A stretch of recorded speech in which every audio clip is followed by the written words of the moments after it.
Alright guys, BLM here back with a new video, and in this video, I'm finally getting around to doing something I meant to do like almost a year ago. Continuing on with my series of ranking every player from certain reality shows. This time, I'll be ranking every player from Australian Survivor, which, with that, I should clarify the Network 10 version. This will not be including players from Australian Survivor 2002 or 2006. Now, this will be a ranking here based on these players in the grand scheme of things, not just how they played specifically on their season, but how I feel like they would do on most given seasons. So with that, we do have 201 players to be ranking here. But before getting into the ranking itself, I should give a major disclaimer here that this video will not be including the players from Australian Survivor versus the World. At least, again, the World Tribe from that series. Which you might question, why is this? And it's because genuinely it bothered me too, where, again, we do know that Australian Survivor versus the World, they are considering this a canon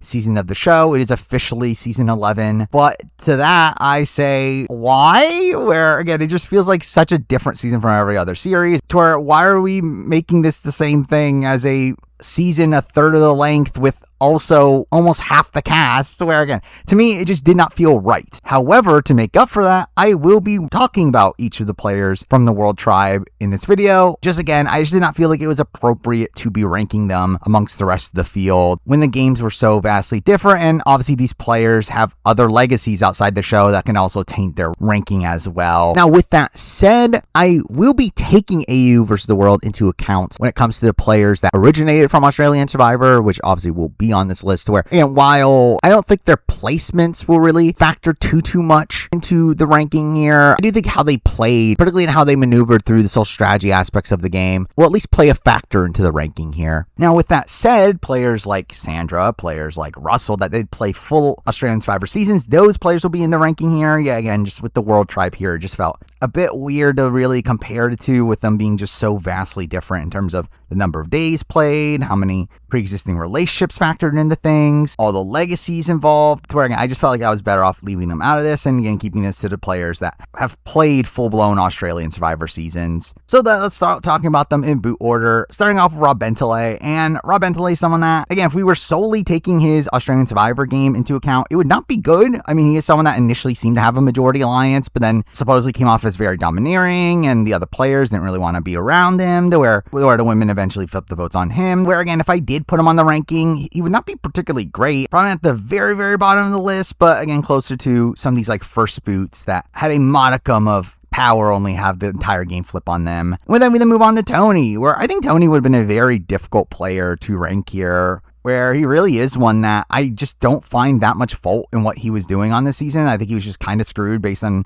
the initial dynamics of the season, where, again, with that, maybe he would be like somewhere around where like Sandra ends up being on the actual list, where, again, they kind of have a similar reputation coming into the seasons, though, to be fair, I mean, Sandra made through more votes than Tony did, to where, again, maybe Tony would be lower because of that, but, again, ultimately, again, he would be someone that I would suspect to be kind of just middle of the road, just taking his Australian Survivor stint into it, where I think he was just kind of given no real chance to begin with. And then we move on to Cass. And Cass is a player that I think came off fairly well on her appearance here. I do feel like she found herself in the majority, stuck with that majority throughout the pre-merge phase, while also having some agency throughout the Tony vote, and then proceeds to get outplayed by Parvati towards the end. Though, again, it's a fine game. Though, again, this is where I think, like, the ranking would have been very tricky with someone like Cassandra, someone that, like, technically only made it through, 5 votes. There are players that go to that many tribals in the pre-swap phase alone. Like, I just think it's very difficult to really rank someone like Cass amongst the rest of the field here, though.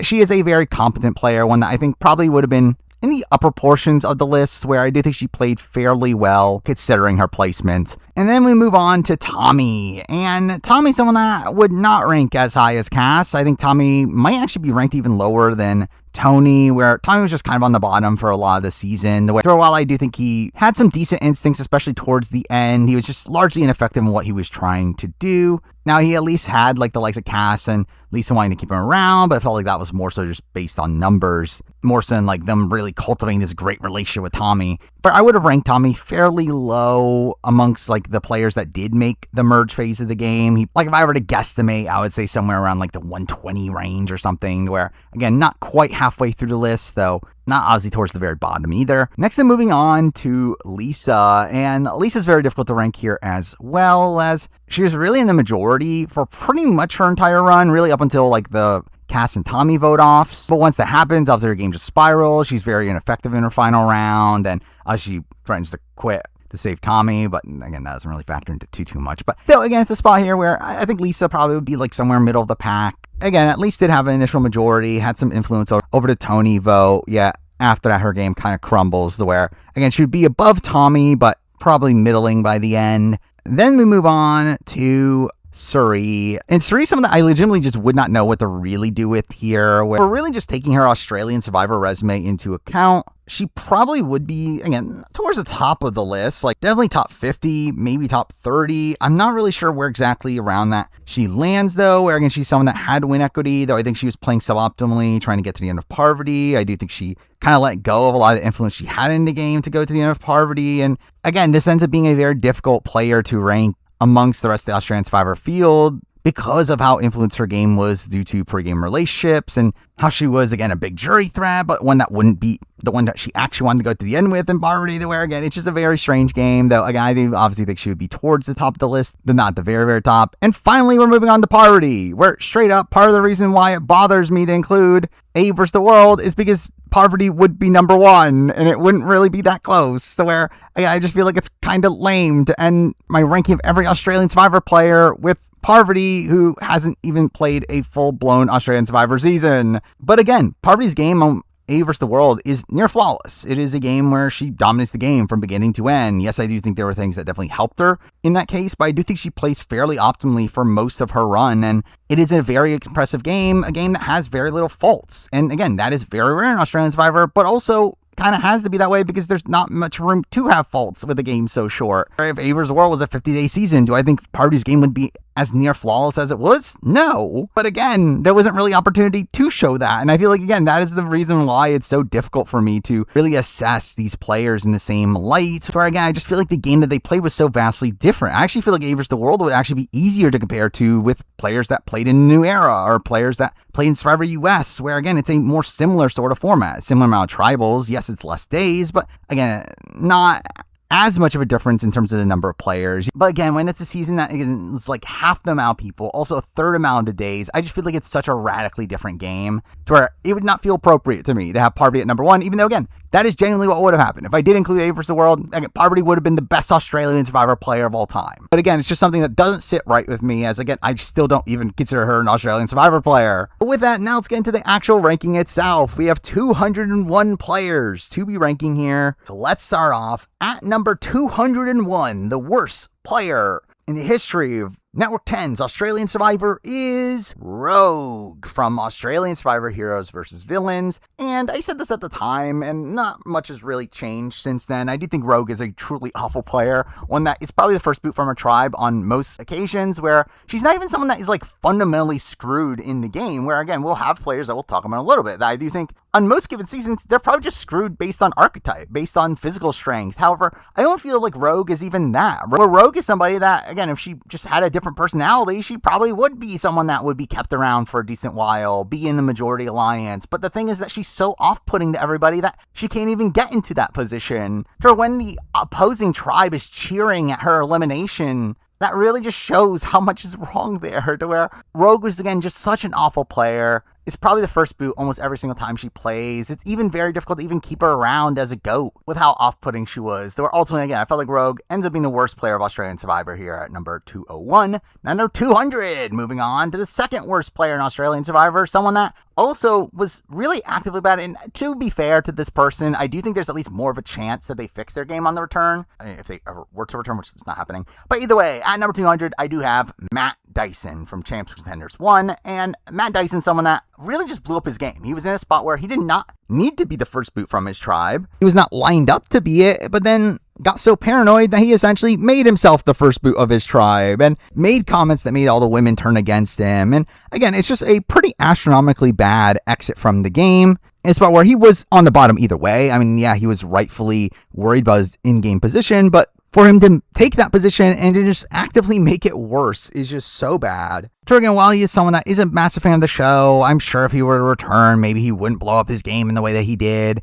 Just based on what we do have of his game, he does really self-sabotage his game in a pretty astronomical way, to where, again, I have him here at number 200. Now, number 199, we have a player that I think there's a serious argument he's worse than Matt Dyson, yet I also feel like this person was just kind of screwed from the offset, and that player is Dez from Australian Survivor 2016. And Dez is someone that obviously is never going to do well in Survivor. He's someone that is not in the greatest shape, someone that will always be looked at as his physical liability and be a potential first out because of that. Also, he is someone that didn't really get along with his tribe, didn't really bother bonding with a lot of his tribe, would obviously antagonize Cat on his way out. And again, Dez is not a good player either. Yet I just feel like in the comparison between Matt and Dez, I feel like Matt had to do so much more actively wrong to get in the position he was. Well, Dez is someone that was probably going to be in that position either way. And well, again, I think you could definitely argue which one is worse between the two. I do think Matt's more actively bad play led to Dez being, again, a tad better for me. He's here at number 199.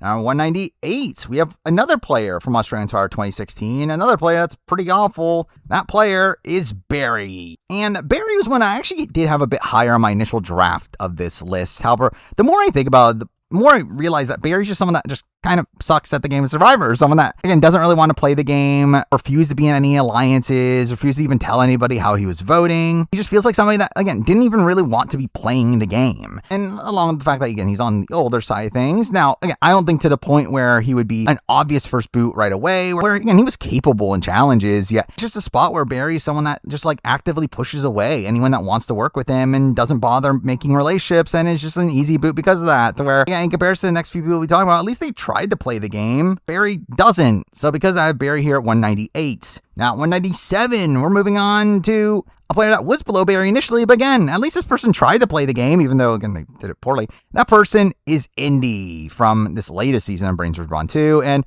Indy is a player here that, again, I do think there's definitely this, like, Matt Dyson aspect of her like, self-sabotaging her game.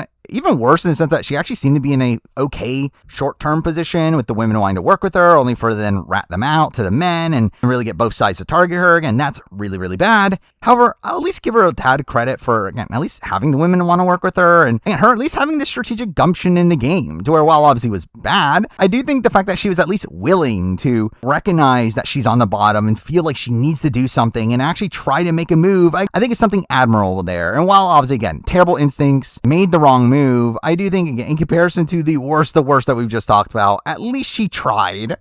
She's here at 197. Now 196. Moving on to a player that, I mean, again, at least he was trying. We have Russell Hantz from Dance vs. Competitors. And again, this is an assessment of Russell Hantz solely as an Australian Survivor player, not including his appearances on other shows, where if we're just simply taking his game from Australian Survivor vs. Competitors into account, it's pretty awful. Now, I will say, I do think there are some graces to be given to him in the sense that obviously he was a returning player, or a player that no one trusted from the offset and didn't want to work with, especially considering he's the only American on this tribe. There were a lot of things that were definitely working against him, though at the same time, I do think Russell actually plays it pretty poorly, where instead of, like, actually trying to make connections with the others, he essentially just tries to bulldoze them and taunt them with his idol. And again, I didn't really feel like that was the right approach to all this. Now, and again, with him also going out with the idol around his neck, it is a pretty disastrous outcome for him. Now, at least credit to him in the sense that he actually does come fairly close to staying. Though, to be fair, the only reason he comes anywhere close to staying is because he has the idol, where if it wasn't for the idol, he would have just been a near unanimous vote off to begin with. But again, it's a spot here where I think he played this pretty poorly. Now, again, he's higher than people we talk about just because I do think he came in with a lot more natural disadvantages against him, but still played awfully here. He's at 196. Now 195, we're moving on to another player from the most recent season. We're moving on to Kent from Brains vs. Brawn 2. And Kent is someone that I, again, think there are reasons to potentially have him higher in the sense that he did survive a tribal that he was not a target at.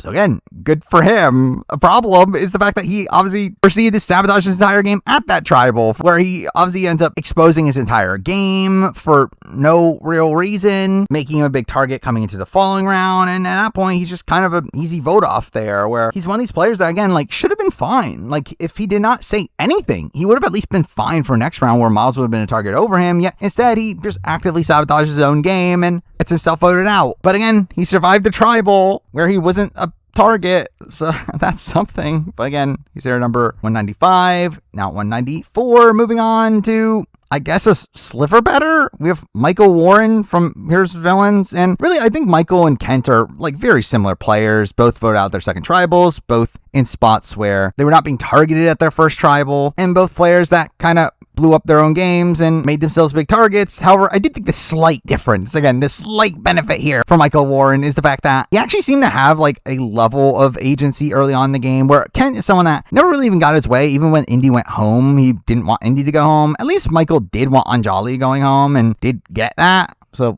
that's something. Also, to be fair to him, I do feel like he actually does less actively bad work to self-sabotage himself, or Kent just exposes his game for like no real reason. Again, Michael, to be fair, probably does it more naturally in the fact that he just like turned people off. But still, again, I think there's like, again, slivers here. Where while they're very similar players, I do think at the end of the day, I do have Michael here at number 194. At 193, going back to Brains vs. Brawn 2. It's almost as if Brains vs. Brawn 2 had a lot of bad players on it. We're moving on to Nash. And Nash is a very difficult player to assess here, as really, like, there's an argument he should be lower. I mean, he was going to be the first boot of his tribe, and it wasn't for the threat of his idol. And after that, he was just booted immediately afterwards. So again, it's pretty bad. I will say the one saving grace here for Nash and why he's as high as he is because he did have allies. Like, he did have Ursula wanting to work with him.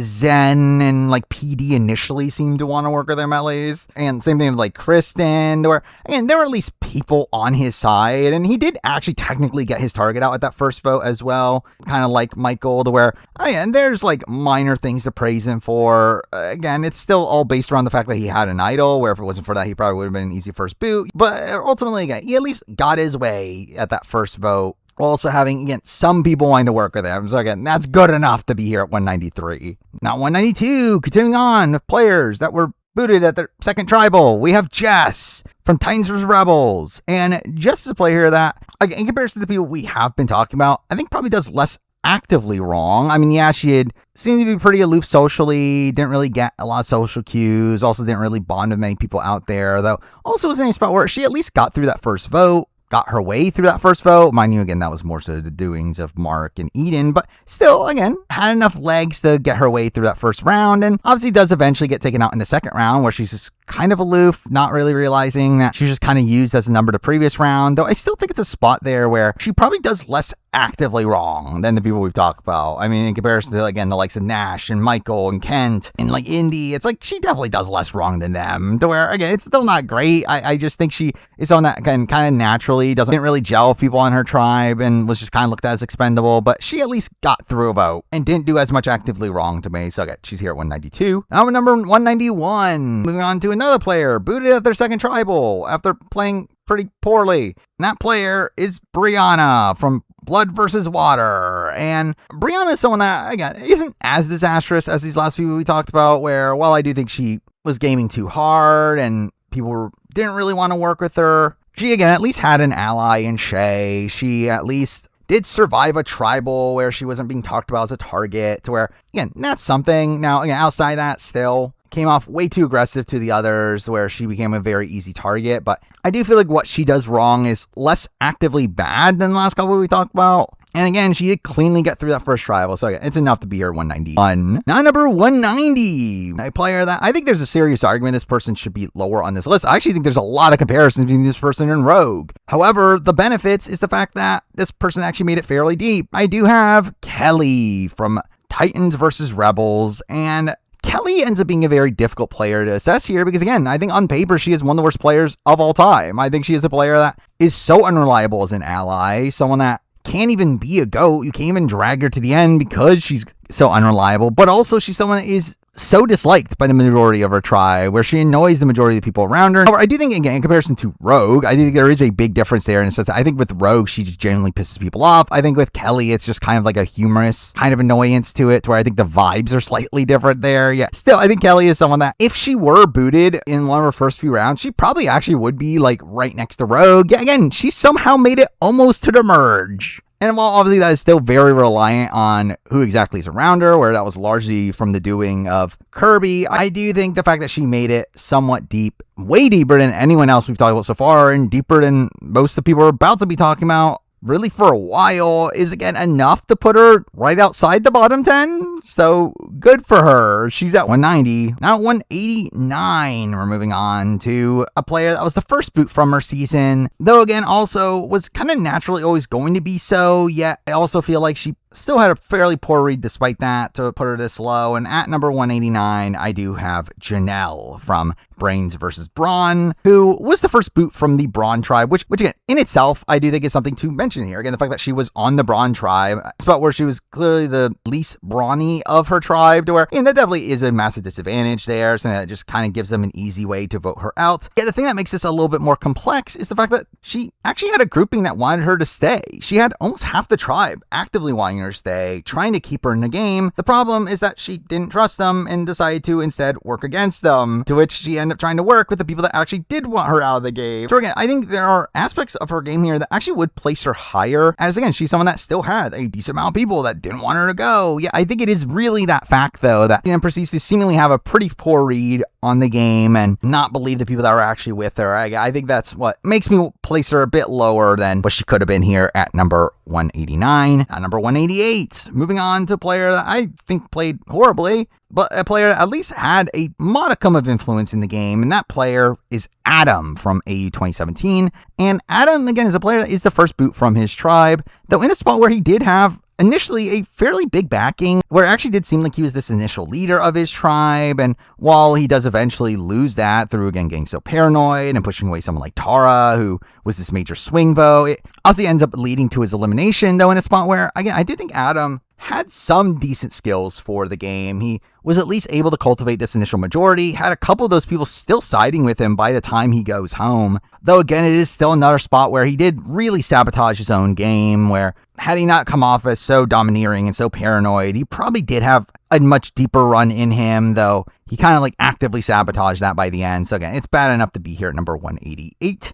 And number 187, moving on to another player that should have had influence and then kind of didn't by the end. That player is PETA from Titans vs. Rebels, where PETA is a weird player here in a sense that she never really had a majority of her tribe, yet she obviously had a very strong faction of her tribe, where her, Sarah, Tobias, and Alex did seem like a very powerful quattro in the game that obviously, again, is a critical mistake when you're on a tribe of 12 to think that 4 is enough to really run the show, especially when you make it so blatantly open that you're a 4. Yeah, I do think there was at least, again, some strong play there in just how solidified that group seemed to be. Also, the fact that she was able to find an idol, and while she obviously doesn't play the idol and goes home with it, it's still, again, I think there's some natural skills there for the game of Survivor. The problem is that obviously, again, she kind of turned people away, made her alliances too open, and obviously did not secure the numbers of people like Kirby and Ferris well enough to where ultimately, again, it is a spot here where she is very flawed, a very disastrous downfall. Yeah,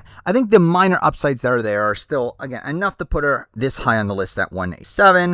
Now, number 186, moving on to a player that is a similar thing, though probably not as disastrous of play, yet also probably not the highs socially that PETA had. And at number 186, I do have Bianca from 2016, and Bianca is someone that seemingly was taken out as the first boot from her tribe simply because she was the biggest threat of the people not within the core alliance, seemingly being one of the more capable players on her tribe amongst the likes of like Kylie and Peter. Yeah, just someone that ultimately didn't really get in with the majority alliance and kind of came off too threatening to where, though, I do think there, again, is some upside there from Bianca, though it's just a spot where we'll never really see it, and she obviously just ended up being a fairly early boot, not making the right connections in the game. So again, it's enough to put her here at number 186. Number 185, we're moving on to a player that ends up being one that had like seemingly a decent amount of influence early on, though kind of end up throwing a lot of that away and ends up being, again, a very weird player on this season. That player is Mitch from Brains vs. Brawn.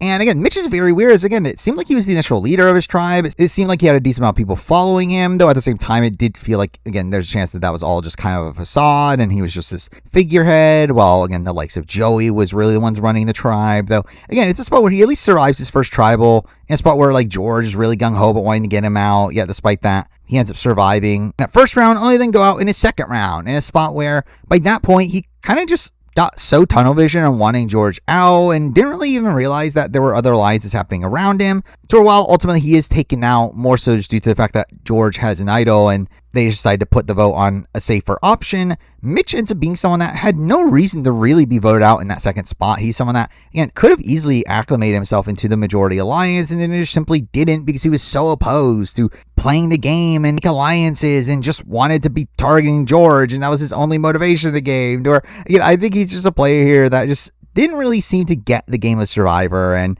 was so tunnel vision in the game to where, again, for me, that's enough to put him here number 185. Now number 184, moving on to a player that also pretty bad. I think you could argue is a naturally worse player, but at 184, I do have Rich from Brains Brawn 2. And Rich ends up being a player here that, again, not great in terms of how he treated people. The fact that a lot of people were just kind of annoyed with him, didn't want him in the game. Also, the fact that he was just kind of a loose cannon to where he ultimately ends up being taken out in a spot where he really should have been the swing vote. I think that's also very bad. Though also ends up being someone that was saved by a non-elim, where he was actually supposed to be booted before the swap, though the non-elim ended up saving him there. Where, again, there's a lot bad there for Rich. However, I do think in comparison to Mitch, who we just talked about, I think Rich at least had more allies than Mitch did, where Mitch, again, kind of threw away all of his allies, didn't want to be in this alliance, and also just wanted to be focusing on taking out George. Rich at least had a better idea of what he should be doing. Now, again, failed at doing those things. But again, he had connections with Laura and Logan. Laura, who actually wanted to keep him in the game. He had connections with Max and Kaylin, who's someone that supposedly was like really gung-ho about wanting to work with Rich. To where, again, I think there are at least like minor upsides there to where, while I do think he is more naturally a personality that will turn people off in comparison to Mitch, I do think the fact that he at least had people that actively wanted to work with him as well is good enough to put him here at number 184. Number 183, kind of the same thing. We have Allie from Brains Run 2, and Allie's a player that, for me, really the main difference maker here is really the fact that Allie was supposed to survive the round where Rich was supposed to go home, where, again, Rich gets saved by a non-elim, and Allie gets booed the following round after that, even in a spot there where we have, like, a lot of weird shenanigans going on, though, to be fair, that was still probably a spot where Allie would have gone either way, but still, it's a position here with Allie where she at least had an initial group. She initially was with the women. They were working together pretty well, though once they fracture, she ends up kind of struggling to find footing in the game, along with the fact that she also was just kind of too vocal in the game, both in the fact that she would annoy people around her from being too bossy, but also the fact that she proceeded to tell the opposition game information that pissed off her initial alliance, to where, again, there were a lot of downsides there for Allie. I think she's naturally someone that probably doesn't do well in the game. I don't think she has the social ability to really be able to play the game particularly well, though in comparison to Rich, I think they're kind of on the same level with, again, the fact that she was supposed to survive over Rich being good enough here to leave her at number 183. Now 182, and now we're on to a new, like, kind of sub-tier of the list. Players that aren't actively bad.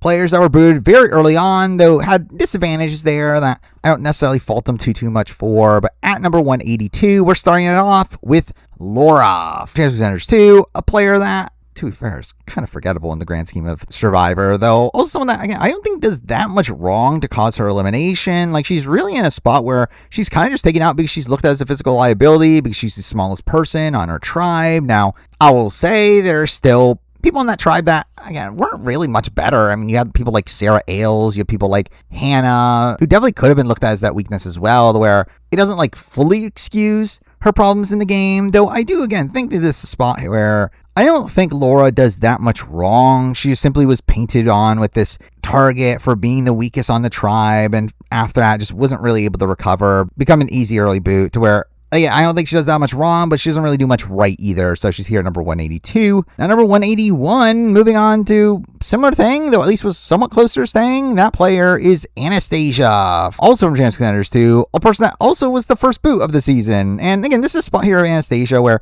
for me, it was between her and Laura. I had them back to back, and actually, initially, I had Anastasia lower until I kind of forgot about the fact that Anastasia did almost stay, where, again, there were talks about taking out Pia, and even beyond that, again, there were people that just legitimately wanted Anastasia to stay. I mean, people like Luke and Janine, to where ultimately, again, it didn't really amount to much. I do feel like it's still a spot here where there at least are more upsides for Anastasia in comparison to Laura, who, again, didn't really have many people really backing her and was just kind of a consensus easy boot, where, again, I think there's at least enough there from Anastasia to make her a tad better here. So again, for me, she's here at number 181. Now, number 180, another first boot, and one that was disadvantaged from the beginning, that also comes somewhat close to staying, kind of. We have Joan from AU 2017, and again, Joan's someone that almost stays in the sense that she had a tie initially during her vote off. Now, were votes ever there to really keep her? Not really. But again, there was at least a tie. So again, she had people that wanted her to stay. She also had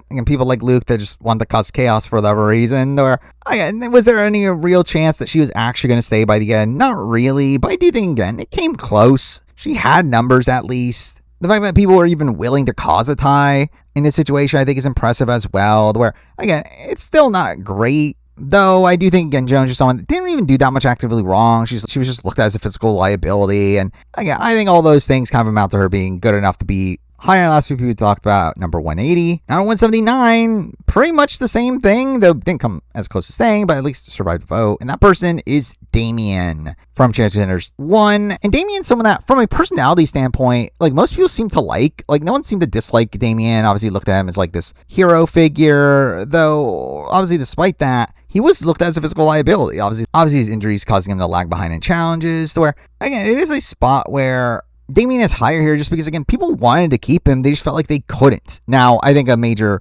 knock against Damien is the fact that he also did not seem to know what show he was on and didn't really care about the game of Survivor, wasn't really playing actively, was the only person not in the loop on the Russell vote out somehow, where, again, it's just kind of a spot here where I don't know if I have much faith in Damien to be actively playing the game yet. I do think, again, in this spot here where comparing him to, again, these first boosts that didn't do much wrong, Damien is a person that didn't do that much wrong. That was the second boot. Or again, while he didn't necessarily do much right, people liked him. And again, that's enough to put him here at number 179. And at number 178, a similar-ish thing. And that person is Peter from AU 2016. And Peter, again, is obviously a different case, as Peter, someone that quit the game. And despite that, again, was someone that was fairly well liked. No one actively wanted him out of the game, but obviously he ends up quitting the game. Mine is quitting due to him being injured coming into the season. Yeah, it's still a spot here where Peter didn't really have that gusto to really play the game. Even outside that, again, he didn't really have many alliances in the game. He was not part of that core group in the game. And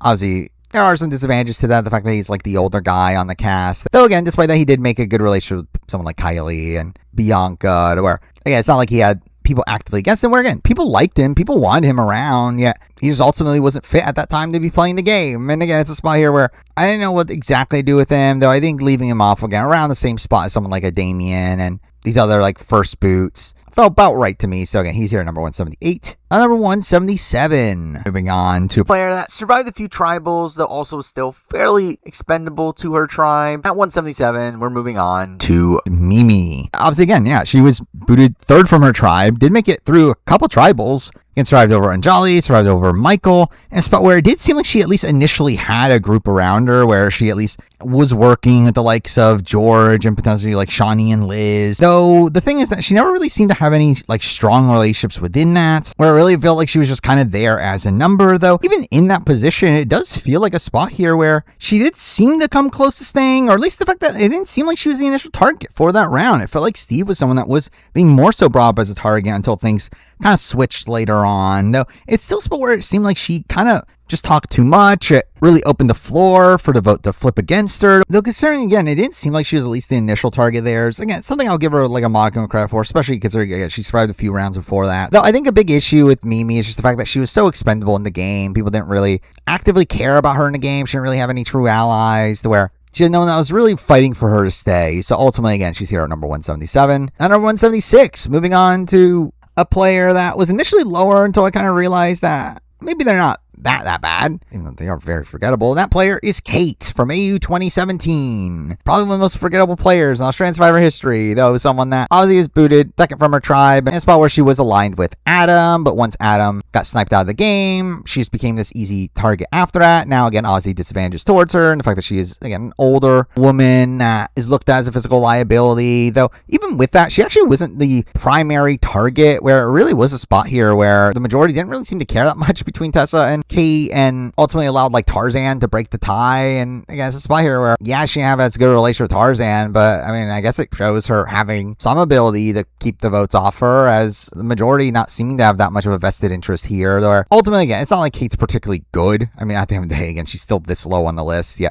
Again, I don't think she was as actively bad, where I would think she was really mostly sunk by the poor play of Adam and that kind of putting her into a bad spot to begin with. So again, ultimately, enough to be here, number 176. Number 175, moving back to a first boot of a season, the one that was a little bit screwed over, and that player is Anjali from AU Here's Villains. And Anjali's a bit of a weird player because, again, there definitely is the argument that she was screwed over, where she was close to George and Jackie, both of which were out of the game by the time of the first tribal, obviously both getting injured, and George getting a sick day, and Jackie proceeding to actually get medevac from the game, to where ultimately Anjali, someone that, again, lost all of her allies due to that situation, was in a fairly unlucky situation because of all that. But with that said, she did technically have a way to stop her elimination, where she could have fought back against the notion of having to vote, as they didn't even need to vote at that tribal, though instead she pushed for it despite her being the target, to where obviously that is pretty bad. Now, again, ultimately, now, really though, I still think she is someone that was, again, pretty screwed over. Again, she was not going to be the first boot. It did feel like Jackie was someone that's more primed to be booted over her. So again, I do think she's still screwed to a degree, though she's, again, another person in this kind of archetype that is not particularly poised well early on in Survivor, and didn't really seem to have the connections outside that to get the vote to go in a different direction, to where she seemed to be pretty misguided on where she actually was in the game. So ultimately, again, all of that leads to her being here number 175. Now 174, and now we're kind of moving on to a few kind of social pariahs in the game, people that maybe made it a little bit further, but people didn't really want to work with. And at number 174, we're starting it off with Ursula from Brains vs. Brawn 2, and I think Ursula on most given seasons you would assume would just be in the majority. She's someone that is very fit for challenges, someone that seems to be mostly affable, where outside of her conflicts with Noonan, she didn't really seem to be that bad socially. The problem is that, one, it seemed like Ursula didn't really do much socially early on, where again, we see the women complaining about how she didn't really talk to them until she was already on the bottom. But beyond that, she also just was on the bottom for most of the season, where again, she almost goes home with that first tribal, mind you, again, that would have been because of Nash, more so than things that she actively did wrong. But again, she gets associated with Nash, and then once Nash eventually goes, she's still primed to be the next to go, until she gets a miraculous swap, putting her in a pretty decent position, only for her to still not really make the most of that, where she should have been able to flip over and really get accepted by the other side. Yet she really doesn't, and instead ends up being booted over Noonan, who had way more connections on the other side. And to be fair, that was also a reason to keep Noonan around. But still, it definitely felt like a spot here where she really did not make the most of the opportunity after the swap. Though, again, I think at the end of the day, you see more potential here of Ursula than a lot of the players we've talked about so far, where I think in more given seasons, she probably finds herself in the majority. Though, again, the fact that she didn't in this season is actually generally a pretty big negative here.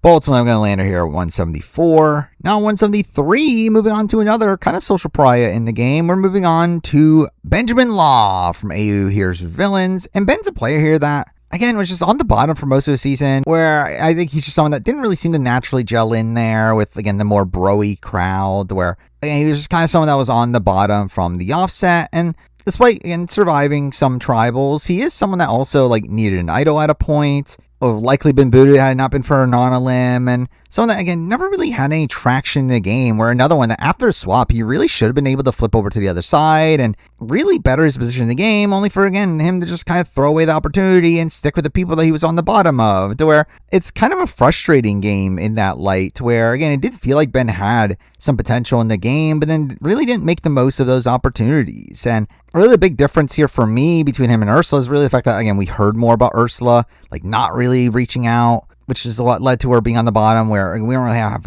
as much to necessarily fault Ben for being on the bottom. Yeah, it's a spot where, once he was on the bottom, he did not play particularly well. So again, he's here at number 173. Number 172, moving on to a player that I think this player probably has a lot of potential on the return. However, again, we just did not see it on his actual appearance, and that player is Evan from AU 2016. And Evan's a player that I actually do think showed a lot of skill for the game, where he clearly was a super fan and knew what he should be doing. And again, I think he made attempts to be doing those things. The problem is that, again, he never really gelled well with his tribe. He never was really included in the Lee, Elle, Rowan, Phoebe alliance. And once he started to plant some seeds against Rowan, obviously just leads to him kind of blowing up his spot. Though, again, I think but it's, again, a position where I do get what he's doing. I do think he actually did some pretty good work into building this bond with Lee, where Lee does actively want him to stay and does end up voting alongside him by the end. I think he's someone with a better tribe makeup, could actually make it fairly deep into the game. But again, AE 2016, especially the tribe that he started on, was not a particularly great one for him. But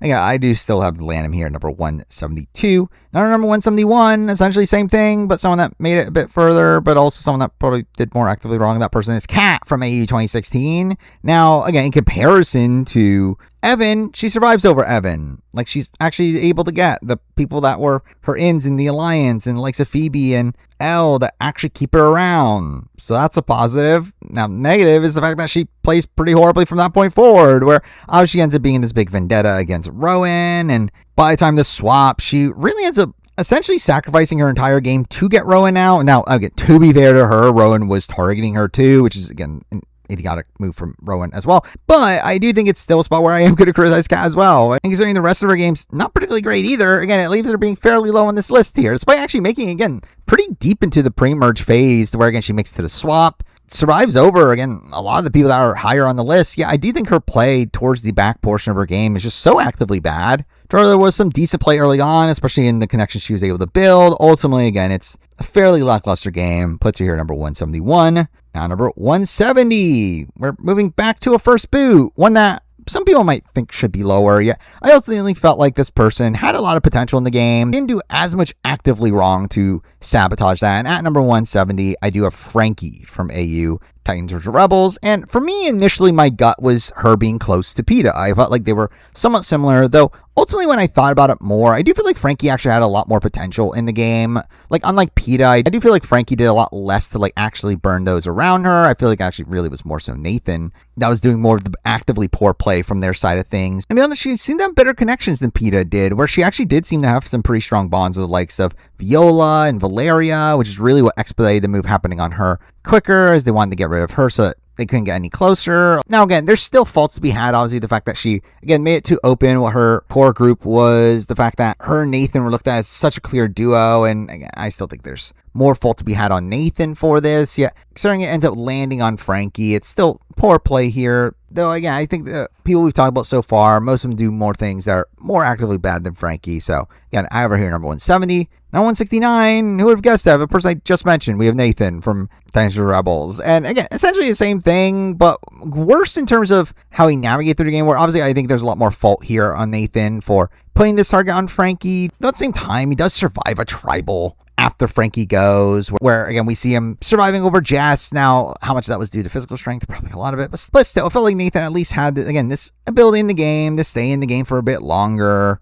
Obviously, the vote ended up being on Frankie instead of him initially, too, which, again, how much that also was due to perception of physical strength. But again, I think it's a spot here where, yeah, Nathan is a pretty bad player and probably a more actively bad player than Frankie, though, again, him surviving a decent chunk more than her, and again, not being the target over her, again, is enough to put him here at number 169. Now 168, we're moving on to another player that had influence early on and kind of blew that up, and we're moving on to Sophie from Blood vs. Water. And Sophie actually probably is a slightly different case in the fact that obviously Sophie at least kept that power enough to lead an actual vote, where, again, she did lead that, what was supposed to be David vote. Yeah, obviously with the idol involved, it ended up leading to Kate getting voted out. And again, Sophie seemed to be a major influence during that portion of the game. Now, beyond that, again, she also has the same issues as, again, the likes of Nathan and Frankie, and making it too obvious what her core group is. Has this big flip in the game against her. Also, really rubbing people off the wrong way, where really, if it wasn't for the fact that she at least got one vote off out before her game crumbles, I do think there's actually an argument that Frankie's a better player than Sophie. Yeah, I do think the fact that Sophie, again, at least got that one round where she got something through is at least something to credit her for, even though really from that point on, her game's just kind of a disaster. She's obviously blindsided, gets saved by an on the limb, but even in that position, ends up playing the game very vindictively and just further turns people away, and ultimately leads to her just being a very easy consensus boot the next time she's at Tribal, where, again, it's a spot where I don't think she plays particularly well once she loses power, though I think the fact that she at least had power initially is something to give her credit for here. So again, here number 168. Now 167, moving on to a player that didn't do as much actively wrong, yet ultimately still was in a similar spot where she seemingly had power initially, or at least was in the majority alliance, and then proceeded to have the game completely flip on her, and that player is Susie from Champions vs. Contenders. And Susie's a player that, again, I don't think she does that much actively in the game, realistically. And she's really just someone that kind of just went along with her majority group, though she at least had a majority group where she had the Athletes Alliance that seemed to be running the show initially and did lead that first vote in taking out Anastasia, to where, again, that's something to credit her for. Now, really outside that, again, obviously that group ends up flipping instantly, and she's just kind of an easy person to take out, which, again, definitely physical liability and like perception-based things happening there. Yeah, I do think it's still a spot here where I don't think Susie does that much actively wrong to cause her elimination. It's really just a spot where she seemed to be looked at as the most expendable of the people in her alliance. Yeah, it's still a spot where, again, she had a majority initially backing her. I don't think there's that much actively poor play from her, to where I don't think Susie is someone that is really that bad in the grand scheme of things for being in a boot as early as she is, but and considering she is still booted as early as she is, and didn't really seem to have much gusto in the game. Ultimately, again, I'm going to land her here at number 167. Now 166, essentially Susie, but one spot better, we have Nova. And Nova literally is just Susie, but made it one more round. Now, I actually think there's a bit more of a difference in the sense that I do think actually Nova is probably more actively bad in the game, where, again, she seemed to be pretty confrontational and people found her bossy. And again, that's definitely something to criticize here in comparison to Susie. It's still a spot where their trajectories are fairly similar. Nova was just the next person out after Susie goes. They kept that Pagongin going, and again, while I do think Nova probably does more actively wrong than Susie, I do think Nova also is someone that probably just more active than Susie. We see Nova doing a lot more game talks than Susie does, where ultimately, again, for me, it feels like a pretty minuscule difference between the two, but I'm going to go with Nova a spot higher here at 166. Now 165, and this ends up being a very difficult player to rank here, as they've technically played twice, even though they barely did. But also, there's not really that much to work with this player either. But at number 165, I'm going to go with Jackie. Obviously, originally from Champions Contenders 1, and then later appeared in Heroes of Villains briefly. And Jackie's someone that I actually assumed was going to be higher on my initial list, where initially when thinking it through, I do think Jackie's someone that, at least on her first appearance, felt like a player that definitely had skills for the game, but it didn't really gel for initial tribe. Where obviously she was someone that was on the original Champions tribe, and with her being a poker player, not really like athletic, it didn't really lead to her really fitting in with that group. Yeah, she did find some numbers there. She had a good relationship with like Brian Lake. She had a good connection with Monica. And again, she really was someone that was primed to be taken out fairly soon. Yeah, it did feel like she at least had some potential in that game. Only to obviously be eventually taken out after swap, and she got swapped with the numbers, which isn't great. But either way, she comes back, and I remember when seeing her come back for Heroes of Villains, I was actually kind of excited to see how she played that time around, considering, again, she was a big fan of the show. Like on podcast, she's able to talk about the game in a fairly articulate way. Yeah, she's in a spot there where obviously she gets medevac right away, and again, just from that, you wouldn't think too much against her, but the reality is that she also seemed like someone that was probably going to be booted first anyway, where it felt like she was actually someone that was the primary target in her tribe, and again, they were going to kind of take a shot at her, to take a shot at George, which again, had that played out and her been the first boot there, again, it would be a pretty disastrous track record for her, to where it's tough to really put her too much higher here, where, I mean, even in comparison to Nova and Susie, who we just talked about, even Sophie, like, they at least had power at points in the game. Jackie's never had power in her 2 runs on Survivor, where she's always been this outcast early on and likely to be an early boot. Now, again, the reason I do have her this high is because, again, I do think she actually demonstrates some potential for the game in her first appearance, and she definitely had, like, some connections in the game, just not enough to really control the votes. Yeah, again, it's still a spot here where we never see that potential really realized. And again, I think there's actually arguments that she should be lower on this list, closer to where Kat and Evan are. Yeah, again, I still like to think there's a sliver of potential there. And also, too fair, we never really got to see her Heroes of Villains game play out. So while I think it is likely she's the first boot, we don't fully know that would have played out that way. So again, at the end of the day, I do have it here, number 165. Now 164, moving on to someone that initially was higher on my list until I kind of realized, like, why do I have this person higher on this list? Outside the fact that she kind of made it relatively deep, but again, not deeper than some of the people we already talked about. So at 164, I do have Sarah Ailes from AU 2019. And Sarah was there. Or genuinely, I don't think there's that much to really say about Sarah. I mean, she made it fairly deep into the season, all things considered. I mean, she survived a few rounds. Surprisingly, was not voted out over Laura, which I think that's probably the biggest boon to her, the fact that she somehow survived that vote and was actually never brought up as a target during that vote. But then following that, gets swapped over. is then in the majority after the swap, but then gets flipped on and then proceeds to be just an easy target after that. Again, there's not really much to really say about her, to where you can't even really say that she was swap screwed entirely, considering she was, again, swapped with majority of her numbers. Now, you could say she was screwed based on who she was exactly swapped with. Yeah, it really just feels like someone like Sarah was just kind of expendable no matter what in the game. It felt like, yeah, she had connections to someone like a Hannah and like to an Andy to a degree, but I didn't really feel like anyone, again, really cared about Sarah in the game. And also, she wasn't like a particularly active player either, to where there's not too much to praise from her outside of, again, making it fairly deep. So I have her 164. Now, number 163, we're moving on to a player that I actually initially had lower on the list, but I feel like the fact that they were out of the game and also had some disadvantages coming in definitely boosts her a bit. At 163, I do have Kate from AU Blood vs. Water, Andy's sister. That I actually think Kate is someone that has a modicum of potential in the game. Now, again, she is a big fan of the show and clearly has some basic game knowledge, though, again, wasn't really able to demonstrate any of that because she was just kind of on the outs from the very beginning. And I think there's a couple things that factor in here. First, the fact that, again, she's on the older side of things, and because that she doesn't really gel in instantly with her group. Also, the fact that she was Andy's sister, someone that no one really looked at as trustworthy, and once he goes, she's kind of became an easy person to take out as well, to not piss off anyone on the other side,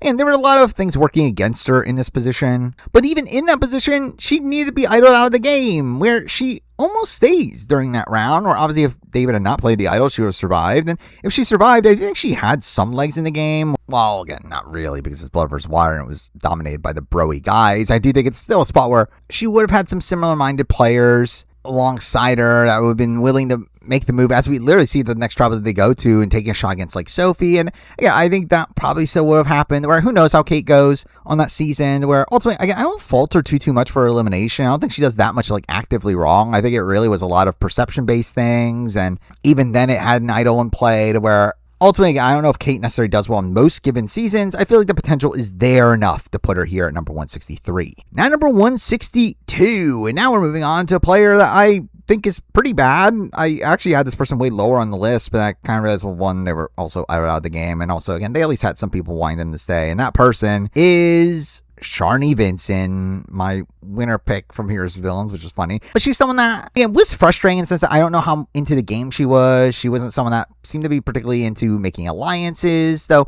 she did at least have some, again, pretty core relationships out there, again, particularly with Jerry. And even in a spot where she goes home, again, she's not the primary target. Ben was, but then Ben plays the idol, where I think there's enough grace here to be given to Sharni, considering she wasn't the primary target, and she at least had some connections in the game, where, again, in comparison to someone like Kate, she makes it further in Kate. She also had more ground to stand on than Kate, who, again, as much as I do think Kate got kind of screwed over, it was still a spot where a lot of her game is more so just talking about the potential of what could have happened, where, again, we did see Sharni at least have some connection. So, again, it's good enough to put her here number 162. Number 161, a truly awful player, yet someone that gets bumped up a bit because he got taken out due to very weird circumstances, and that player is Tobias from Titans vs. Rebels. And again, Tobias sucks, and someone that didn't really gel well with some of his tribe mates, particularly Kelly. Also would, again, make loser signs at the opposing tribe whenever they won, which is just a dumb thing to do. But really, I was like, again, he had a core group. I mean, he was with Alex and Sarah, and again, credit to him, the fact that he was able to somehow avoid being a primary target, which I generally don't know how he did that, but again, he somehow was not being targeted over Alex. So it's still a spot where, again, I think he played pretty horribly socially, and I think there are a lot of commonalities between him and Nathan and Frankie, though the reason why he's higher on the list is because he gets voted out in a very weird circumstance where he essentially accidentally goes out, where, again, the intention was to take out Alex, but the way they split the vote led to Kelly being a swing vote, and Kelly switched her vote last second because it's Kelly, to where,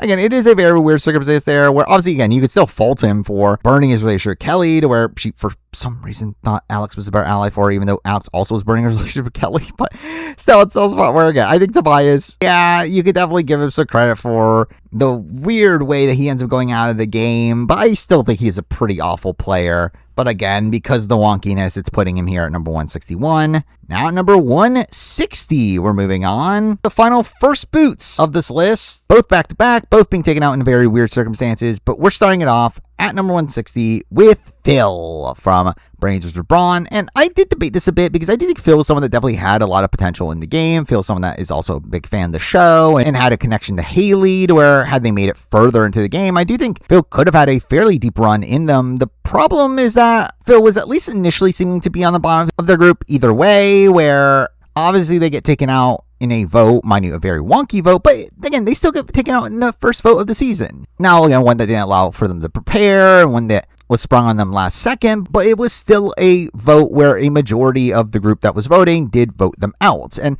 I think that's a spot where it is a bit tough with Phil here, because as again, I do think there are worlds where they're the first boot, or at least initially on the outs on a lot of seasons, because they don't really fit in. Though I do think there is, again, that potential Phil to where, though again, they're obviously this high, because again, it was still a very wonky situation to be part of, definitely them being screwed over by a twist. And again, realistically, I kind of wanted to put Phil higher just because I do have faith in Phil to be a much better player on the return. Yeah, I just felt like with the info that we currently have, it felt weird to really put them in a spot where they're higher than some people that had majority groups or had like really solid alliances, when Phil really didn't seem to have that. For a while, socially affable, and again, was building a connection with Haley, didn't really have this like core group around them. So again, ultimately for me, I did leave Phil here at number 160. Now 159, the top first boot of this list, or at least one that wasn't a returning player, and that player is Candy from Brains vs. Brawn 2. And Candy's a player here that, another one, like, doesn't seem like that bad of a player. Seems like a fully capable player, but one that just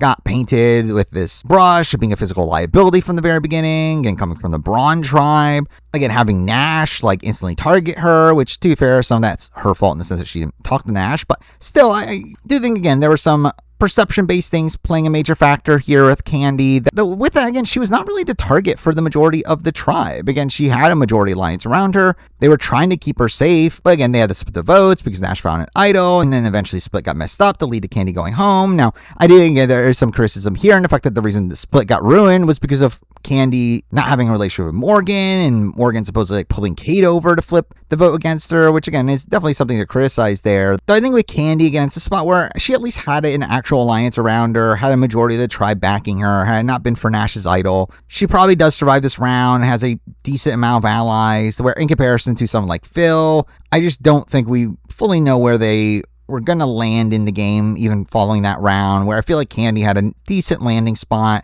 that just got unlucky with how the idol played out, to where ultimately, again, I'm going to put her above Phil at 159. Now number 158, and now we're moving on to people that had pretty big alliances backing them. The first one here is still a person that was still in the minority, but at 158, we do have Gavin from Brains vs. Brawn. And Gavin's someone that I don't think is a pretty good player. I mean, he's literally somebody that the only time he voted correctly is when he accidentally voted the wrong person, where again, obviously that is something to definitely criticize. Yeah, I think Gavin's someone that, again, seems like a fully affable guy, someone that had an alliance, was in a minority, but again, had 5 people on his side. Even then, like someone like Big D was kind of in the middle of all that. And again, it's a spot where I think Gavin, like on most given seasons, probably makes it fairly deep, though was someone that was kind of a casualty of this like big battle going on, where you had these like 2 warring factions of Simon versus Shannon, and the Shannon side had the numbers, and Gavin was someone that was just like a safer option to take out in that position. Especially, I don't think Gavin does that much actively wrong to put the target onto him, at least. Though obviously I did consider putting him like somewhat close to the likes of Susie and Nova. However, I think someone like Gavin is probably more acclimated for the game of Australian Survivor, probably makes it deeper on more given appearances. I think he just got fairly unlucky with how this specific vote played out and how they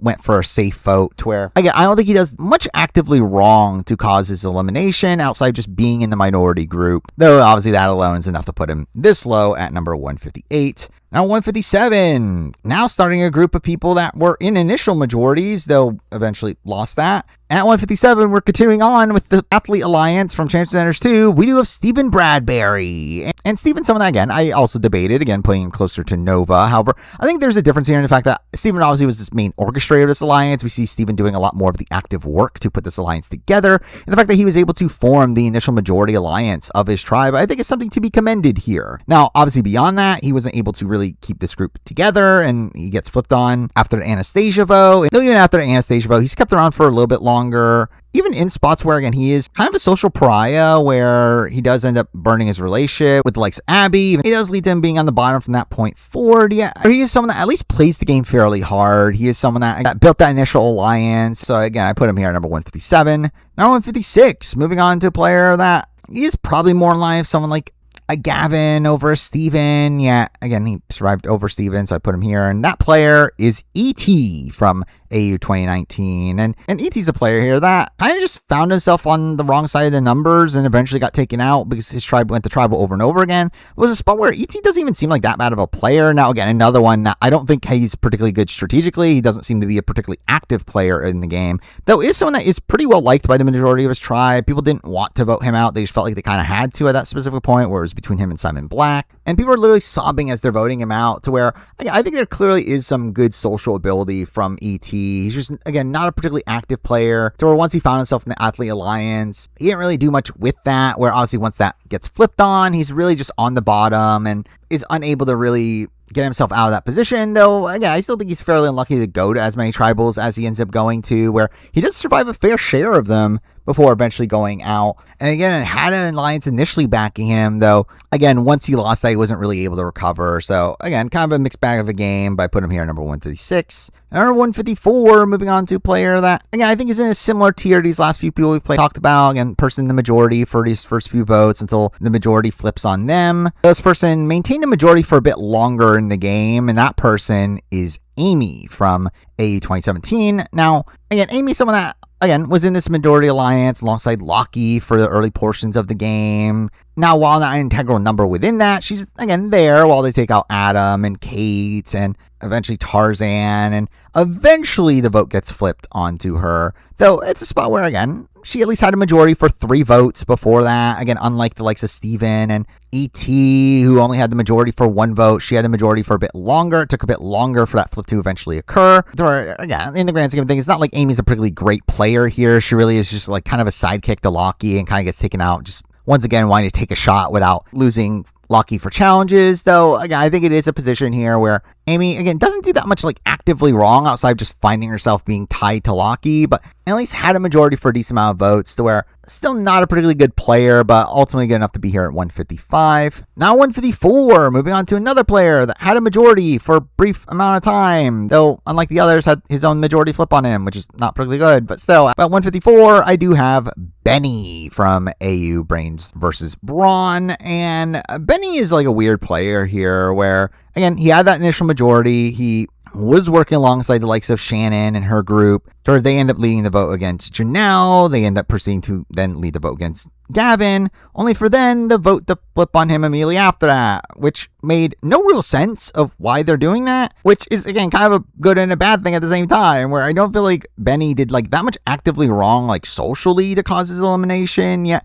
it does also feel pretty egregious that they did end up flipping on him in the spot that they did, especially considering like it led to a tie, and it was just such a hectic vote that really was not organized in any significant way that makes it a pretty insane series of events that leads to his elimination here, where it really feels like a spot where he really should not have gone home.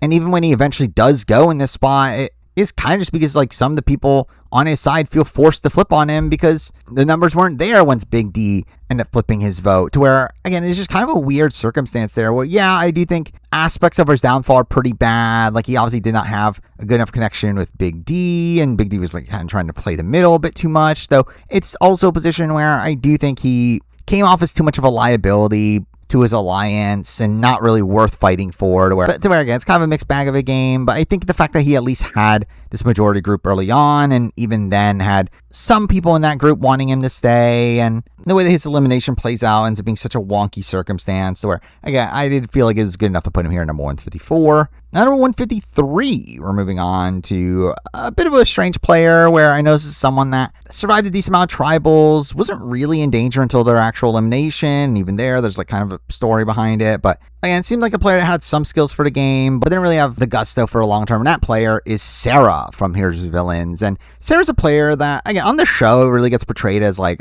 she got caught playing multiple sides and got taken out because of that, which obviously, again, played a factor in things. Though I do know that Sarah also was someone that kind of resigned to going home, didn't really want to be there, and that also played a factor into things, particularly in why like Simon didn't fight for her to stay. So again, it's a spot here where Sarah did survive a decent amount of tribals, was never talked about as being in danger before that, and was again kind of playing both sides, again had connections with the guys, also had connections to the likes of Liz and Shawnee, though at the end of the day was still a largely expendable person, someone that just, again, no one really fully trusted, while also someone that didn't really want to be there to where, while I do think there was, again, some skill for the game early on, she kind of just, again, kind of lost that by the end. Again, for me, it's still enough to put her here at number 153. Number 152, moving on to a player I really didn't know what to do with because we barely saw this person on the show. But 152, I have Jay Bruno. And Jay Bruno is someone that, again, was there. Now, in terms of the game, he was someone that had ties to the likes of Amy and David, though even then, like, he didn't really seem to have that much influence in the game. Like, he didn't want David to go home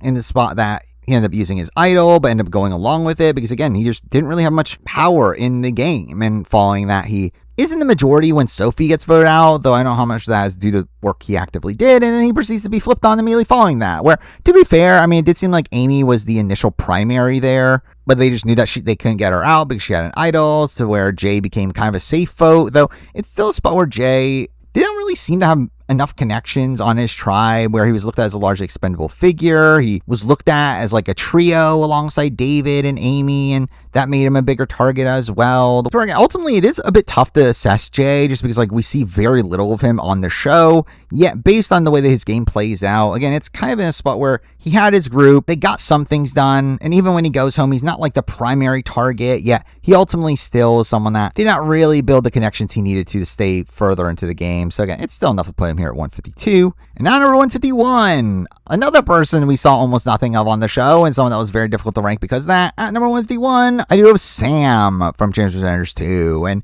again, this is a player that obviously got notably no confessionals in her run, the first person to do that on Australian Survivor, and because of that, I know very little about her game. Now, I believe she supposedly was working with the Andy Harry side of things, and again, didn't have the greatest relationship with Daisy, and through that, it kind of leads to her being kind of swap screwed to a degree, where while she's technically swapped into a majority, she swapped with the people that she's not particularly close to, or at least in a spot where those people don't have the numbers. And obviously, at the end of the day, she obviously could have pulled over David and Luke herself and gotten a majority that way, where she obviously put too much trust into working with Daisy, though I still think it's a spot here where I think that was a bit of an unfortunate circumstance of how that swap played out for her, where while I do think there are definitely criticisms to be had to her and how she handles the swap, I think she was given a fairly bad hand by who exactly she was there with. So again, it's just very difficult to rank her just because, like, we have very little information from her. But ultimately, I am looking at her as someone that was, again, a little bit screwed due to the swap. While also someone that had, again, a decent amount of numbers. It was a close vote when she went, and even then had numbers on the other side. So again, I think it's not an entirely bad game. And again, it's enough to be here at number 151. At number 150, we're moving on to a player that ends up being a pretty expendable player in the game, someone that didn't really seem to have many connections and many alliances, didn't have anyone that really wanted to keep them around, though also made it fairly deep into the game, so it makes him a bit tougher to rank. But at 150, I'm moving on to Hannah from Champs vs. Predators 2, and Hannah's a player that, again, like, was largely just kind of there for a lot of the season. Didn't seem to have any particularly close allies in the game. Again, seemingly was with Sarah and Sam, though once they get blindsided at the swap, she's just kind of on the bottom and eventually gets taken out in a very wonky circumstance, to be fair. I mean, she is taken out as the backup to David after he plays the idol, which again, maybe there's at least like some level of credit to be given to her there for her not being the primary target. But even then, again, she was just a largely expendable figure from the rest of her tribe mates, to where they decided to end up going for her over Luke. And again, I think that's a spot where Hannah doesn't do that much actively wrong, but that's because she doesn't really do much actively at all. And all things considered, I felt like it was easy to leave her off here at number 150. Now number 49, similar thing, but for someone that has actually played twice somehow. And we have Stevie from Champs vs. Predators 2 and Here's Villains. And Stevie's a player that, like, truth be told, would be very low on this list if it was just his first appearance, where Stevie was someone that was on the bottom from the very beginning. And obviously, again, bias has played a factor into that. I mean, the fact that he's very different than the rest of his tribe definitely played a factor, though even then, again, it's a spot where he was on the bottom. He did do some decent work in building bonds with the men, only for it to actually piss off the women to where they voted him out anyway. So again, not a particularly good game his first time around. But his second game also wasn't that good, but it did actually have him making it deeper into the game and having some people that did want to keep him around. Where again, he had someone like a Simon that did want to keep him. He had George that obviously picked him up as a number and almost took him to the merge. And even then, in that tribal where he goes home, I feel like that was a very weird circumstance, which, I mean, to be fair, still definitely a fault on him for not having the connections with Liz and Shawnee to make them willing to take him to the merge. But still a spot where, had they not gone so gung-ho over wanting to keep Flick around, Stevie probably makes it fairly deep into the season with, again, no one really targeting him coming into the merge. And really outside that, I do feel like Stevie's just someone that is almost never going to win the game, but is someone that definitely has longevity as someone's like loyal ally to keep around, though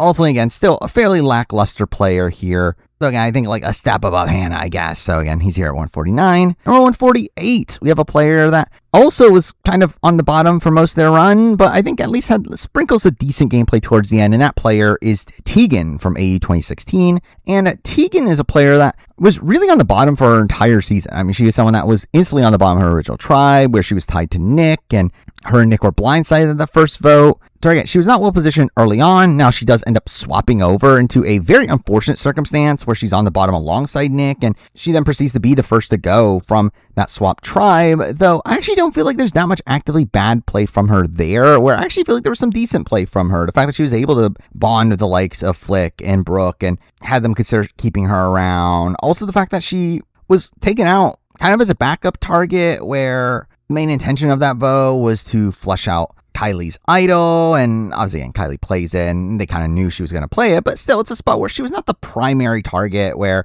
had Kylie not played her idol, I do think it is likely that Tegan ends up staying. So again, I think those are minor credits to give her here, especially considering, again, it was a position where she was swap screwed to begin with, where, again, I think it's a bit of a tough game because, like, I don't think she was playing particularly well before the swap, but I do think once she was swapped, I do think she actually plays fairly decently. So again, that's enough to put her here at 148. Now 147, moving on to the player I just mentioned, we're moving on to Kylie from AU 2016. I believe Kylie is the first post-merger I'm talking about here. And really a lot of that comes from the fact that Kylie is just someone that probably shouldn't have made the merge. I mean, she's someone that was just kind of on the bottom of her original tribe from the very beginning. Seemingly was kept around for physical strength on the offset, and then obviously ended up finding an idol and end up, again, needing that idol down the road. But even then was just, again, on the bottom for most of the season. She obviously doesn't end up going to tribal for a good chunk of the pre-merge because she ends up being put on the OP Sanapu tribe. And through that, she's, again, still on the bottom of the pecking order, but just not going to tribal for forever. And then she eventually makes the merge where obviously, again, there's like 2 people to easily take out as part of a Bagonging. And then after that, she survives over Nick, but then immediately goes out after that, where, again, she just kind of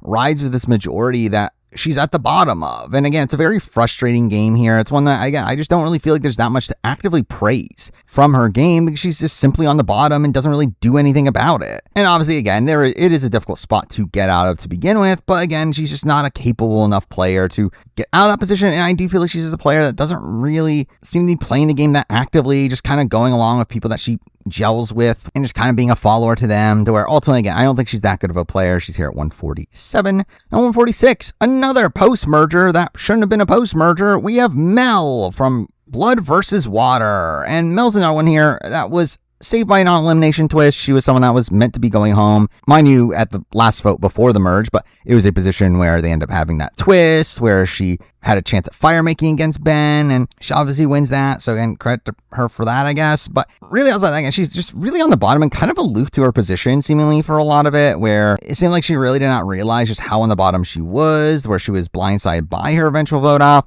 and also in the spot where it never really felt like she had any traction in the game. Like, obviously, she is eventually voted out after the merge in what seemed like a very easy vote for most people involved, where for some reason they did look at her as a bigger threat over her sister, and they obviously need to split the two up. But again, she's just someone that didn't really do much across the game. She really just felt like a follower for a lot of the game and just was, again, kind of on the bottom for a lot of the game. And even then, again, shouldn't have really even made the merge in the spot that she did, to where ultimately, again, I do think it is a fairly faulty game here. So I'm putting her at 146. Now 145, we're moving on to a grouping of players here all in a row of players that end up being medevaced fairly early into the game. And I mean, technically this one's not technically a medevac, but obviously adjacent. And that player is Alec Frost from Blood vs. Water. And Alex is just someone I just don't know what to do with. I mean, there's not really much to really gauge from his game. We never really got to see many of the inner workings of his game. We never really saw who he was particularly close to. And again, who knows his real longevity further into the season, though that being said, it did seem like people wanted him to go, and it did seem like people genuinely liked him to where, again, I think he deserves to be this high simply because, again, he was never really a target despite how sick he was, and people actively didn't want him to quit the game and wanted him around, where, again, at least that's a credit to something. Now, again, I just simply don't know what his long-term potential was, to where, again, I wouldn't necessarily put him higher than this, though I think, again, being above against some of these more actively bad players, especially ones with very little merit to them. Again, I think it's a decent spot to leave Alex here. So again, he's at 145. Now 144, moving on to similar things. Someone medevaced from the game, had some potential in the game, and that player is Jenna from Champs Contenders 1. And Jenna's a weird player here because, yeah, she was medevac from the game and was medevac in a position where she was seemingly in a good position, though her group eventually ends up crumbling pretty soon after that, to where it kind of makes me question, like, how much potential did she really have, where she was aligned with the likes of Heath and Tegan. And again, they seem to be in this major swing position at the point that she was taken out of the game, though it ends up being a position that ends up really crumbling after she leaves, where it does lead to Tegan and Heath being on the outs. And well, obviously there's wonkiness after that, but again, it does lead to me questioning, like, how well positioned would Jenna have really been had she stayed, which obviously, again, for all we know, that her with Tegan and Heath would have been able to avoid being flipped on. Though, again, it's just a spot where I think there's some unknowns here, but again, I at least know where her game was a bit more than someone like Alex, where I really just don't know who he was connected with. She at least had an alliance here, though I think those question marks do put her below the next person we'll be talking about. So again, she's here at 144. Now 143, again, the last medevac player we're talking about in a row here. We're moving on to Zen from Brains of Brawn 2. And Zen is a weird one because I don't really know how much faith I necessarily have in Zen as a player. I think what we saw of him was just kind of a mess, like how he wanted to try to work with Nash and instantly flipped on Nash and tried to like pretend that he was working with him. And it's like, all that was just kind of sloppy play. Though obviously never went back on him, where it didn't seem like a spot where he was in any particular danger. And I think that's something about Zen that's a bit tough to really gauge here, is that by the time he leaves, he does seem to be pretty revered by his tribe. It didn't seem like he was in any danger of going out, along with also having some pretty strong connections, where he really seemed to be this like kind of glue to this like Nash side of things, where again, he had this like connection with PT seemingly the real person that was like kind of running that side of the game, also having connections to the other side. And again, I think Zen is someone that could theoretically be well positioned. The thing is, like, I just don't, again, fully know exactly where his game stood. And I suspect if he were to stay the entire season, it would eventually fall back on him. Though, again, we never really got to see that. And again, in comparison to Jenna, where we know where she was in the game, but again, it was a spot where her alliance gets immediately flipped on. I feel like Zen probably had a lot more short-term security. So again, I put him here at number 143. Now 142, moving on to players now that had at least some backing in the game, had some alliances, though still not the cleanest players in the world. At 142, though, we're going to be starting it off with Georgia from Brains of Brawn. And Georgia's someone that is a little tough to gauge because I do feel like there was an initial part of her game that was decent in the sense that she was aligned with Joey. It did seem like her group had some power in the game, though at the same time, obviously, it was flipped on by the time of the swap. And while she ends up getting a pretty bad swap to where from that point on she's on the bottom, she was, again, already kind of on the bottom of her original tribe also. There was a point where her alliance was in power. It is a position here where she really spends a lot of the back portion of her game on the bottom, which, again, I don't know how much fault necessarily to give to her for the post-swap of it all, at least. But even then, she was a large expendable number. And obviously, again, there was the fact that she was sick, even had the sick day involved there, to where, again, the fact that she ends up going immediately after she comes back isn't particularly shocking there, though I think it is a spot still where I don't think is active enough and was, again, on the bottom for long enough that I put her here in 142. Now 141, a player that I think you could argue is worse than Georgia, though I think it's a player that has more potential and probably did more actively in the game. That player is Amy from Blood vs. Water. And Amy's a player, again, was not particularly well positioned for a lot of the game. Yeah, she was in the majority during that first vote, but even then it was a spot where she didn't want David to go. And at the second vote, she gets her way in getting Sophie out, but then he gets immediately flipped on immediately after that. And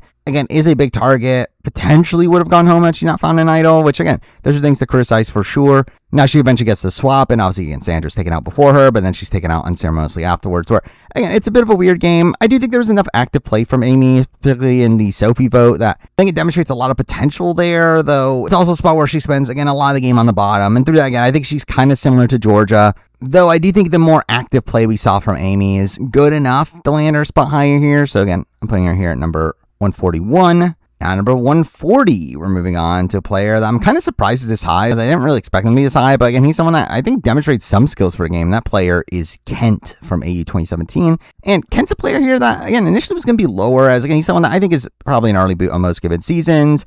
Even in the season that we did see, he was almost the first boot. Again, it literally got to a tie vote, and I do think Ken kind of struggled with building bonds with certain people, though in the grand scheme of things, I think Ken actually plays this fairly well, especially coming from a position where he was this potential target in the first round. I think he actually ends up making some pretty integral relationships and does so fairly well, again, bonding with the likes of Henry and Jackie, and he ends up really being screwed over by the idiocy of Henry and him swapping over to the other tribe, giving the opposing alliance the numbers to where even then he's not the primary target. Again, Jackie's taken out over him, but then eventually obviously he's on the next opportunity. But again, I think he put in a valiant fight. I do think Kent demonstrates some skills here in being able to play from the bottom for a bit, though ultimately, again, it's not a particularly great game, but for someone of his archetype, I think he played well enough to be here number 140. Now 139, moving into more actively bad players, but players that definitely had some major upsides. And at 139, we're moving on to Sarah from Titans vs. Rebels. And Sarah's a player here that, again, was a little frustrating, as I do think there's a lot of natural skill in the game for Sarah. She's someone that is very likable, someone very athletic, to where it never really felt like she was in danger until her eventual boot round.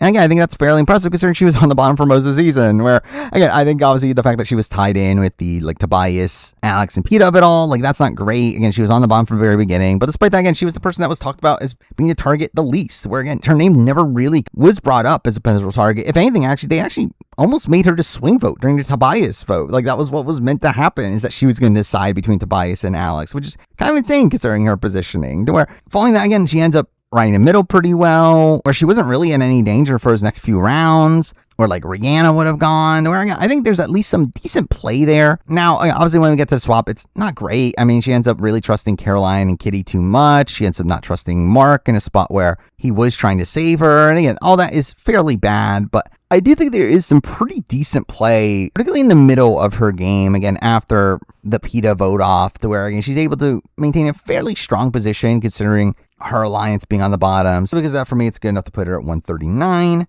Now 138, a player that also is frustrating and actually probably has higher highs but lower lows than Sarah, and that player is Max from Brains vs. Brawn 2. And Max, again, is a very frustrating player because, again, there is so much potential there. I feel like he's someone that at least gets the basic tenets of the game. He's someone that I think played fairly well post-swap, despite the fact that he ends up being taken out immediately after the swap, to where I think he gets really screwed over by Miles finding an idol and him just being this backup target, though. Again, I don't think he had necessarily the wrong idea in that spot, where, again, him flipping over to the Brawn and trying to secure a spot to merge is not the wrong call there. And I think him putting in a lot of legwork to build a bond with the likes of Jesse and Ben, again, I do think that was the right call in his position, though it just ends up not really working out for him. Now, despite that, his early game is very rocky. Obviously, it's a spot where he is technically in the majority for his first few rounds, though even then, there's this big Coven contingent that definitely has a lot of influence there. But again, he has good connections with the likes of Logan and Laura, to where he is fairly safe through all of it. And really, that's the thing, is that even though he was someone that was a very messy player and was not necessarily the best position long term, I do think he had some pretty decent short term positioning, where he always had someone like Rich that was going to be targeted over him. And even then, they had some level of insulation through their relationship with Laura and Logan.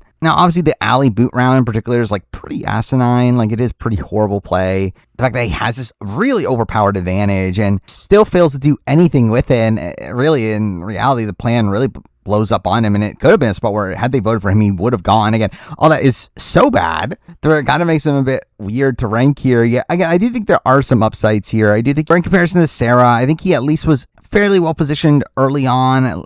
He at least was in that initial majority on the tribe. I think he had the right idea towards the end of his game. It just didn't really work out for him. So I think for me, that's enough to put him here at 138. And 137, moving on to a player that kind of similar-ish thing to a degree. We're moving on to Ben from Blood vs. Water. And Ben also is a tough player because he was one that was really just in and out of the majority constantly, where initially he was in the majority alongside Sophie and had Sophie as this pretty big shield for him. Though Sophie eventually gets taken out, and then he's kind of on the bottom, but even then he has pretty strong bonds with people on the opposing side, to where it leads to this flip against Amy, which I think is pretty decent from him and his alliance in that spot. Though we get to the swap, where he's really just kind of on the bottom at that point, where again Sophie goes again, and then eventually he's voted out, but gets saved by Nonalim, only for him to then save himself during the Croc boot round. But again, that was a spot where I do think him targeting Croc to begin with was not his optimal play. And then he proceeds to just be taken out again immediately following that. Where, again, it's a very rocky game, lots of ups and downs. So I think there was, again, a sliver of pretty solid play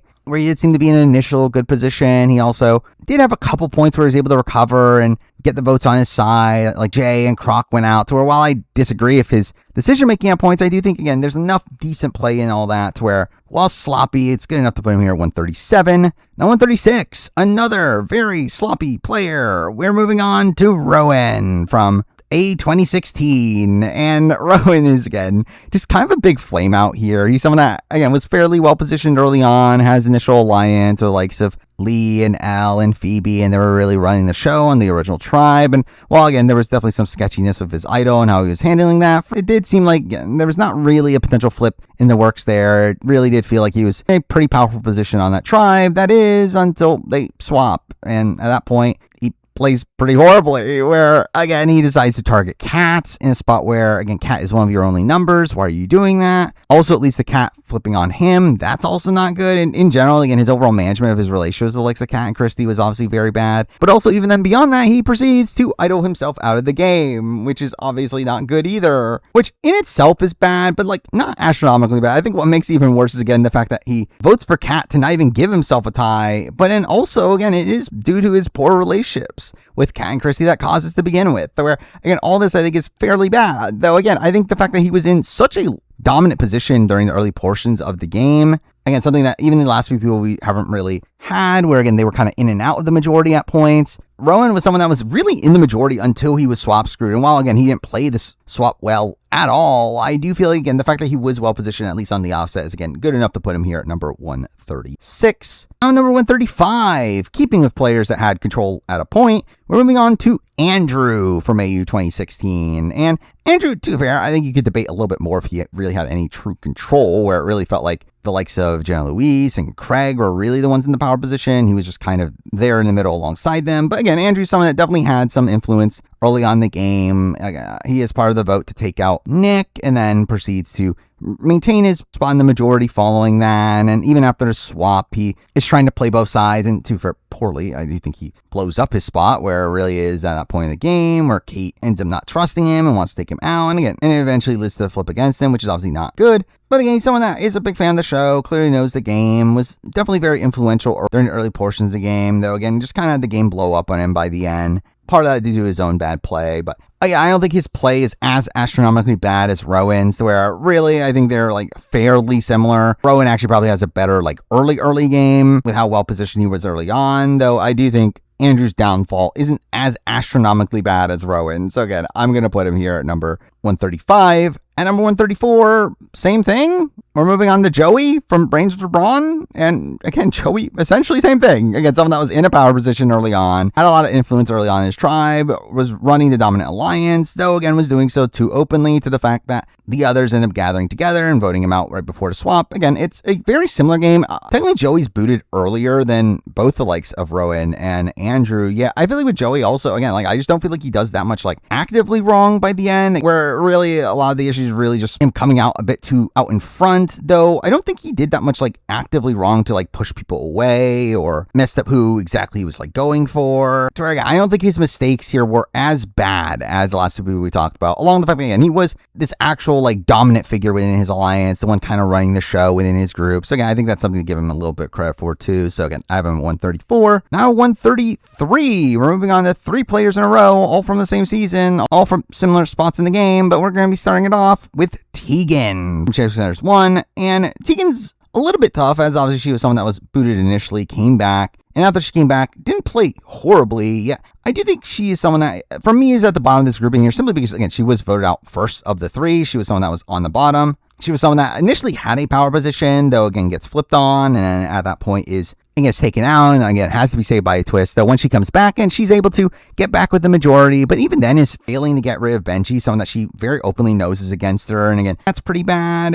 But again, it does lead to her surviving a couple votes there, and then we eventually get to the swap where she's given a pretty bad hand, and even then, she does survive over Jackie. So again, I think there's a lot of skills for the game here. Yeah, again, in comparison to the next two people we'll be talking about, they both made it naturally further than her, where had it not been for her non-limb, she would have been booted early, and even then, I don't necessarily agree with some of the strategic decisions she made. So for me, I still have her at this point in the list at 133. Now 132, moving on to the player. Again, I think you debate for sure that this player is worse than Tegan, because I think there are probably less upsides to this player, but I think they were a bit more screwed in how they left the game. That player is Anita from Champs Contenders 1. And Anita's a player that I didn't think gets largely screwed over just due to perception, where again, she was really in a spot where she actually did have some pretty good social bonds, was in a pretty good spot on the tribe, though kind of gets sniped out by Heath because she's looked at as a physical liability, and that's kind of it. But again, even then, it's a spot where she's really the sole vote, where obviously Heath ends up having to use his idol successfully to take her out. And again, I think that's something to give a lot of credit to Anita here, to where I think there are arguments that, again, she should be lower, because again, does she make it deep on most given seasons? Probably not.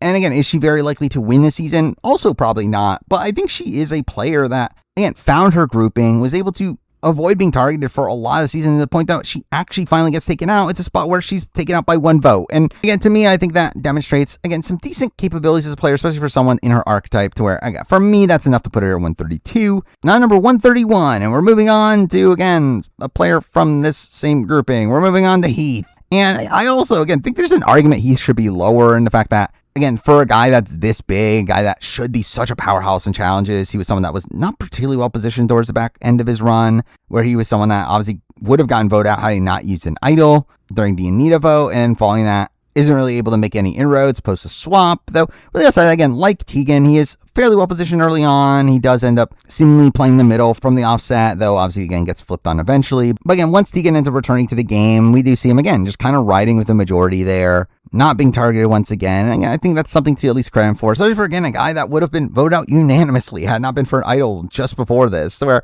I think there is some impressive play there from Heath, but really outside that, again, I think Heath is just a player that has a lot of potential but doesn't really demonstrate much of that. Again, he really feels like a player that should have no reason to be voted out early on really any season. Yeah, again, here he was almost taken out pre-swap, and I feel like that's something that feels pretty bad from him, especially when he's eventually taken out before the merge as well, where, again, there's a lot of upsides, there's a lot of downsides, where while I do think there probably is some potential for Heath if he ever were to return, I think there's enough, obviously, downsides here to where can't put him too much higher here than number 131. Now number 130, we're moving on to a player that I actually thought would be much lower on this list. Yet when really thinking about it, I actually don't feel like this player did that much like actively wrong. And that player is Ben from AU 2017. And Ben's a player that I thought at least would be under like the last grouping of players. These players that had a level of control, as Ben, someone that never really had any control in the game. However, Ben's also somebody that was also fairly safe for a lot of the game. And I feel like that's something I'll at least give him credit for here, is the fact that he, again, was, while someone that was like fairly expendable in the game, he was someone that was never really brought up as a target, someone that also had some connections in the game, where again, it seemed like he was with the likes of like Luke and Jericho early on, stays in the majority, voting out Mark and Sam. He ends up being swapped over. And it's about where I at least respect the fact that he recognized that he was not particularly high on the pecking order and wanted to swap over tribes to try out something new. And again, obviously it wasn't necessarily the optimal play, as again, it's not all the wrong possibility that he would have gone had he gone a tribal, but I don't think he plays that portion of the game that wrong. And really, obviously, he ends up being voted out after the second swap, though even that is a position where it wasn't the initial target, and there definitely were people that did want him to stay, though he obviously puts his foot in his mouth a bit, and also Michelle just plays that particularly well and being able to sell to the others why they should want him out. So I think it's a spot here where, yeah, Ben gets outplayed by the end, though I think in comparison to a lot of the players we've been talking about so far, I do think the fact that he was fairly safe throughout a lot of the game, and even by the time he goes, not a spot where he was dead to rights, I think is good enough to put him here at 130. Now 129, moving on to a player that I also thought would be below this last grouping of players, though I at least have respect for how much this player was able to survive in the game, and that player is Paige from Champs vs. Contenders. And Paige is a player that I think there is some pretty bad play from her. The fact that she was trying to work with the men while the men were actually trying to vote her out. Again, that's not particularly good. Though I think there's something about Paige that I do respect the hustle. I mean, she's someone that was trying to actively play both sides, and while eventually caught up to her and she was eventually taken out pretty late into the pre-merge phase. I do think there was at least some decent play from her and her getting into these groups to the point where the women did save her in the game, despite her, again, kind of riding them out. Also, she ends up finding her way into that, like, Shawnee, Fenella, Anita grouping when they're voting out, like, the likes of Tegan and attempting to vote out Heath. And even after they come back into the game, we have Zach being taken out over her. So again, she makes it fairly deep in the season and survives a decent amount of tribals for someone that was booted before the swap, to where I think there is some decent play in there. And there's also some really bad play, to where I do think she's a largely inconsistent player, though I do respect the hustle at least. So again, I do have her here at number 129.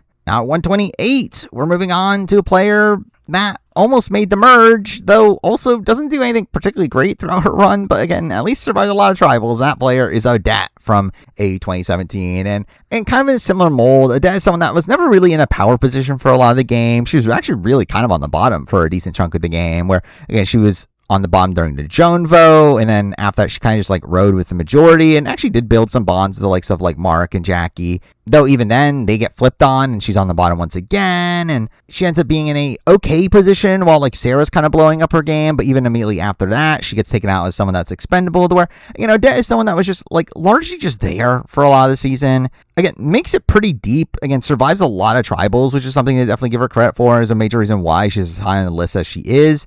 But really outside that, she's someone that never really found herself in that strong of a position. She was always just kind of on the bottom, whatever group she was in, and never was able to gain any true traction in the game. So ultimately, again, I do think it's a spot here where Odette isn't a particularly good player, yet we're still at the spot where, again, a lot of these players are still really bad. So, again, I have Odette here at 128. Now, 127, speaking of bad players, we have a two-time player. One I think you'd argue is probably worse than this, but at 127, I do have Zach from Champs and Contenders and also All-Stars. And, again, it did seem like he initially had some influence on his tribe, where during the Matt Dyson vote, it did seem like he was part of this initial majority, but then eventually he gets flipped on because he's a dick, and the women end up flipping on him and taking out Steve, who was someone he was building a bond with. And then following that, we have him kind of being kept around due to physical strength, and also the fact that he's like this big shield for someone like a Benji in particular, to where, again, he kind of gets kept around, and not really much due to his actively good play from him, and really he's just like pissing off people, making comments that people are upset by, and again, that's not good. However, again, he survives in decent ways. He survives over Tegan initially. He survives over Anita.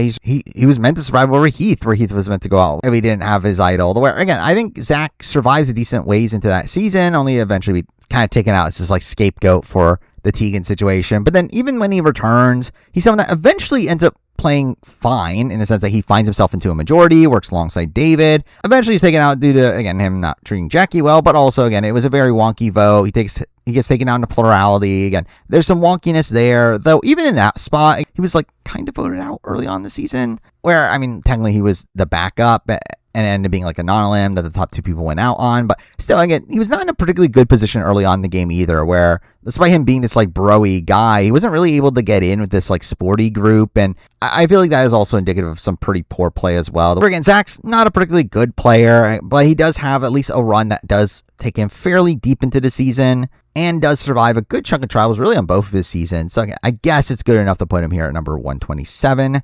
126. And now we're moving on to essentially the more swap-screwed players in the show's history. Players that definitely had some potential in the game, though a swap ended up putting them in a much worse position than they started off on. So let's start that all off. We're starting it off with Casey from Champs and Contenders 2. And Casey's a player that I do think played very sloppily after the swap, though I think coming into the swap, she seemed to be in a fairly decent position. It felt like no one was really targeting Casey. It felt like she had some decent allies with the likes of Harry and Andy, where, again, it felt like she had some decent short-term safety, though obviously gets swapped into a fairly poor position where she's on the bottom. Though, again, in that position, I do think she plays pretty poorly. Obviously, she like rats everything out about Harry to the others in a spot where it definitely would have been for her a lot more to try to make a move alongside Harry and utilize his idol to the best as she could, but instead she ends up being taken out by his idol, which, again, at the end of the day, she's still taken out by an idol, and I think that's definitely something to give her a sliver of praise for, that she wasn't the primary target. Though I do think her lot of her play in the post swap was very frustrating, though again, it was perpetuated by her being on the bottom because of a swap, to where,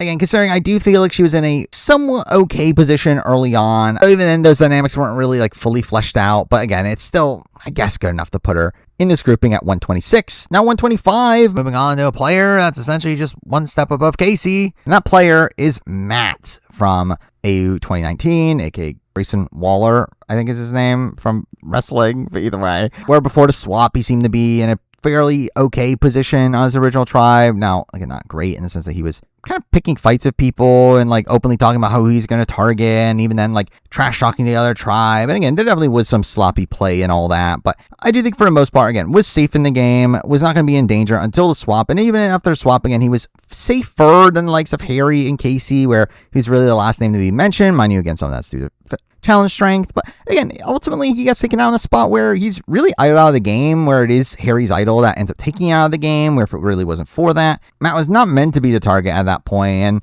even then, I feel like Matt is someone that, had he been able to get back in with the other contenders, maybe would have been able to crawl them together with him being a big presence in terms of wanting a contender to win the game. And I think he would have fought to make that merge vote not Andy's. So again, that's at least something. But I ultimately, again, Matt still is not a great player, though I think gets taken out due to some fairly unlucky circumstances in a spot where I do think he had some potential had he survived beyond that. So again, I do have him here at number 125. At number 124, moving on to another Swaps group player, though now we're starting a little grouping here of players that did have actual influence in the game. They were in positions that they were running the tribe before they were swapped, which ends up being a very unlucky circumstance for them. So again, we're starting all that off here with Rachel from Brains vs. Brawn. And Rachel's a player, again, another one, I don't know if she's necessarily the greatest player in the world. She definitely does seem to be fairly emotional in how she maneuvers through the game, where if it wasn't for Haley, I don't know if she really would have been willing to be voting with George to take out Joey, which definitely would have been her best move at that spot, to where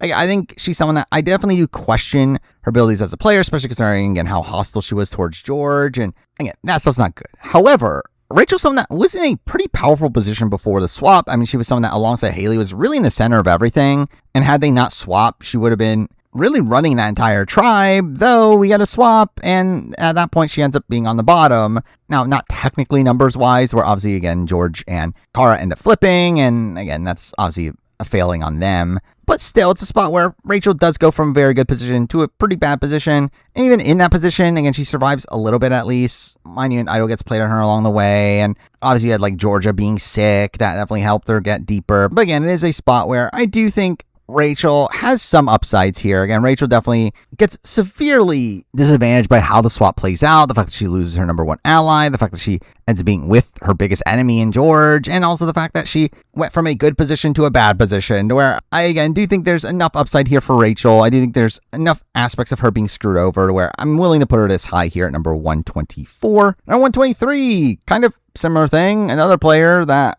maybe played a little bit sloppy, but also did get screwed over by the swap, and that player is Viola from Titans vs. Rebels. And again, Viola is also in this spot here where after the swap, I think she played pretty sloppy. Again, the fact that she's very openly willing to take out Caroline, then never actually made the move, obviously opened up the opportunity for Caroline taking the shot at her. Again, that's pretty bad. However, before the swap, she would have had the numbers to do that. And she did seem to have the stars aligned to be able to make that move until obviously the swap happened. And through that, she ends up being on the bottom, to where obviously, again, there's still fault here from Viola and her not like recognizing that the votes are not on her side, where again, she definitely should have been able to really organize the votes that Caroline was able to organize and flip the vote onto Caroline, though again, she just didn't. And I think that is definitely a failing on her. Yeah, again, it's still a position where, again, like Rachel, she was in a very strong position before the swap, where her, Valeria, and Mark were really in the center of things and would have really controlled where the next vote went. And I think that's something to at least, again, give her credit for here, to where,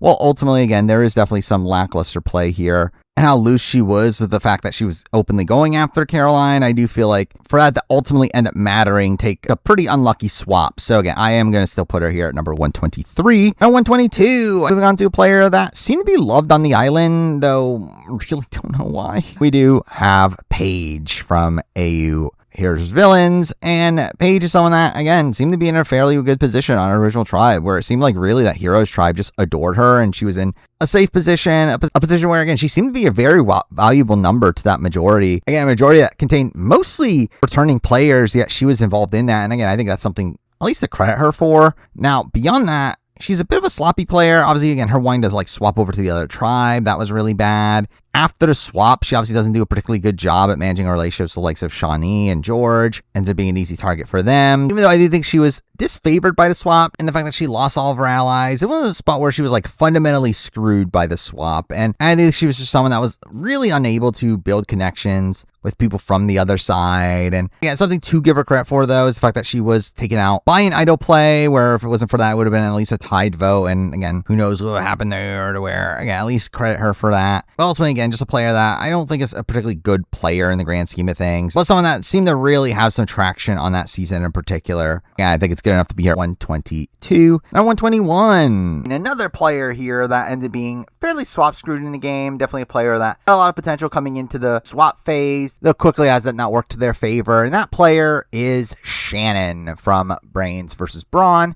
And Shannon's a player that, again, seemed to be running her original tribe. While she did seem to have some friction with Simon from the offset, she did seem to have a really strong core alliance that really stuck together for his first few rounds, and definitely had a potential to be really running a lot of the show deep into the game. Now, even within that, there is some questionable play during the Benny vote round, where she ends up switching her vote there, which, again, obviously you don't want to cause a tie, though I do think it showed some inability to really keep Big D in line in that spot. And she does get to the swap where, again, she does get swap screwed to a degree, at least swapped screwed out of a good position, where technically she is swapped with a majority of her original tribe, though she swapped with the people that she wasn't working with, people like Simon, people like Danny, people like Chelsea, and ends up losing some of her integral numbers like Flick and Gerald. And now technically she does end up losing the battle for the swing votes, where again she had the same potential as that other grouping to pick up Haley and the other Brains as numbers, which she fails to do. Though at the end of the day, Shannon's really this high, mainly because of me thinking she has potential. I think in comparison to Paige is just somebody that I don't know if she's necessarily able to do what she was able to do in most given groups. I think it takes a specific group of people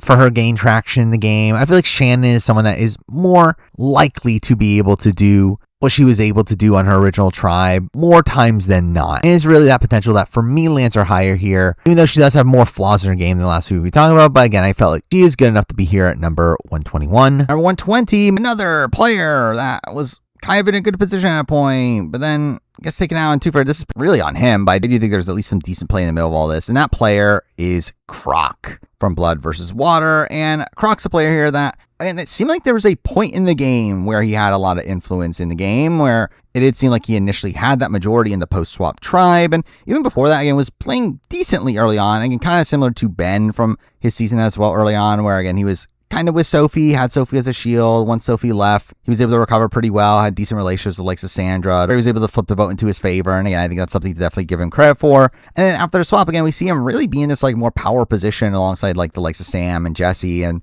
Chrissy, where again, it did feel like he was in a spot where he could have been running the show, especially with an idol in his pocket, though obviously again the vote eventually flips on him, with Ben kind of leading the vote against him, which to be fair was kind of a misunderstanding, where again Croc was at least trying to save Ben at a point, and Ben kind of misguidingly takes out Croc thinking he's against him, which again is an issue still. Yeah, I do think it's a spot here where Croc at least seemed to have a level of influence early on, and I think definitely would have had potential had he survived over that round, or had he gotten to the merge. I do think there would have been a pretty soft landing spot for him, especially through his connection with Chrissy and then his connection with like Jordan, where I think there definitely would have been some inroads for him had he survived that round. But ultimately, there was enough bad play there where, again, it became a bit tough to really rank him. But ultimately, I felt like he kind of deserves to be alongside these players that got taken out around the swap phase of the game. So again, he's here number 120. Now number 119. Now moving on to players that made the merge, though probably shouldn't have made the merge, though still had like a level of influence at a point, and starting that off with Jesse from Brains versus Brawn 2. And Jesse's someone that I think, had we seen more of him, probably would have been a more genuinely bad player. I think he's someone that,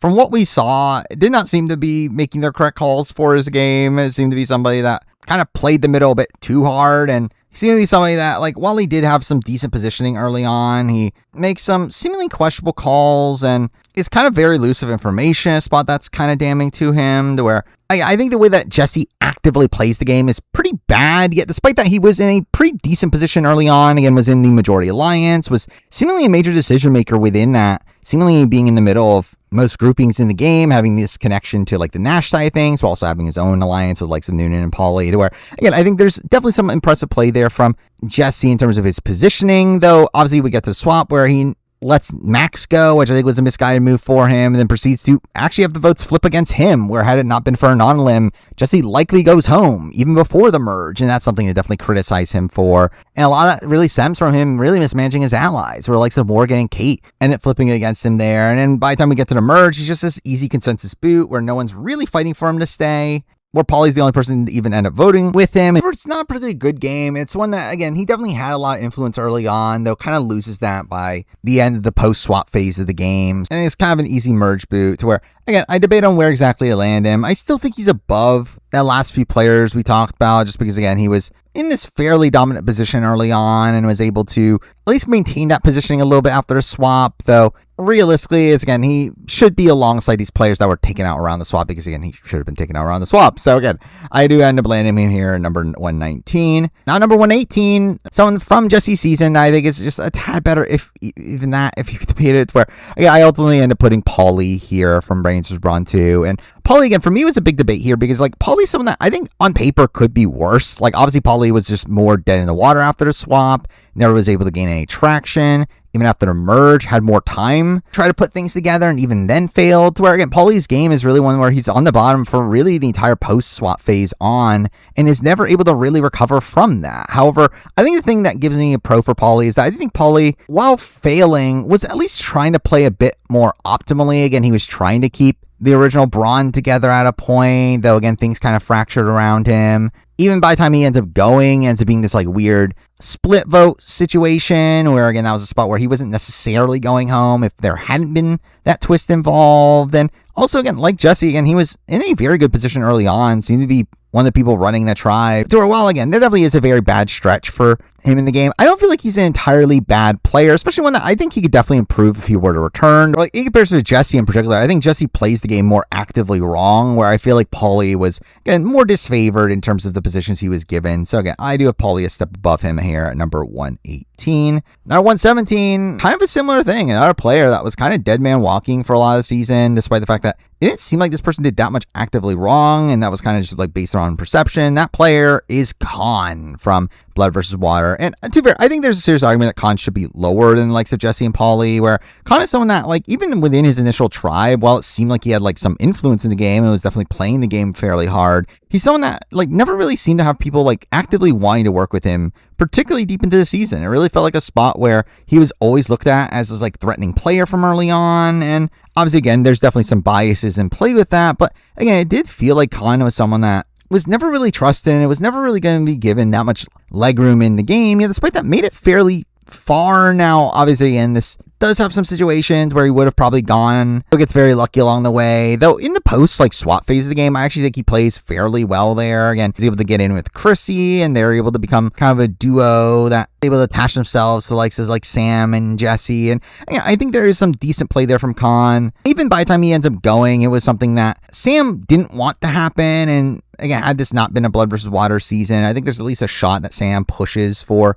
that vote to not go through. Yeah. So again, while Khan was largely ineffective in the game for a lot of it, I do feel like there's at least some upsides there for Khan, where I think there's at least more time where he wasn't, like, scraping on the bottom like someone like Paulie. So again, I do have him here at number 117. Number 116, we're moving on to a player that is a two-time player, but was he though? At number 116, I do have Andy from Heroes Contenders 2 and also Blood vs. Water. And Andy, from Blood vs. Water, I don't really take much out of his appearance there, as it really felt like a spot where he was kind of screwed from the offset. Didn't want to work with him from the very beginning due to his reputation on this previous season, and again, he was just kind of screwed on that season. However, the thing I am going to take into account here is his first appearance, which is, again, kind of middling. It's really one where, yes, there were some decent instincts at points. He seemed to be someone that had some influence early on. After the swap, I feel like while he ends up being blindsided there eventually, I do think he actually does play the middle decently well initially. Just the problem is that he is Andy, and he's someone that, like, people don't really trust on the offset, and that's obviously always going to cause him issues. But I think he's someone that, again, kind of had the right idea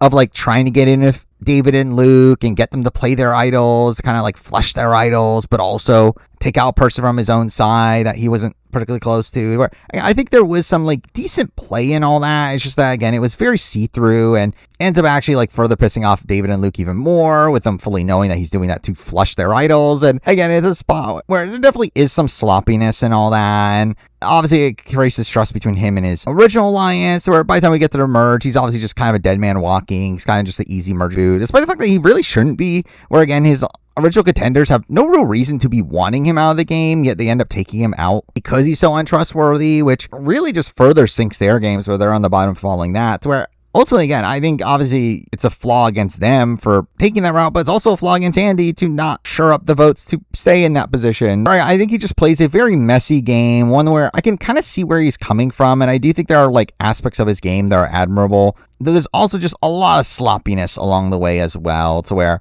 it like finally ends up catching up to him the following season, where he ends up being screwed on the offset because of all that. Yeah, ultimately, again, I do think he's a player that has some skills, but still extremely flawed, but enough to put him here at 116. Now, number 115, we're moving on to a player that demonstrated a lot of potential while he was there and does get taken out due to, again, a weird circumstance, though definitely also had some lows to his game as well, and that player is Garruk from Titans vs. Rebels. And Garruk's a player here that obviously had a very core alliance. He was very close to Ferris and Raymond and Eileen, and again, he definitely had a decent backing around him, and through that, again, remained fairly safe early on, though is eventually taken out at the swap, kind of as a safe foe because they know that Ferris has an idol, which again is a little wonkiness there, and especially in a spot where it's again a post-swap tribal, and a spot where they did seem to have the numbers before it swapped, or again, definitely a lot of upside there for Garruk, especially considering he had a fairly correct read on the situation, something that Ferris didn't even have, to where I think there's definitely some things to really prop up Garruk here for, though at the same time, I do think Garruk is someone that probably let his emotions get ahead of him a bit too much. I think he made it too openly known to Kirby that he was against her, which leads to Kirby flipping the vote onto him. And while again, it probably wouldn't have mattered, they not gone to the swap, where again, he was pretty well insulated within his original group, to where again, there definitely was a lot of unluckiness in play with how all that played out, though at the same time, I just feel like Garruk is someone that, yes, I do think he had a decent read on the game. Yes, I do think he had a solid alliance, but I do think it is the fact that he did seem to be a fairly emotionally driven player. It does make him a bit tougher to rank here in the grand scheme of things. So again, I ended up landing him here at number 115. Number 114, moving on to another kind of swap screwed player, one that was taken out due to an idol here, that definitely had some potential in the long term, and that player is Noonan from Brains vs. Brawn 2. And Noonan's a player that, again, seemed to be fairly well positioned early on, where I remember coming into the season, I was very questioning of would she fit into that original Brawn tribe, though it did feel like she was able to build some instant bonds with the likes of Polly and Candy and Jesse and Ben, where again, they seemed to be really running a show in that original tribe, and it did seem like she had an influence there. But then we get to the swap, where she's obviously swapped onto the bottom, but even then, I actually feel like she plays okay initially, again, building a bond with AJ, and opening up a lot more inroads for later in the game, had she gotten there, though I think a major issue comes from the fact that we do get to the Ursula vote, where she really ends up blowing up her spot and really sinking the Brawn's chances of getting the numbers in that position. Along with that, proceeds to also like make it very well known to AJ how much she hates him at that point, and again just increase the target on her back, though ultimately again it didn't seem like it was going to matter, where it seemed like Polly was the bigger target ahead of her either way. And I do think that's an interesting spot for Noonan, where again, had she survived that round, where again, had Polly not played his idol, I think Noonan would have actually been in an okay spot for down the road. Like, it definitely would have been a position where she would have had more inroads than the likes of Polly, who again just everyone seemed to not trust from the offset, where again, people did seem to like Noonan and did want to work with her, to where again, I do think she definitely had some potential there that she was kind of screwed out of, though at the same time, I do think there was some fairly suboptimal play along the way. I do think the way that she ends up handling her relationship with AJ in particular was pretty misguided, along for also not really campaigning much for herself towards the end, and kind of moping around when she got injured was also not particularly great either. But again, I do think there is a lot of potential there for Noonan, especially with how unlucky she was in her eventual elimination. So again, I do have her here at 114. Now 113. Moving on to a player that's actually kind of questionable they're in this group, as they're not actually a swap screwed player, unlike everyone else, but they were a screwed player, and that player is Frazier from Heroes of Villains. Obviously the victim of episode 7, and someone that, again, was just kind of fine in the game. I mean, realistically, it's not like Frazier's a particularly good player. At least he's not a particularly active player. You just kind of went alongside Jordy and did whatever Jordy did. But again, I think with that, was fairly safe for a lot of the season. Didn't do anything like actively wrong to cause his elimination. He was kind of just taken out as his like casualty of war, as kind of backup, kind of this like safe foe, this person that would be easy to take out while keeping in the bigger players in the game. And Frazier's just someone that, again, I don't think does that much wrong to cause his elimination, especially a spot where he was not meant to be the initial boot. Again, it was a spot where it was supposed to be Simon. Obviously, Simon ends up winning immunity, and even after that, it takes a plurality vote to end up eliminating him from the game. To where, I mean, all things considered, I do think Frazier ends up not having an entirely bad game here. Yeah, it's still a position here where Obviously, he didn't lock in the relationships with the Spice Girls well enough to make them not vote for him in that spot. And also, I don't really know what his long-term prospects are, considering he didn't really seem to be the most active player in the world. But again, in the grand scheme of things, he is fairly screwed over. Again, he definitely was not meant to go out in the spot that he did. So again, I feel like it's good enough to put him here at 113. Now, at number 112, we're moving on to a player that was swap screwed to a degree, also has some very wonky circumstances leading to their eventual elimination, and that player is Danny, aka Big D from Brains vs. Brawn. And Danny's a weird player to really assess here because he's really one that obviously gets taken out in a fluke, in the sense that he is seemingly voted out in a spot where he has like Kara switching her vote, which leads to him being taken out in a plurality, and a spot where the minority ends up voting for him, or even then there's like an idol in play. And again, just a very weird circumstance leading to his elimination, though I know it's one that has like conflicting reports around it, where I know there were claims that like Big D wanted to quit the game, and that's why the votes were put on him to begin with. And it makes it a bit tough to really assess him as a player here, where outside that, I think he's a very competent player. I mean, it seemed like he was really the person in the middle of everything on the original Brawn tribe, was kind of playing all sides, and was really the main decision maker on what was going on there. Again, not necessarily in a way that I would agree with, where I do think he probably flip-flopped a bit too much. But still, he definitely had a lot of influence there. And again, it just gets kind of sniped away at the swap, where he kind of inexplicably gets votes against him, which again isn't really explained on the show. And again, it seemed like part of that's because he did want to leave the game. And again, I do think that's a very tough thing to really gauge from his game. Where otherwise, I think there is definitely an argument that he should be higher on this list. But there is, again, these wonky circumstances around him that makes him a bit tough to really land here. But I ended up landing him here at number 112. Now number 111. We're moving on to a player that made it much deeper into the game, but also one that, again, a bit unsure how exactly to rank this person. And that person is Michelle from Blood vs. Water, which is actually a pretty decent chunk up from her sister,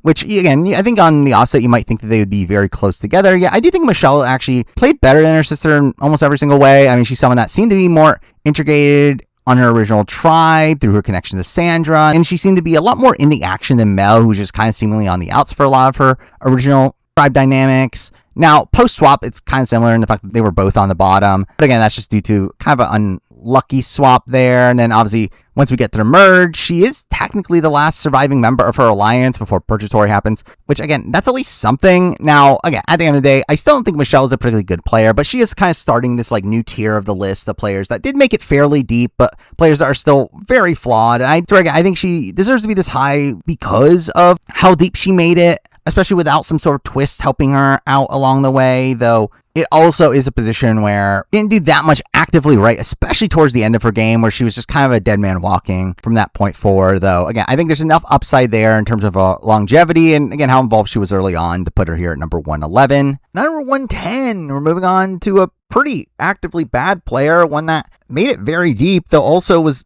unable to gain any real traction in the game despite his constant attempts, and that player is Alex from Titans vs. Rebels. And Alex is a player that, again, I do think there's at least something to be commended here. The fact that he was trying so hard constantly in the game, the fact that he was always trying to make deals, trying to figure out his optimal play. And while, again, he failed a lot, I think there's something to be commended. The fact that he made it so deep while being on the bottom the entire time, while also, again, still being able to pull off a move here and there. Again, he was someone that obviously was on the offset from the very beginning, but then was able to get in with the likes of Ferris and Garrick and Raymond by the time of the swap, and then gets again swapped on the bottom, but once again is able to avoid being targeted there, while people like Rihanna and people like Sarah are targeted over him, and even along the way build a bond with Mark, and then he ends up swapping over to the other tribe eventually, to where he once again is able to get back in with Ferris and them. Now in the post-merge, he was, again, just kind of in and out of the majority at points. Though, again, I think at least recognized the fact that he was on the bottom and attempted to make a big play when Jaden ended up going home. And even in his boot round, I think was, again, at least fighting there to try to flip the votes onto Kirby and ultimately fails. But it's really a game of, again, a lot of downs, but there were some minor ups. Again, he was at least aware of his position in the game towards the end and was able to pull off a move. So while, again, still a pretty bad player, I think there's at least enough upside there to put him here at 110. Now 109, a player that is a similar thing that probably doesn't have as many ups, also probably doesn't have as many downs as Alex, and that player is Robbie from Champs vs. Contenders. He also is kind of in and out of the majority throughout a lot of the game. He, again, is obviously working alongside the likes of Benji for most of the season. Though, again, like Benji, his road early on is very tumultuous, where he's kind of just in and out of what's going on. Does have a pretty good relationship with the likes of Shawnee and Vanilla that keeps him around for a bit, though post-swap we do see him building a bond with Lydia, which does lead to him making an questionable choice in siding with the champions over the contenders, coming into the merge, which is weird, and then also him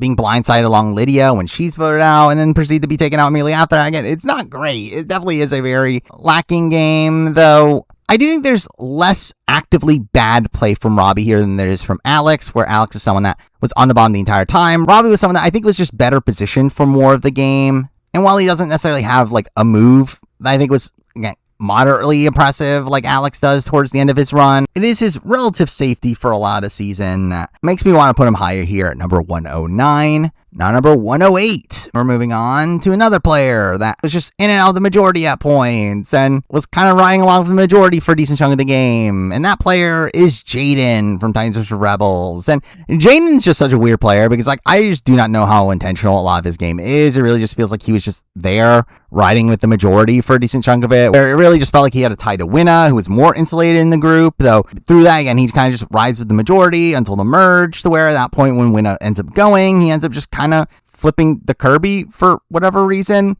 which again, credit to Kirby, but also didn't really make much sense from Jaden's point of view, and really it's just leads to him being a fairly easy person to eventually vote out, where we obviously see Raymond eventually flip to take him out, which to be fair is a fairly wonky circumstance that Raymond decides to make this like his move in taking out Jaden, which did feel like a weird move to make, though still a spot where, again, Jaden obviously didn't maintain his relationships well enough to survive that round. Again, he obviously burned a lot of his original tribe members, while also never having that great of a relationship with Raymond. Though, again, Jaden is someone that was seemingly a largely affable guy before that. Again, not really someone that was ever going to be targeted, just, again, due to be a physical presence, and also the fact that, again, people just liked him. And that's at least something, especially considering how deep into the game he made. Though, again, I do think he played the back portion of his game fairly suboptimally, especially considering how much he burned the people on the opposing side, where while I do think the vote that he gets taken out on is wonky in itself, I do think the path there was kind of self-inflicted. So again, not a great player, but good enough to be here at 108. Now number 107, keeping with Titans vs. Rebels, though a very different player here. We're moving on to Rihanna. And Rihanna's someone here that I just is a very sloppy player. I mean, she's someone that definitely has like natural skills for the game. She had some decent one-on-one connections, particularly with Kirby. She was obviously very physical and did very well in challenges, while also was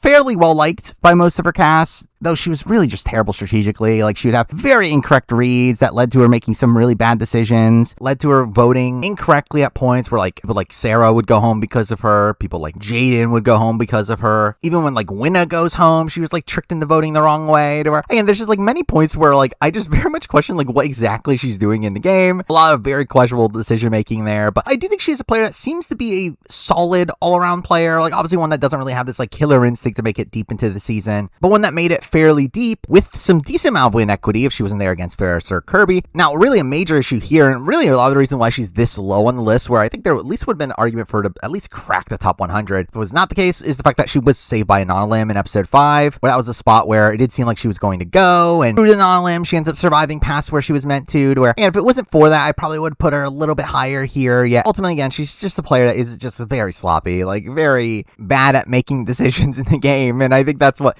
makes her tough to really rank here. But again, I'm gonna have her here 107. Now number 106, moving on to a player that I actually initially thought would be lower until I really thought about it. I feel like, okay, maybe I was thinking of this person a bit too lowly, but either way, I do have Laura from Brains vs. Brawn, and Laura's a player here that, again, I was gonna put low because she was saved by Anonalim fairly early on. She also really spent a lot of the game just kind of scrapping on the bottom, though I think there's some major upsides here from Laura. First, the fact that she was part of the initial majority. She was seemingly Joey's like right-hand man, and I think that's something to be commended. And obviously, again, that gets flipped on by the time of the merge, but again, she still had control for a decent amount of the early votes. And then after that, she gets swapped into a very bad position where she's on the bottom, but even then, she's the one to make it out of that over Georgia and Rachel. And something I kind of forgot about is that even in the spot where she was saved by Anonalim, it was a very weird circumstance where Rachel had immunity and Georgia was out due to a sick day, to where I don't know how much to really fault Laura herself for that position. And then we get to the merge where, again, she does get saved by an idol at the merge, though, again, that was kind of a spot where like she was a safe vote. It's not like people like actively want her out of the game. And she's, again, at that point, like kind of like in and out of the majority at points. But she ultimately ends up going out with only one vote to her name, where obviously George ends up saving Kara with the secret idol. And I think that's a spot there where I think I will give Laura, again, some credit there, where, again, that definitely is a very wonky way for her to go, especially considering that was also a round where only a few people were even up for elimination, where, again, I think there's a lot of, like, unlucky circumstances revolving around Laura, to where there's also a lot of her just being on the bottom for a lot of the game, and again, she needs to be saved by an idol, and a non-elim, but again, there's so many wonky circumstances around everything around her game that I'm willing to, like, give her a little bit of grace here, put her a bit higher than what I was initially going to, which, again, put her here at number 106. Now, number 105, on to a player that is tough to gauge, because we never got to see much of this player, and again, they kind of leave unexpectedly, but I do have Chelsea from Brains vs. Brawn, and again, it's tough to gauge Chelsea because she was barely on the show, and also she gets medevaced, so again, I don't know how to rank her, though again, she was alongside Danny for a lot of the season. Now, like Danny, she was in and out of the majority at points, where again, she was with the Simon grouping, who were in the minority during the early pre-merge phase, though after the swap, she ends up being in a better position, where they end up winning the battle over Shannon, but then after that, she flips against Simon, which felt like a misguided move, and then we get their merge, where once again, it's just weird because they have the numbers, but they also don't because of Haley's idol, but even then, after that, they kind of maintain the numbers before she gets medevaced, where again, it's just kind of all over the place, and again, I just don't know how much to attribute that to Chelsea. Now, again, the reason I'm putting Chelsea as high as she is because I do think there is a seemingly capable player in Chelsea. Like, she seems to be a pretty stable presence, someone that is well liked by her cast, and someone that, again, I don't know if she necessarily wins if she gets to the end, but someone that I think definitely has longevity on most given seasons, where, again, I do think when assessing her as a player, I do think she's on the same caliber as someone like Alora, someone like a Rihanna, but also her just, again, getting medevaced to where we don't really have this, like, downfall for her, so, again, tough to rank her, but I did end up landing her at 105. Now, number 104, moving on to a similar case of a player that unexpectedly left the game, and we really just don't know what happened to him in the game, and at 104, I do have Ben from Brains vs. Brawn 2, and again, Ben really just ends up leaving the game out of the blue. It's not really explained. Obviously, there's stories out there what happened, but in terms of him in the game, he did very much seem like a okay player. I mean, obviously, we didn't really get to see much of him, but from what we did see, he seemed to be running the tribe alongside Jesse, and in reality, we actually do see him doing a decent amount of the legwork there, even more so than Jesse at points, where Ben definitely felt like the more competent player between the two, though at the same time, him and Jesse were starting to get targeted by the time he left, or while Jesse was the bigger target of the two. And obviously, again, Jesse was the one that was going to get voted out over him. At the same time, it felt like Ben's game was on the downward slope, where even though he does survive over Jesse, it did not feel like he was poised to make a particularly deep run in the game, where it did feel like coming into the merge, he was going to be in the bottom. And again, it makes it very difficult to assess this game, as it's not like he was in a particularly great spot when he left the game. Though, again, I think he did demonstrate some skills in the game, was able to run some portions of the game. And I think we kind of know more about his game than Chelsea. While Chelsea was probably in a better spot at the time that she left the game, I do feel like Ben feels like the better player of the two. So again, I have him a bit higher here at 104. Now, number 103, and now we're getting to some of the older players of Survivor all in a row here. Now ranked here due to kind of different reasons. So this is a player that I think can make it deep a lot of the time and is a very likable guy, but just very unlikely to win. And as two-time player, Tarzan from AU 2017 and All-Stars. And man, Tarzan's just a weird figure here, as if we're just taking his first season into account, it's bad. Like, it's literally a spot where he idles himself out of the game. And again, obviously this gets propped up as this like big heroic moment, but it's also abhorrent gameplay. But despite that, it's like people wanted him to stay. Like, he was a pretty major swing vote, where despite him being on the outs, it's like the people in charge didn't actively want him to go. Though we do see his return for All-Stars, and I think that's probably just the way that we typically see his run go, which is essentially that he ends up being kind of a tag along to a majority group, gets dragged towards the end, and doesn't actually make it to the end. And again, I think that's the way that Tarzan's game goes most of the time, where again, I think he is a stable presence, he's a good ally, he's someone that will follow orders, but he's not someone that really has that gumption to go on to win the game. I think the only way he wins the game is if he gets to the end against someone that's really unlikable, and they just vote for Tarzan due to that, to where ultimately, again, Tarzan's just a player that is just a very stable player when he's not playing his idol on somebody that will lead to him getting out of the game. But again, it is that fact that also makes me put him lower here, where again, I think if it wasn't for that, he probably would be relatively high-ish on this list. Like, I mean, a decent ways into the top 100. Yeah, I think it's the fact that he also has his ability to self-sabotage and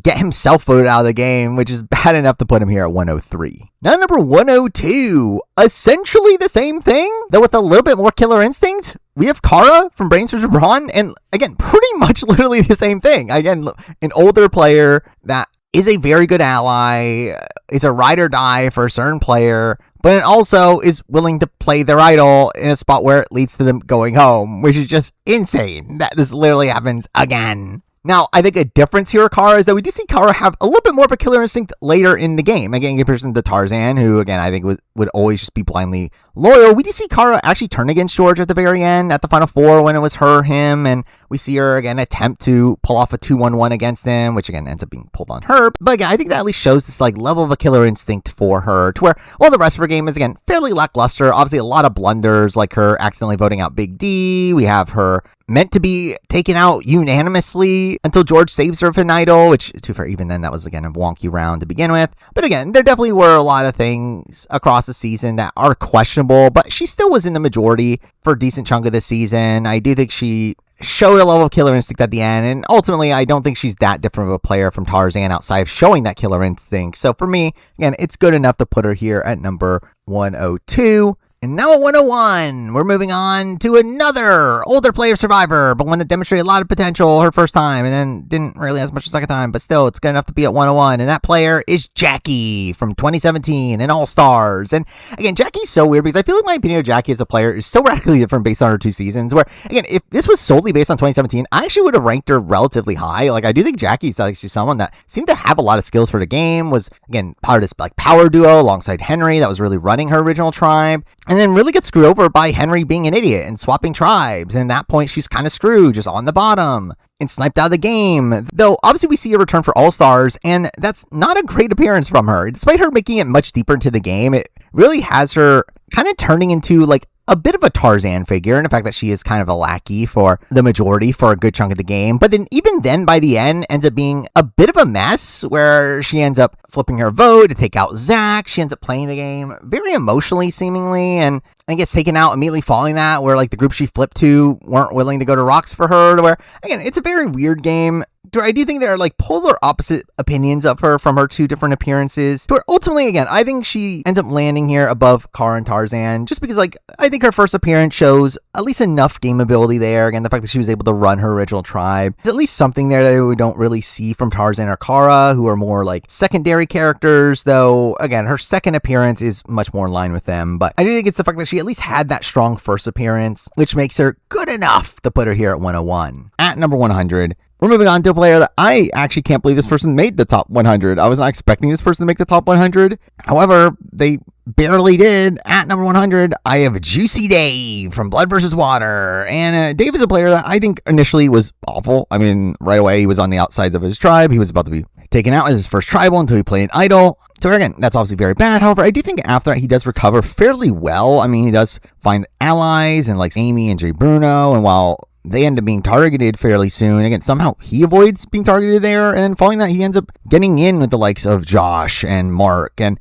ends up really staying in the majority for a good chunk of the game. Now, I do think he's someone that kind of fails to make a move along the way and probably should have. However, I do think he at least had that gusto at the tail end to recognize what he should be doing and tries to make a move against Mark and Josh, though ends up failing in doing so. But again, I think there's at least that awareness towards the end of what he should be doing, to where obviously he waited a bit too long, but ultimately, again, he at least eventually tried to make the move. So again, because I'm as good enough to be here in the top 100. Now, number 99, we're moving on to a grouping of players that have very rocky trajectories, though I think there's some potential in them as players, despite being fairly early merge boots. But at number 99, I'm going to be starting this all off with Annalise from AU 2017. And Annalise is someone that I think demonstrates some potential in the game. I mean, she is someone that is a fan of the show. She, at a point at least, was right in the middle between 2 sides. For a while, she was initially on the bottom after the Amy vote. I did think she did some decent work to get into that opposing alliance. The problem is that obviously she tries to make a move there.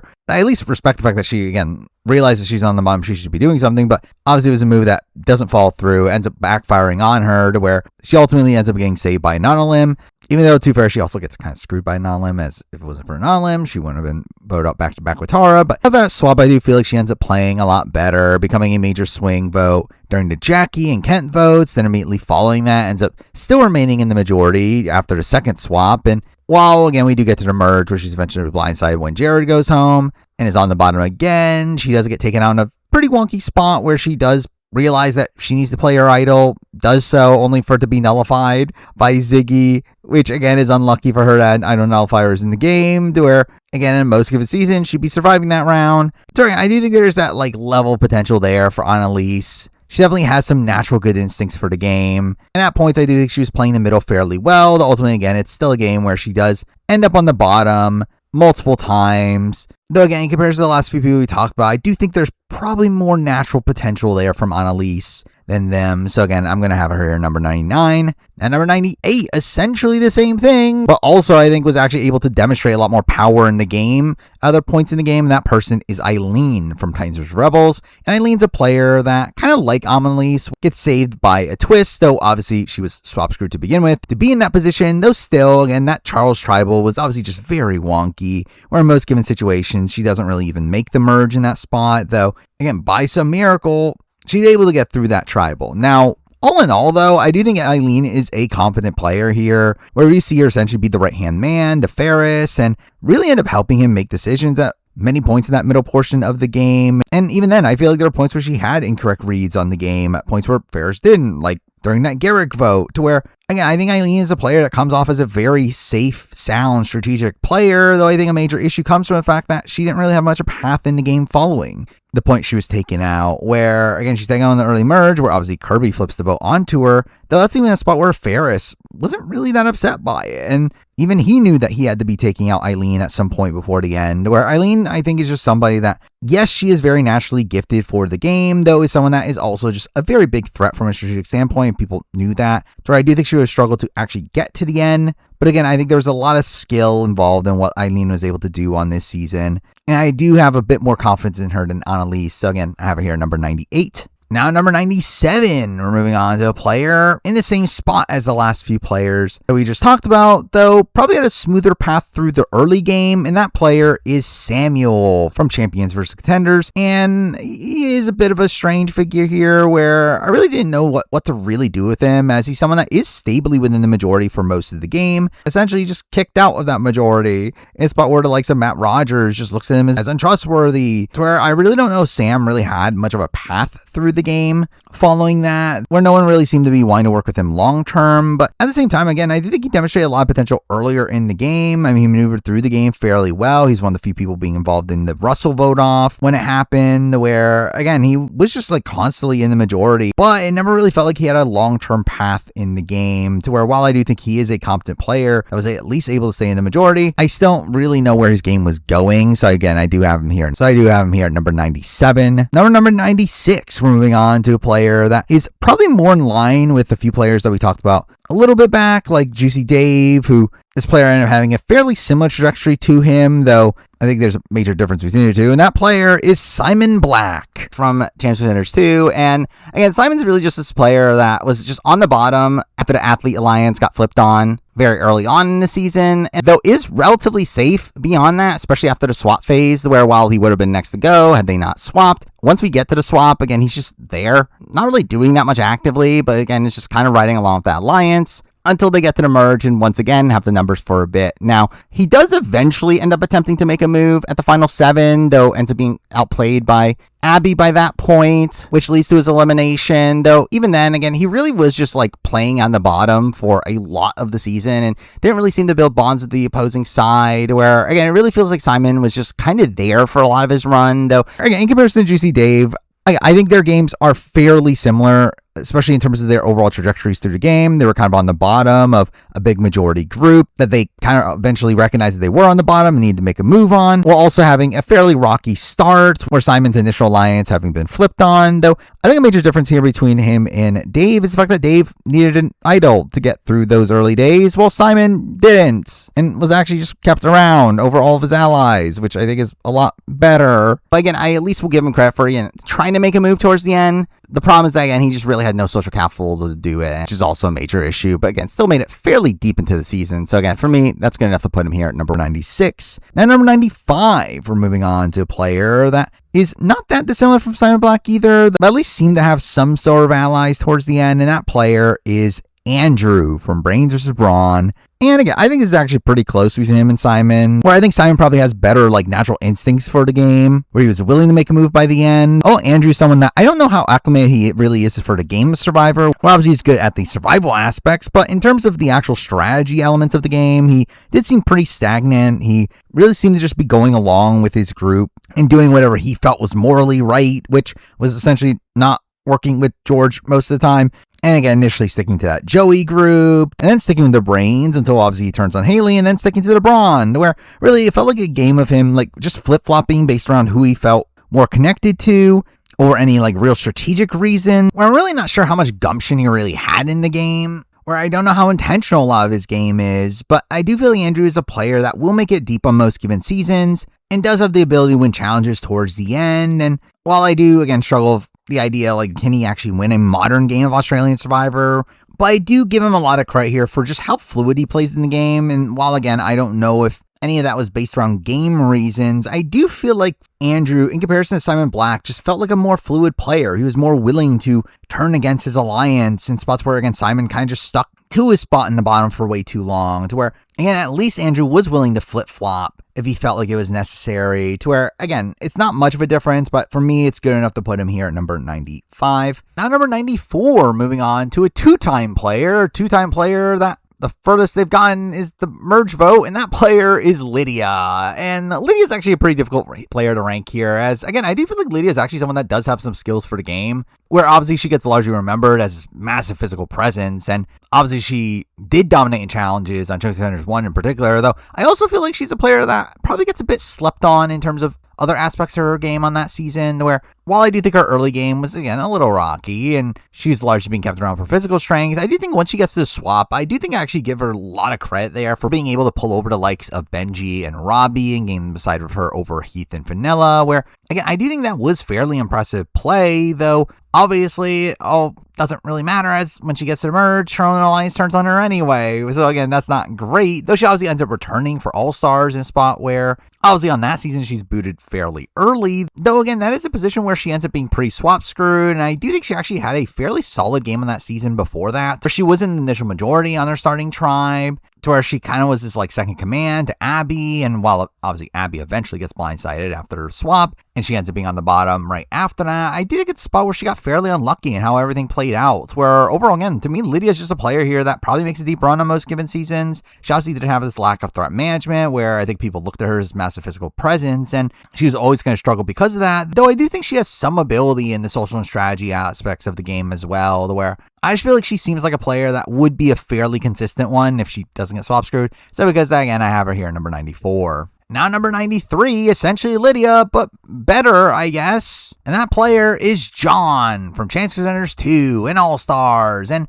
again, John's a player here that technically does outlast Lydia on All-Stars, in a spot where, again, they were both on the same tribe. They're really both in the same position for most of that season. Again, being alongside Abby in this majority alliance, getting swap screwed. Though, again, it was a choice between Lydia and John, and they decided to take out Lydia. So, again, that's something for John here. And really just in general, I mean, he ends up surviving a decent amount of votes on that season. To where, again, John's really just not that bad of a player naturally. Where, again, he's just another one of these that I just don't know how intentional his game is. Where I actually feel like I saw more strategic insight from him on his short stint on the Challenge Australia than I ever saw him on Australian Survivor, where maybe if he were to come back nowadays, he'd be a more cutthroat player and have more strategic elements of the game. Though, realistically, again, his game's one where he's just kind of riding with the majority. It happened the first time as well, and is also taken out in a weird spot there, where it's like weird tide vote, to where, like, really, John's resume is just, again, kind of fine. Just, again, 2 okay appearances, just not particularly strategic appearances, and at the end of the day, again, I just think he's a step above Lydia. He's here at number 93. Now, number 92, moving on to a player that I don't think is particularly good, but they're a pretty stable player that made it very deep, and that player is Commando Steve from Champions vs. Contenders. And again, Steve is just another player that just rode with the majority the entire time he was there, where, again, after Matt Rogers gets taken out, he's just kind of on the bottom. Now he does survive for Benji, but again, he clearly was just a dead man walking, I guess in more ways than one, considering he was literally part of the dead man walking twist. But again, beyond that, there's not really much to say about his game. He just rode alongside Matt for most of the season. He doesn't really seem to do much of the legwork for his group. He was just kind of there, kind of just stably in the majority, where, again, I think in many ways he's very similar to John. where, again, he's just going to stay in his group, and the entire basis on how well he does on the season really just relies on, does his majority stay in the majority or not, which again has nothing to do with what he's actively doing. Where I think there should be some minor credit here in the fact that he survives over Benji at least. But again, Steve's just a player, ultimately, I don't look at too highly, but he's just a player that will probably make a deep most given seasons. He at least was this like second command figure to Matt Rogers, so at least that's something. But again, it's not like he's actively good, but again, he's not actively bad either. So again, he's good enough to be here at number 92. Now number 91, we're moving on to kind of a weird player on this list, another one that was fairly difficult to place, because I do feel like there's a lot of weird circumstances around their elimination. I'm going to go with Petey from Brains vs. Brawn 2. And Petey's a player that obviously didn't get much of an edit on his season, yet from what we've heard post-show, it did actually seem like he was a pretty integral player in the game, one that was actually kind of in the middle of the game for a decent chunk of it, where on the show, he was kind of portrayed as like this kind of loyal soldier for the Brawn, when the reality is that it seemed like he was actually someone that was very much willing to flip on them, especially in the post-swap phase of the game, potentially work with the Brains. And that spot, though, because Max ends up flipping right away, didn't really give him the opportunity to flip himself. Now, technically, he does start the game in the minority, where he's not really in that group with like Jesse, Ben, Noonan, and Polly. Yet he is not really in any particular danger either, where he seemed to be fairly safe, fairly well liked, seemed to be working alongside Zen and Kristen, and despite not being in the majority, not really being in a bad position in the game either. Again, supposedly he was close to making a move post-swap, though wasn't really given the opportunity to do so because of Max flipping, and though despite that still was able to make it to emerge, and at that point seemed to be gaining some potential in the game. He rejoined with Kristen. He was kind of in a middle position at that point, though obviously he ends up getting eventually sniped out of the game. And to be fair, again, Laura wanted to target him. Obviously Miles wanted to target him. It's not like he's flawless in that position, but it's still spot working. He gets out of the game from an idol that was stolen from his number one ally. Again, it definitely is a pretty screwy situation to where, all things considered, it does sound like PD was a pretty good player, just one that did not make much of the edit of the show, but one that I do think plays a solid enough game here to be here at number 91. Now, number 90, we're on to another player that was idled out of the game, that this one probably more stably in a majority group throughout more of the season. That player is Kez from Brains vs. Brawn. And Kez is a player that, again, was out of the game at the merge in a weird situation where technically the numbers were there to take her out if they really wanted to be, though. Again, she does technically get idled out by Haley in that spot. Though, again, outside that, Kez was really in the majority for the entire season. I mean, she was in the majority from the early game alongside Shannon and Flick. And while there's obviously the rockiness at the Benny elimination, she still was in a group with a lot of influence at that point in the game, and then ends up swapping into also a fairly good position where she's in the dominant alliance there. And again, there's some rockiness there of her like considering flipping to the women for whatever reason and like take out George and Kara, but obviously she doesn't end up doing it. And I think it's a spot where Kez turns out to be a fairly competent player that, again, maybe entertained some things she probably shouldn't have, but really outside that, just, again, was in the majority for a decent chunk of the season, gets kind of sniped out of the game with an idol in her pocket, to where I do look at her as just kind of a middle-of-the-road player. She's here at number 90. Now, number 89, moving on to essentially just a step above her, because it's a person that literally just survived one normal round past her, and that player is Gerald from Brains vs. Brawn. And the thing is, again, he survives over Kez when they were in similar positions in the game, both in initial majorities, swapping over into also a majority and staying within a majority until the post-merge, where, again, he survives over Kez. And following that, there's, again, a few rounds of weirdness, though the next real normal elimination is one where Gerald ends up going home. So again, I think their games are just fairly similar. There's not really that much of a difference between the two. I think actually you can maybe give Kez more credit for being more part of the core of that group with like Flick and Shannon early on, though ultimately, again, I just think they're fairly similar players, with him just kind of being a stagnant player, stayed with his group and kind of went down with the ship by the end. But again, good enough to be here at number 89. At number 88, we're moving on to a couple screwed over players in the game. This person being swap screwed, along with also having a massive reputation coming in the season. That player is Sandra Diaz Twine from Blood vs. Water. And again, this is just an assessment of her Australian Survivor game, where all in all, I think Sandra plays a fine game on this season, where obviously coming in, she had a massive target on her back, and she realistically had no real path to the end, though despite that, I don't think she plays poorly here. I mean, she really just comes in with this massive reputation, and to be fair, I do think it kind of helps her to a degree at points where people do want to keep her around for her game knowledge and also look at her as a bit of a shield in front of them. But still, she was able to keep the votes off her during like the Juicy Dave situation. She was able to be involved in taking out Sophie and also is involved in flipping the votes onto Amy and Jay Bruno, which I think is pretty good. And following that, she obviously just gets swap screwed and it's just on the bottom and has no real way to save herself. Where, again, there's not much that Sandra does actively wrong here. She just gets swap screwed to where she had no long-term prospects on this season, but obviously, again, that was because of this massive reputation on her back. To where, I mean, ultimately, again, she's this high because there's not really much to criticize from her run, but there's not too much to praise outside the fact that it's a surprise that she made it as far as she did. But again, it's good enough to be her number 88. Now, number 87, moving on to probably one of the most screw-over players in Australian Survivor history, really someone that just got completely sniped out of the game, and that player is Charles from Titans vs. Rebels. And Charles is a player that, again, seemed to be pretty well positioned for a good chunk of the game. I mean, the early portions of the game, he was seemingly with the majority, to where, I mean, the show doesn't really focus at all, really, on where exactly he was within that group. Again, he was with them, now not within the middle-aged mafia, though he never felt like he was in any particular danger, though we do get this swap where he is very much swap screwed, again, being on the bottom alongside the other Titans, though is able to make the most of that. Obviously, playing off these two sides, ending up siding with the Kirby side of things, and just in general being these major swing votes for his upcoming rounds, though beyond that, Charles did seem to be really poised to have a lot of control coming into the merge phase of the game, pretty much having connections to everyone outside of that Ferris grouping. That is until, again, he gets sniped out of the game because of a twist where he gets extremely unlucky in the fact that he gets taken out when he does. Now, obviously, yes, he did play poorly to antagonize Ferris and Eileen, but really outside that, again, Charles should have been someone that should be very well positioned to get through that round, where had that been a full-blown tribal, he has no real chance of getting taken out in that spot. However, he just gets kind of sniped out here due to the twist that happened last second that saved Ferris and Eileen and gave them pretty much a soul votes to eliminate, where, again, it is a pretty screwy situation where I don't think Charles does that much wrong. He did seem to have some pretty major prospects for down the road. So, again, I do think he's good enough to be here at number 87. Now, number 86. Moving on to a player that I'm kind of surprised is this high, as I never looked at him as that good of a player. The more I thought about it, though, I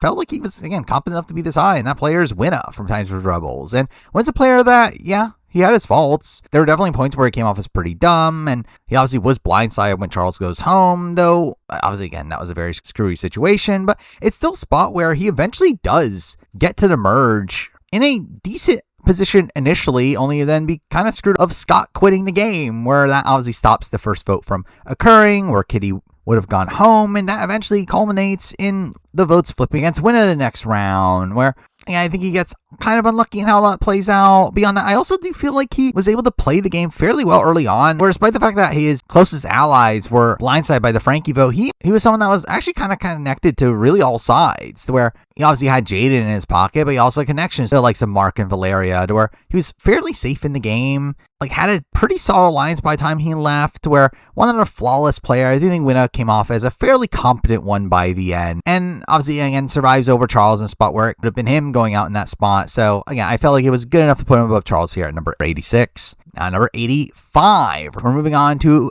kind of a string of players here from the same season. I think got very unlucky at how the swap played out and just came to merge down in numbers. Also, all of it coming off as somewhat competent players. We're starting it off with Connor from AU 2016. And Connor's a player here that really came into the merge down in numbers and was just kind of screwed by the time of the merge. Now, in comparison to the next few people we talk about, I think he did a bit more wrong early on in the game, where obviously he had some of these connections to the people that took him out at the merge, though ends up making those connections very rocky, to where he kind of blows up a lot of his connections with the Snapu tribe, especially with the likes of Flick and Brooke, which leads to them having this vendetta against him that makes him the merge boot, to where while I do think he repairs his game fairly decently following that, it's again a spot where he's swapped into a group that just goes to tribal over and over and over again. And ultimately, again, I do think it's actually pretty impressive that he was able to survive as many tribals as he was, though ultimately he was still fairly aloof at a couple points in the game. Obviously, it was almost voted out of his Snapu tribe as well, to where again, it's not a perfect game here, though I think in comparison to many of the people we've talked about so far, I think he's someone that does have a long longevity in the game most times. He's someone that did build some pretty strong one-on-one bonds. So again, I think he's good enough to be here at number 85. Now, number 84, essentially the same game for the most part, though, again, slightly better at points. That player is Kate from AU 2016. And Kate is, again, another similar case here where her and Connor really play most of the game alongside each other in the post-swap tribe, where they obviously go to a lot of tribals together. They both survive through that entire tribe, though Kate was a bit more in the majority during that portion of the game. She was involved in taking out Andrew, where Connor was blindsided by that vote. Also, she ends up surviving over Connor, so that's another plus in her direction. Now, also like Connor, though, her game does start off a little bit rocky, where she's initially blindsided when Nick goes home, and it wasn't even seeming like a spot where she was that close to Nick. So again, it really just felt like a spot where she was blindsided for the sake of it. Though again, she recovers fairly well, and again, I think she ultimately ends up being a decent enough player, decent enough socially, pretty good physically. Though I didn't love the moral high ground that she was on throughout a lot of the game, to where she was really spending the back portion of her game talking about the people that like deserve to win, and people like Nick don't deserve it, which again was kind of frustrating to see, though. Obviously, she just comes to the merge where she has no real chance to survive there. It's kind of just a no-brainer to vote her out on the spot. And even then, she actually comes closer to staying than what she probably should have, to where I do think she's a competent player. And again, good enough to be here at 84. Now, number 83, we're moving on to another player from AU 2016, and that player is Sue. And Sue's a bit of a difficult player to rank here. She's someone that is obviously of an archetype that you would not expect to do well in Australian Survivor. Again, this older woman archetype that typically is voted out early on in the season, though something impressive about Sue is the fact that she wasn't even really considered to be voted out early on in the season. And again, there was never really a point where people actually really wanted to take Sue out of the game. And to be fair, I mean, she obviously had someone like Barry that kind of took that load off her, but she was someone that seemed to be doing really well socially. People just generally liked her and wanted to keep her around, where again, even in their post-swap tribe where they lose over and over and over again, they somehow never really take a shot at taking out Sue as a physical liability, to where, again, I think that's fairly impressive, all things considered. Now, also, again, she ends up obviously surviving over Kate and Connor for actually a decent amount of rounds after that, against surviving over Nick and Kylie. Even the boot that she ends up eventually going home, that was a spot where Jenna Louise was supposed to be booted over her. And even then, it was like a very close vote, and she was mostly taken out just due to her connection to Jenna Louise. And obviously, she ends up making her big move, which surely happened. But ultimately, again, I think Sue ends up being a fairly competent player here, one that, again, for her archetype, ends up playing a pretty strong game here. One where it's kind of surprising she made it as far as she did, considering how many times she went to tribal. So again, I have her here at number 83. Now, number 82, we're moving on to a player that is a multi-time player that also has been pretty bad in most of his appearances, though there's at least some potential there to have him here at number 82. And at 82, I do have Simon. And obviously, this is a weird spot where I am making this video before Australian Survivor Redemption ends up airing, to where we know he's obviously going to be on that, to where at this current point, I do think Simon's just a player that clearly has some skills for the game, and obviously has made it deep through at least a season. Here's the Villains, though in a spot where he made it deep largely just due to complete luck. While he does seem to win a jury vote if he got into the end, his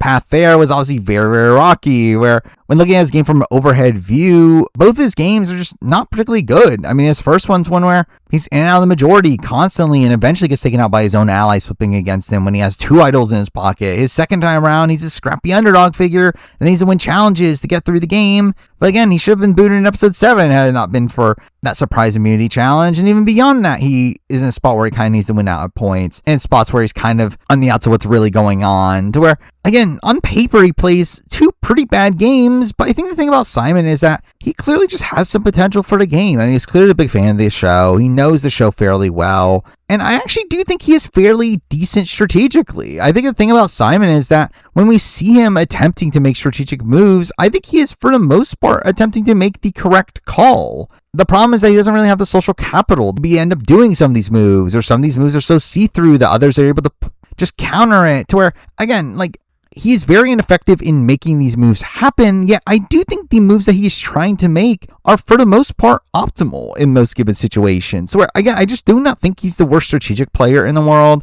He's just a largely ineffective one. And when you add in the fact that he can definitely win challenges, I think he can come off as fairly endearing, to where, again, I think he can win a jury vote if he gets to the end.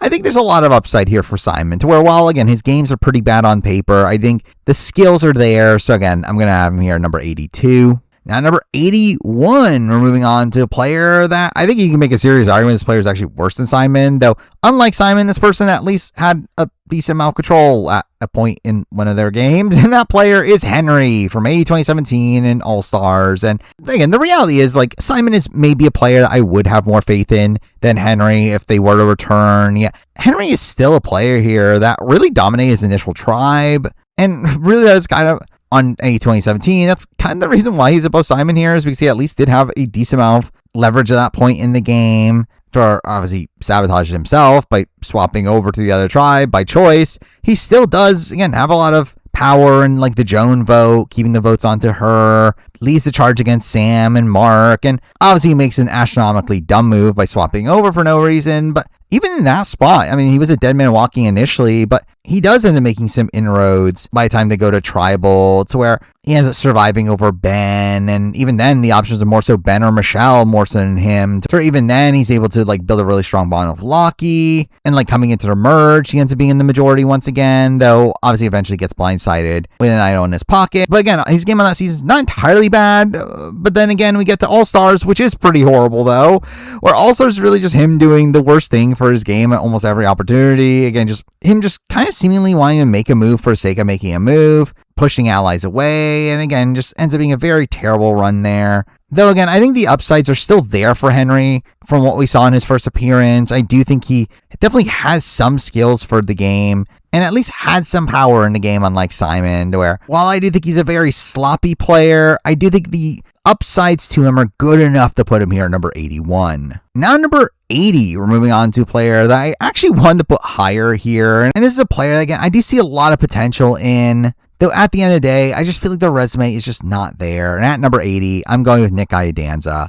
And Nick is someone that, again, generally I think has a lot of skills for the game, but straight up, if we're just taking his first appearance into account, he would be fairly low on this list. He's not a particularly good player the first time around. Mind you, obviously it wasn't a cast that was particularly well situated for him, but he was in a spot where he's instantly blindsided from his original tribe. Again, would have been the 5th boot of his season, but then gets saved by an Anolim. And once that happens, he's once again just on the bottom. Yeah, he's able to scrape on through, build enough connections with the likes of Flick and Brooke and Matt to be saved over Tegan. And again, after that, he doesn't really go to tribal again until the merge, where throughout the entire phase of the game, he's not particularly well situated in the game. Like, he's not really the first target either, but he's someone that is not really trusted, and someone that's also like doing some weird things with like his relationship with Jenna Louise and just kind of burning that relationship even more, to where, again, just some bad play there. And again, we get to the merge where he's really just saved by the fact that he's in the technical majority for his first couple rounds, until they realize that we don't want to work with him because he's a liar and flip on him immediately, which again,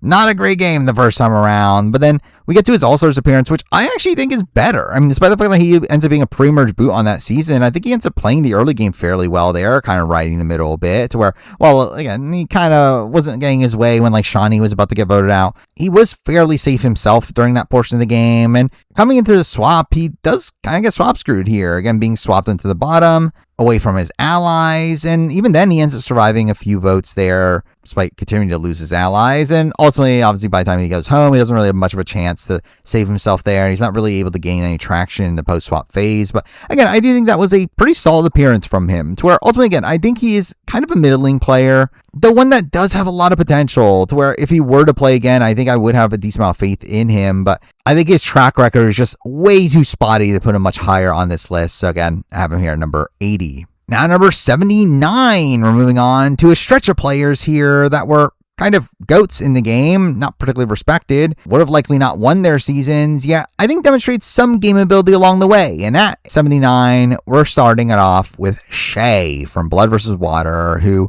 obviously was a runner-up there, got no votes at the end. Yeah, I think Shay, again, is just a player here that probably goes deep on most given seasons. She's a very physical presence, can win a lot of challenges, seems to be fairly affable socially. I think a major downside for her is that she's not particularly active strategically. But even then, like, even on this season, like, she ends up being kind of screwed over by, like, Nina getting medevac, who was obviously someone that was her closest ally at that point in the game. Obviously loses Brianna early on in the game, and then he loses Ben before the merge, and really despite that, is still able to make it fairly deep into the game, where she did at least initially have this relationship with Josh, and well, ultimately she ends up getting into the merger in a spot where she's on the bottom, and eventually gets taken out by that Broy alliance, and ends up later returning to the game. And I don't know if there was that much she could really do on this season, where we obviously had all these incentives for likes of Josh and Mark to be working together. But again, she ends up returning to the game in a spot where she's really just a goat from that point forward, gets to the end, and wins some last minute challenges. Though again, it's just not a great game here, but in the grand scheme of things, again, she's just someone that was on the bottom and didn't really get much of her way throughout the season. But I do feel like she's the type of player that is naturally skilled to make it deep into the game more times than not, to where I don't know if that strategic agency is necessarily there to really pull off a winning game, but I do think she can at least make it to the end a lot of times. And again, for me, that's enough to put her here at number 79. Now, number 78, similar thing, though, again, for someone that I think is a slightly better player, particularly due to this person probably having a little bit more going on in the strategic aspects of the game, and that player is KJ from Blood vs. Water. And again, similar thing, KJ's also eliminated, comes back through Purgatory, though, to be fair, I actually feel like she gets kind of screwed over to be voted out to go to Purgatory to begin with, where it's a elimination, it happens back to back. Well, she wasn't really given much time to save herself, but again, like Shay, she comes back being looked at as a GOAT. Now, again, I think there's an argument that Shay is a better player, and says that I think Shay is someone that probably more consistently makes it deep in the game. I think KJ definitely has the potential to be an earlier boot here and there, but I also feel like KJ just seemed to be a more strategically sound player more of the time. Now, obviously, she ends up making a pretty big mistake at the final 5, essentially voting herself out, but that's obviously just her being tricked by a player that ends up being way higher on this list, where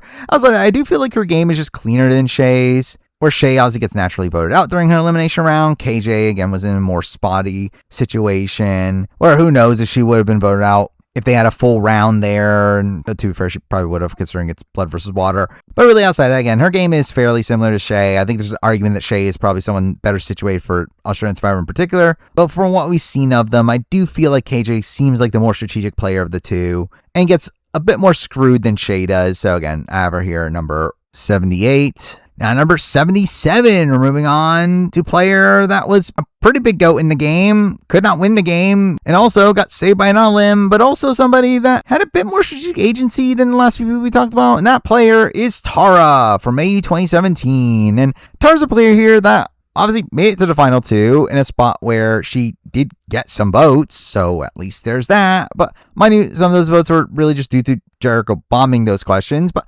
still, she got some votes. And beyond that, I think Tara is someone that definitely has some natural instinct for the game. I mean, while she does get eliminated fairly early on, gets saved by non-elim, she was still seemingly a player that was very willing to flip-flop in the game. We do see her initially working with like the Adam side of things, and then flipping over to the Loki side of things, to where obviously things fall apart there. But we also see her playing a fairly fluid end game, like turning against Loki and ultimately fighting keep Jericho around, which again, you can question as, I don't know if she should have been doing that, but realistically, she'd lose to anybody anyway, where at least she gets to a final 3 or both people are taking her to the end, so at least there's that. And again, she at least didn't lay down and die in the end game there. Sure, she at least made some moves to get the outcome she wanted. Now, obviously, again, she's able to do that because she's in more of a power GOAT position, where everyone knows that they would beat her at the end and don't want to take her out herself because of that. Though again, she still at least had some power in the game and was able to utilize that. But ultimately, I think that's something to be commended here. And again, at the end of the day, we're really just comparing her to Shay and KJ here, who I don't think really do that much on their own to really shape up the end game in their image. I feel like Tara at least does so, and at least gets to the final 2. The person she's trying to get to the final 2 with, again, saves Jericho, flips against Loki. So I think there's at least some agency there in that end game to put her here at number 77. Now number 76, and now we're moving on to players that were booted a bit earlier in the game, but definitely had more legs in the game had they survived where they were taken out. And at 76, here we're moving on to Laura from Brains vs. Brawn 2. And Laura's one that I do think is a bit of a frustrating player at points, where she's someone that does make some questionable decisions, really pushes a bit too hard for what she wants, that comes off as very see-through to the others, that burns her relationships with them. Though she is someone that does clearly know the game fairly well, started off playing pretty well from the offset, Ozzy being part of the Covenant Alliance, and again, seemed to be very well positioned on her original tribe. Now, again, she pushes too hard in that position and ends up pushing away her own alliance by really pushing for Rich to stay, which I do think was definitely misguided there, though it did seem like she had a lot of influence during those early rounds. And following that, she ends up getting pretty swap screwed into a pretty unfortunate situation where obviously she's on the bottom and in a spot where Max just like instantly flips over, where it really doesn't give the brains much room to maneuver, where it did seem like we were in a world where PD was willing to flip, though that kind of gets nullified by the fact that Max wasn't really sticking with them. And though, to be fair, in that spot, I think Laura plays fine. Again, just playing for self-preservation. Obviously throws Miles under the bus, only for Miles to save himself with an idol. And then we get to that weird, like, non-limb round where you could definitely fault Laura for telling Zara about her advantage. And that entire situation does really sever the bond between Laura and Zara moving forward. Ultimately, I do think she plays that portion of the game fairly well. I mean, she's able to turn around the votes where it did seem like her and Zara were able to flip over Kate and Morgan against Jessie, and it did seem like the votes would have landed on Jessie had they gone to tribal in that round, though again they never do go to tribal until the post-merge, where again she's back alongside Logan, ends up becoming a big target because then, to be fair, Logan was always the bigger target than her. Though obviously Logan plays the idol and Laura goes home, to where, yeah, I do think it's a spot where, again, she gets unlucky that an idol ends up taking her out of the game, though it's also a spot where I don't think she plays particularly well leading up to that. But I do think she demonstrated a lot of skills as a player here. Clearly someone that was a fan of the game, and I do think if she were to play again, I think she would play better than what she did the first time around, and considering, again, even the first time around, she had a decent amount of influence and was out of the game, I think she's good enough to be here number 76. Now, number 75, we're moving on to a player that wasn't as much screwed, but more so just got kind of unlucky if her tribe being entirely pagonged along the way, and that person is Jenna Louise from AU 2016. And Jenna Louise really is a player that had some potential in the game, but just was never really given the opportunity to do much with that, where, again, she was part of the initial power structure on Vavau, alongside Craig, seemed to be running things, though gets swapped into a spot where she's on the bottom, because Nick got saved by Nonalim and pushed for her to be swapped over to screw her over. And it is fairly likely that she does go if her tribe were to ever go to tribal, especially with Nick having this massive vendetta against her. But again, they never go to tribal, and even if they did, that would be a spot where she was screwed over by the swap. But again, once we get to the merge, it really is just a spot where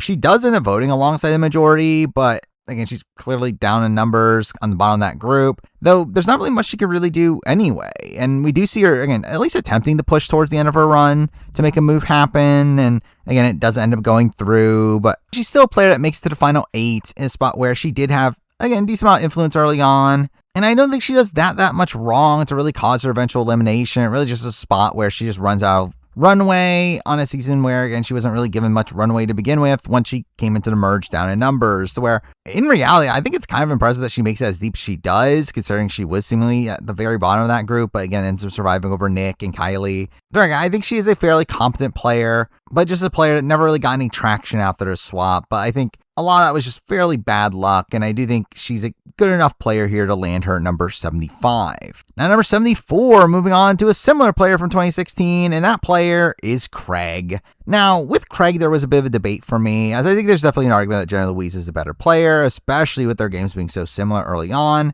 where they were obviously working together early on. Though in many ways, I think Craig was looked at as the leader, and through that was a bigger target than Jenna Louise. Though that said, obviously we do have Craig going to more tribals in the pre-merge, and I think he ends up playing fairly well throughout most of them, maintaining control of his tribe. Now, I do think taking out Andrew is maybe something he shouldn't have done. That did seem kind of short-sighted. And he also could have split the vote during his boot tribal. I think that was also a misplay there, though. I think it's still a spot where he's fairly unlucky to be taken out of the game in the spot that he was. Obviously, it required Phoebe to find an idol to use against him, and even that was a spot where it felt kind of illogical that you would take a shot at someone like Craig, who's the biggest physical presence on a tribe that's losing challenges over and over again. Though again, kind of got to the point where they lost so much that you might as well just take a shot at the leader of the tribe. And really, I feel like it was like pretty much the only way that he would have actually gone home in the pre-merge phase, as it did feel like he had a pretty big stranglehold in that grouping otherwise. So he really just gets sniped out by Phoebe's idol. Though ultimately, I do think Craig is someone that was just kind of screwing that season no matter what, where even if he did make it to the merge, he obviously would have been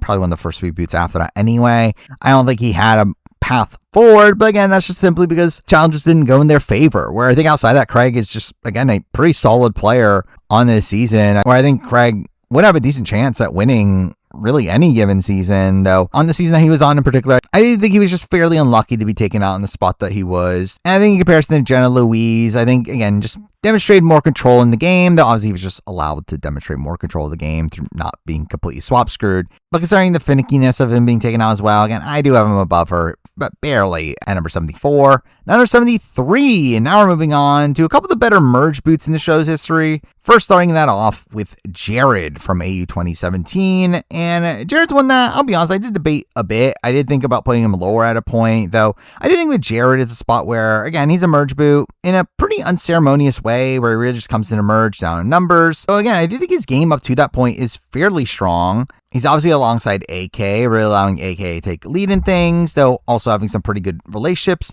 within his grouping, never really being brought up as a target, always staying in a pretty strong position, while AK is kind of the shield for him, and following the swap is once again just stably in the majority, goes through a decent amount of tribals. Even after AK ends up being screwed out of the game, he's really able to pick up where AK left off, reorganizing AK's allies, where at that point, again, he becomes the leader figure, and that's why he's taken out of the merge. But I do think he had the right idea of how to play the game. Just, I think, got fairly unlucky how AK got swap screwed, weakening his position in the game, and also just in general coming into the merge lower in numbers. Though again, I think he demonstrated enough influence in the game to be here relatively high here at number 73. Another number 72 is a player that, again, I think you could also argue is worse than Jared. Though, again, another merge boot here that I think played a pretty solid game, and that player is David Zaharakis. And again, David's a bit of a strange figure where it did feel like he was running the game for a good chunk of the season, though despite that was barely on the show, where it did seem like he was someone that was really one of the main figures on the Heroes tribe, where despite not being a returning player, was able to really get in with those returning players, seemed to have a pretty close relationship to, again, people like Nina, people like Sam, and in the post-swap, we do see that group forming and attempting to make this blindside against Haley that gets stopped by an on a limb. Now, in comparison to Jared, I actually do think there's more actively bad play from David coming into the merge than Jared, where I would put more fault on David for some of his allies turning on him than Jared, where, again, someone like Matt is someone that he should have been able to keep in line. Haley is someone that was on his original tribe and flips. Even Simon is someone that he should have been able to keep on his side, but doesn't. To where, again, I do think he really ends up dropping the ball coming into the merge with specific people that leads to him being flipped on. To where, again, I do think David does a decent amount wrong by the time he's eliminated. So I do think there's an argument here that David should be lower, though at the same time, I do think David played a fairly strong game before that. Again, just seemed to have a lot of influence in the game. Never was in danger early on, and did so despite the other massive presences around him in the game. So again, I do think he's good enough to be here number 72. Now number 71, we're moving on to some mid-merge boots that demonstrate some potential in the game, but also still very flawed. At number 71, we're starting it off with Kitty from Titans vs. Rebels. And Kitty's a player that made 6th place, kind of in and out of the majority. Also made some pretty bad moves along the way, where Kitty's someone that I do struggle to see her winning the game at the end, especially against anyone but Caroline. But with that being said, I think we saw Kitty having a lot of influence in the game, where even though I do think Kitty is particularly bad at lying and had some horrible reads and makes some terrible decisions because of that, I actually do think she's in a spot where she did seem to have people wanting to work with her due to her social graces, where people just liked her, gravitated towards her, where we see Sarah and Rihanna just continuing to trust her when they really shouldn't have. Though again, it still calls back to the point that she had a terrible read on Mark and thought Mark was still with her. So the fact that Sarah and Rihanna trust her when they couldn't is really based around Kitty's own misread of Mark, but still, I think that's something to be commended with there. Though again, she still made some terrible decisions, like her flipping against the Titans for like no reason, especially at the point where they finally had numbers. Her decision to just openly talk about how rich she is for no reason. Well, I do think she gets saved at the merge due to Scott quitting. I do think the fact that she at least built a bond with Scott enough to where he wanted to quit to save her is at least something also. But again, I think she ends up just being a sloppy player here, but one that definitely had some good social skills for the game. So I am going to land it here at number 71. Now number 70, and keeping with fairly sloppy players, the players that still have a level of potential. Now we're moving on to Danny from Brains vs. Brawn. And again, I think Danny's just, again, a fairly sloppy player, one that I don't really agree with a lot of the decisions that she ends up making across the season. Danny was just kind of in and out with the majority at points. Actually, initially in the minority, and while, again, she was still fairly safe despite that, she was technically in the minority of the original Brawn tribe, gets swapped in a spot where she does win the battle against Shannon. At least there's that. She does end up picking up Haley and the Brains as numbers, though even in that position, ends up proceeding to trust them too much to where she ends up blindsiding Simon, which was a really bad move, and in doing so ends up almost being taken out as the backup of it. But again, creates this feud of Haley that leads to very mixed results at the merge. But to fair, I mean, just the post-merger brings with Braun is just so rocky to begin with that no one is really in the majority the entire time. But again, she's someone that seemed to be one of the bigger targets coming to emerge. Does get benefit from the fact that she eventually gets the sole vote to eliminate Baden. That's definitely a thing that happened. But beyond that, again, we also see her like messing up the Gerald vote, at least the brains getting the numbers at that point. I think she plays fairly poorly at points, kind of just giving up her own numbers. But towards the end, I do think Danny starts to play a bit better. Now, again, it's kind of too late. At that point, she's already on the bottom. But again, I think she's playing better, starts winning challenges, gains some respect, probably wins a jury vote handily if she gets there. Just, it was a pretty difficult path there. But, and again, still a lot of influence throughout portions of the game. Was able to get Simon out when she wanted him to, even though I don't think that was a good move. But again, it's just a rocky game. But one that I do think there was at least some win equity there, where realistically, like, had she survived her boot round, she probably has a pretty clean path to the final 3 in the way that Flick did. As I think they're probably just winning similar challenges, though, again, like Flick, I think she's very unlikely to win against Haley in the final immunity challenge anyway. But still, I do think Danny is someone that has some upsides, definitely a lot of downsides of how sloppy she is. But I think the fact that she had a lot of respect by the end, plays the game very hard, but still came fairly close to a winning trajectory there, is good enough to put her here at number 70. Now number 69, to another fairly similar player that is a tad more stable. That player is Morgan from Brains vs. Brawn 2. And obviously Morgan ends up also being a strange figure here, where she does demonstrate some potential very, very early on, where it did seem like she had a lot of influence during the early portions of the game. As kind of swing vote alongside Kate, was actually the person to actually poke Kate in to take out Candy. So again, I think that portion of her game is fairly impressive, to where even then, by the time of the swap, we do see her and Kate also being the main decision makers on who to take out, leading the charge against Max and eventually against Jesse, which again, I do question if she should have been taking the shot against Jesse, but still a lot of impressive play during the early portions of her game. Though in the post-merge, it did seem like she was a bit more checked out, didn't really seem to be talking as much game. And at that point, we do see her and Kate being a massive duo that wants to be split up, though we do see Kate building a really strong bond with AJ that kind of keeps her in the game. Now, obviously beyond that, there's also just the notion that supposedly she didn't want to be there and wasn't really playing that hard because of that. And also because that people didn't really have much respect for her in the game, and she was very unlikely to go on to win the game. But again, I do think there are points where she did have some influence in the game. I do think she was able to get Kate to turn against Candy, which is something, though again, her game just kind of crumbles towards the end. But even at that point, still has a path to the end. Again, not to the win, but again, to the end, where I think that's at least something. Again, I think she plays a fairly fluid game, but one that ends up also just being kind of a middling player once all things said and done. But again, ends up being here number 69. Number 68, moving on to a returning player that, to be fair, most of my assessment of this player comes from their first appearance, and that player is Daisy from Champs Contenders 2, and also All-Stars. Though, again, don't really take that much into account, as there's not really much to say from her on that season. Though she did find herself in the initial majority. I mean, at least there's credit for that. Though, obviously, she has this vendetta with David, and David ends up taking her out. Though, even then, that's a very wonky situation, obviously, where, again, a kind of insane idol play has to be involved to take her out there. But ultimately, again, not really much to really get from her appearance there. So, again, most of the assessment comes from her first appearance, which is a bit rocky, where, I mean, she was in the majority for a decent chunk of that season, so at least there's that. She was obviously working alongside Sean, was kind of his ride or die, kind of ran her original tribe, and even after the swap, though after the swap is where I do question what she was doing in the game, as she really ends up burning her old tribe mates to work with David and Luke, who probably weren't the best options in the world, but still ends up maintaining a majority there. And even when Sean ends up coming back, she ends up obviously getting back with him and still controls the upcoming vote. But I do think it's when we get to the merge that I think her game gets particularly sloppy, where at that point she's pretty gung-ho about needing Andy out, which feels like a really bad move. Now, I do get her point of view, as obviously Andy was wanting Daisy out earlier, but I mean, she's in a spot where she kind of needs him for numbers, and through this just really, and through her taking him out, it's really just completely sinking the Contenders' chances of winning this game. Though really, even despite that, she's still able to somehow crawl her way to the final 8. So, I mean, that's something, I guess. And I will say, at least Daisy is a pretty self-interested player. Again, one that did play a fairly fluid game. So again, while I don't necessarily agree with what she thought was good for her game, she at least, again, was actively playing the game.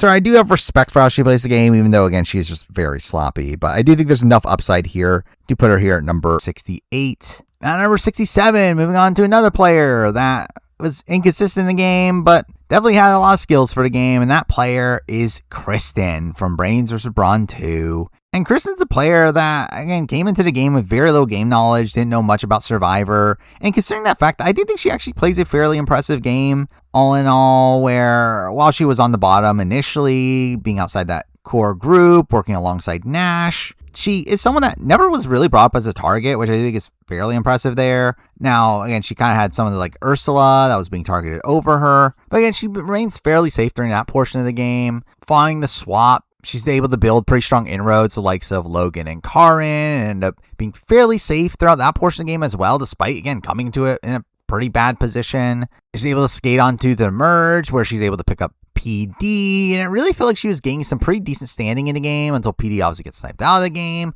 due to an idle play. But even then, she's still not targeted for a while. Though, again, I think she does. Though she still ends up losing some battles here. Like when Karin goes home, she tries to save her. That ends up actually kind of blowing up in her face. She obviously tries to save Logan by the end, ends up being ineffective in doing so, and ends up backing down when she probably should have fought more to save her. So again, her endgame does kind of unravel a bit, though I think there was a lot of skill for Kristen in the game. I mean, the fact that she was somehow able to make it extremely deep in the season without being like at the top of any pecking order, yet also just being so safe is, again, just a very impressive skill there. Considering the fact that she did all that with very little game knowledge is something that, again, I think is impressive. I think she had some good instincts for the game, just wasn't able to put it all together by the end. But again, I think she played a good enough game here to be here at number 67. Now, number 66, we're moving on to some of the more screwed over players in the game, / also players that quit the game. Starting off with a quitter, and that player is Scott from Titans vs. Rebels. And again, Scott's just a very difficult player to rank here, because I think Scott actually played a fairly strong game while he was there. I think Scott actually has a genuine argument for playing the best game up to the merge, where he actually plays a fairly impressive game, considering the fact that he had a very turbulent tribe with the likes of Kirby and Ferris going after each other. He was someone that was really able to play his middle position, and while he ended up being more aligned to Kirby, he never really got the ire of Ferris and seemed to be in a position where people still just generally liked him and people wanted to work with him, where he even comes into the merge in a pretty prime position with lots of legs in the game, only for them to obviously just quit the game. Where it's a weird aspect of Scott here, where, again, he's just a person that is very skilled for most aspects of the game, though didn't really seem to just have that drive for the game. And I always find it difficult to rank players like this that technically have skills to be good players, but the fundamental flaw is the fact that they just don't care enough. So I think there'll probably be more of these people in the Survivor US list. Yeah, for Australian Survivor here, I think Scott is just a major example of this, that I really didn't know what to do with him here. I think putting him around this spot, again, getting to the better players of the show, but not quite in that upper echelon yet, but still like kind of above a lot of the people that placed the same spot that he did. I think it's a good enough landing spot for him. So again, I'm putting him here at number 66. Now number 65, we're having another fairly similar player, though, again, probably have more drive to play the game, and that player is Ross from Championship Contenders 2, and Ross is obviously someone that gets really screwed over more so by production here and them being incompetent and building a challenge that caused Ross's injury. Or really outside that, Ross seemed to be in a pretty good position in the game. He seemed to be a pretty good social presence around the tribe where everyone just liked him and wanted to work with him. He obviously had a core alliance that he was a part of. Now, I do think a big question mark for Ross is his long game, where I really don't know where people were intending on taking Ross further into the game, where while people liked him, I think it was very clear that people liked him, to where I do wonder if he could have actually gotten to the end. Though, again, him being medevac in the spot that he was just felt like him just being sniped out of the game, where he was pretty well positioned before that.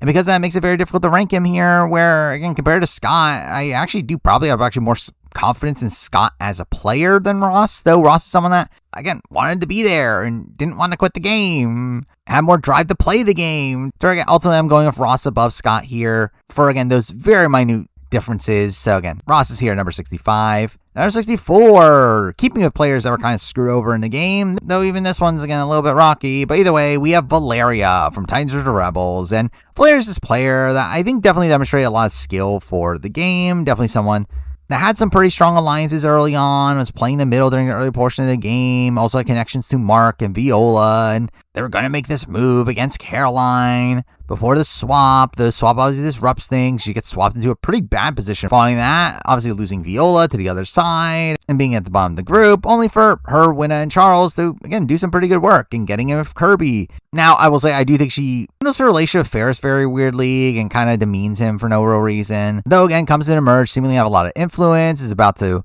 get Kitty out, only for Scott to quit the game. Though really from that point on, she's just kind of in and out of the majority. And it did seem like she kind of lost some of her gumption to play the game, where I think we see a lot more of Mark doing the work to put these future votes together, with Valeria just kind of falling to the background, where, again, we see Mark do more of the work to like pull over Raymond. And we do see her seemingly suspecting during her elimination round, though again, not really doing anything about it, where I do think it is definitely a misplay there for her to not at least be attempting to split the vote, to where, again, she does end up going home in a spot where she does get eliminated due to a twist, though I do think it's actually very likely that Valeria would have just gone anyway, even without the twist.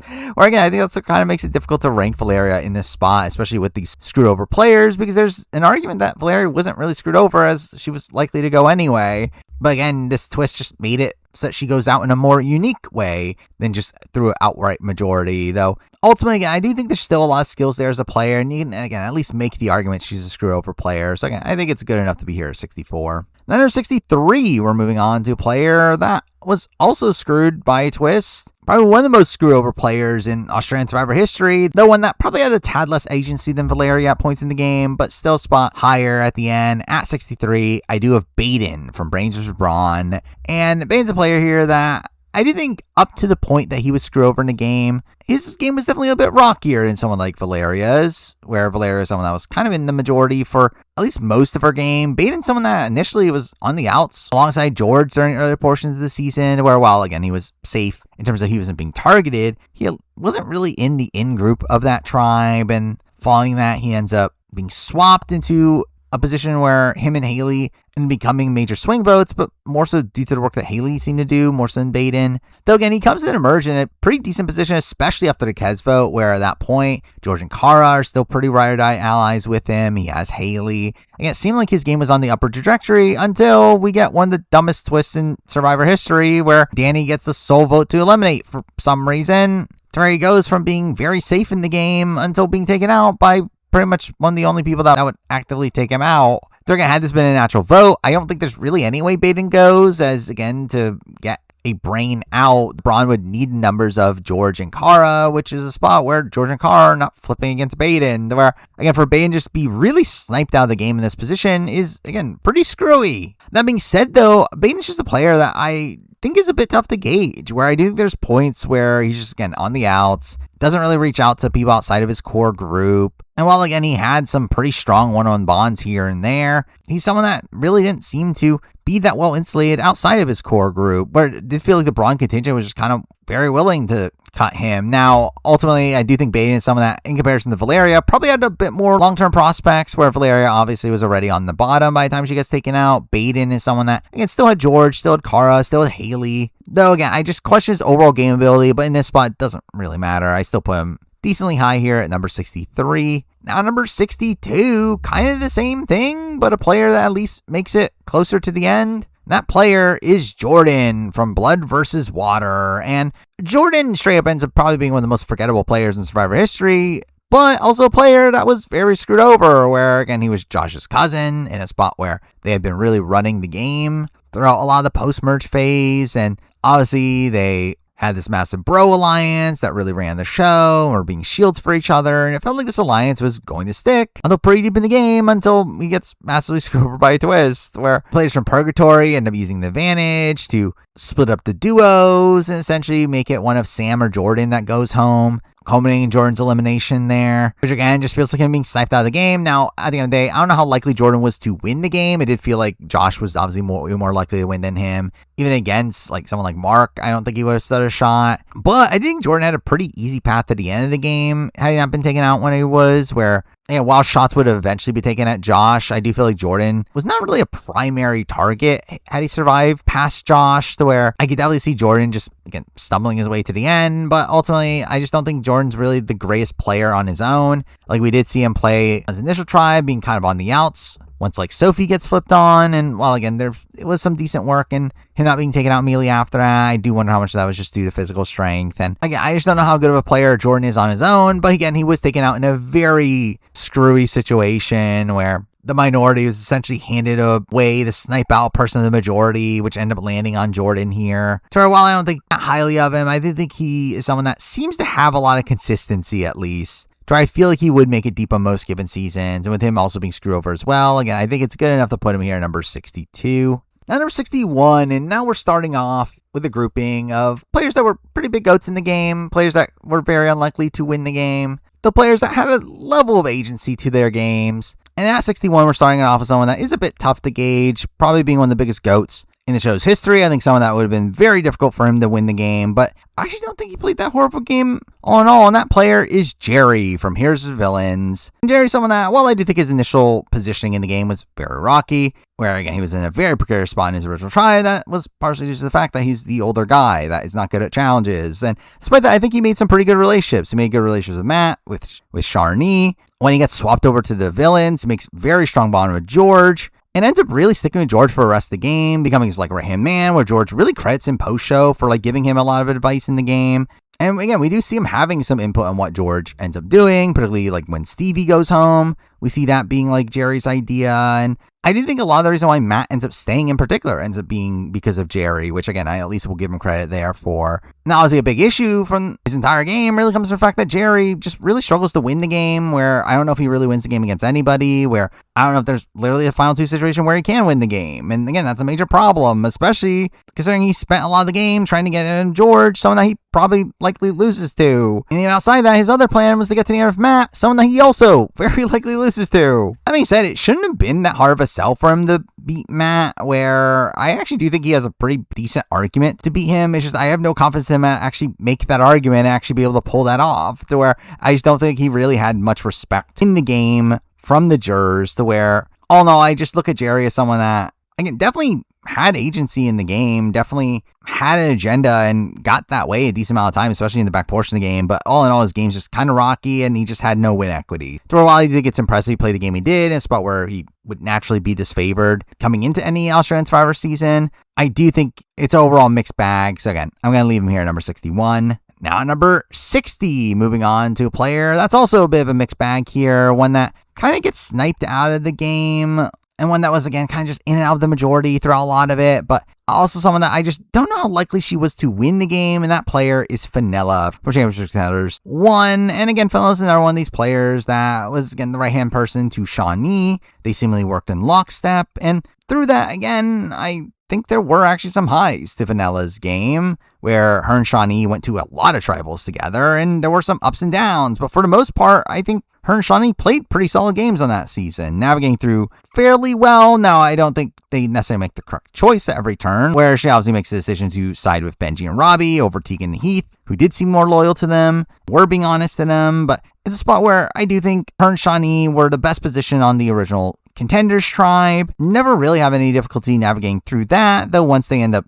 merging, they end up being down in numbers that they are still able to survive through until the Matt Rogers vote, and while they're obviously proceed to be blindsided right after that when Brian and Monica flip to take out Benji, it's still a position where she gets back in with Brian, and obviously eventually gets taken out in a very wonky situation where like Brian messes up the split vote, but it's about where Fenella was not meant to go home, and again, it's just kind of a weird game. I don't really know how to assess her, considering I think there's a lot of good things on paper. I just don't know how much of it was Fenella herself, and also I don't know how likely she is to win the game. Now, I think almost anybody can beat Brian at the end, but really outside that, I never really got the sense from the jury they were like particularly rooting for Fenella. But really, Fenella just ended up being a player that I just didn't know what to do with her, where I can't really dissect much of her game as being that independent. And considering and the fact that I just don't know if she would even win the game if she got to the end. And her feeling like the beta to Shawnee, for me, I did end up landing her here, number 60. Now, 59, keeping with, again, GOATs to a degree, not 100% of this player, though someone that I think was still fairly unlikely to go on to win the game. We're moving on to Raymond from Titans vs. Rebels. And Raymond, again, I do think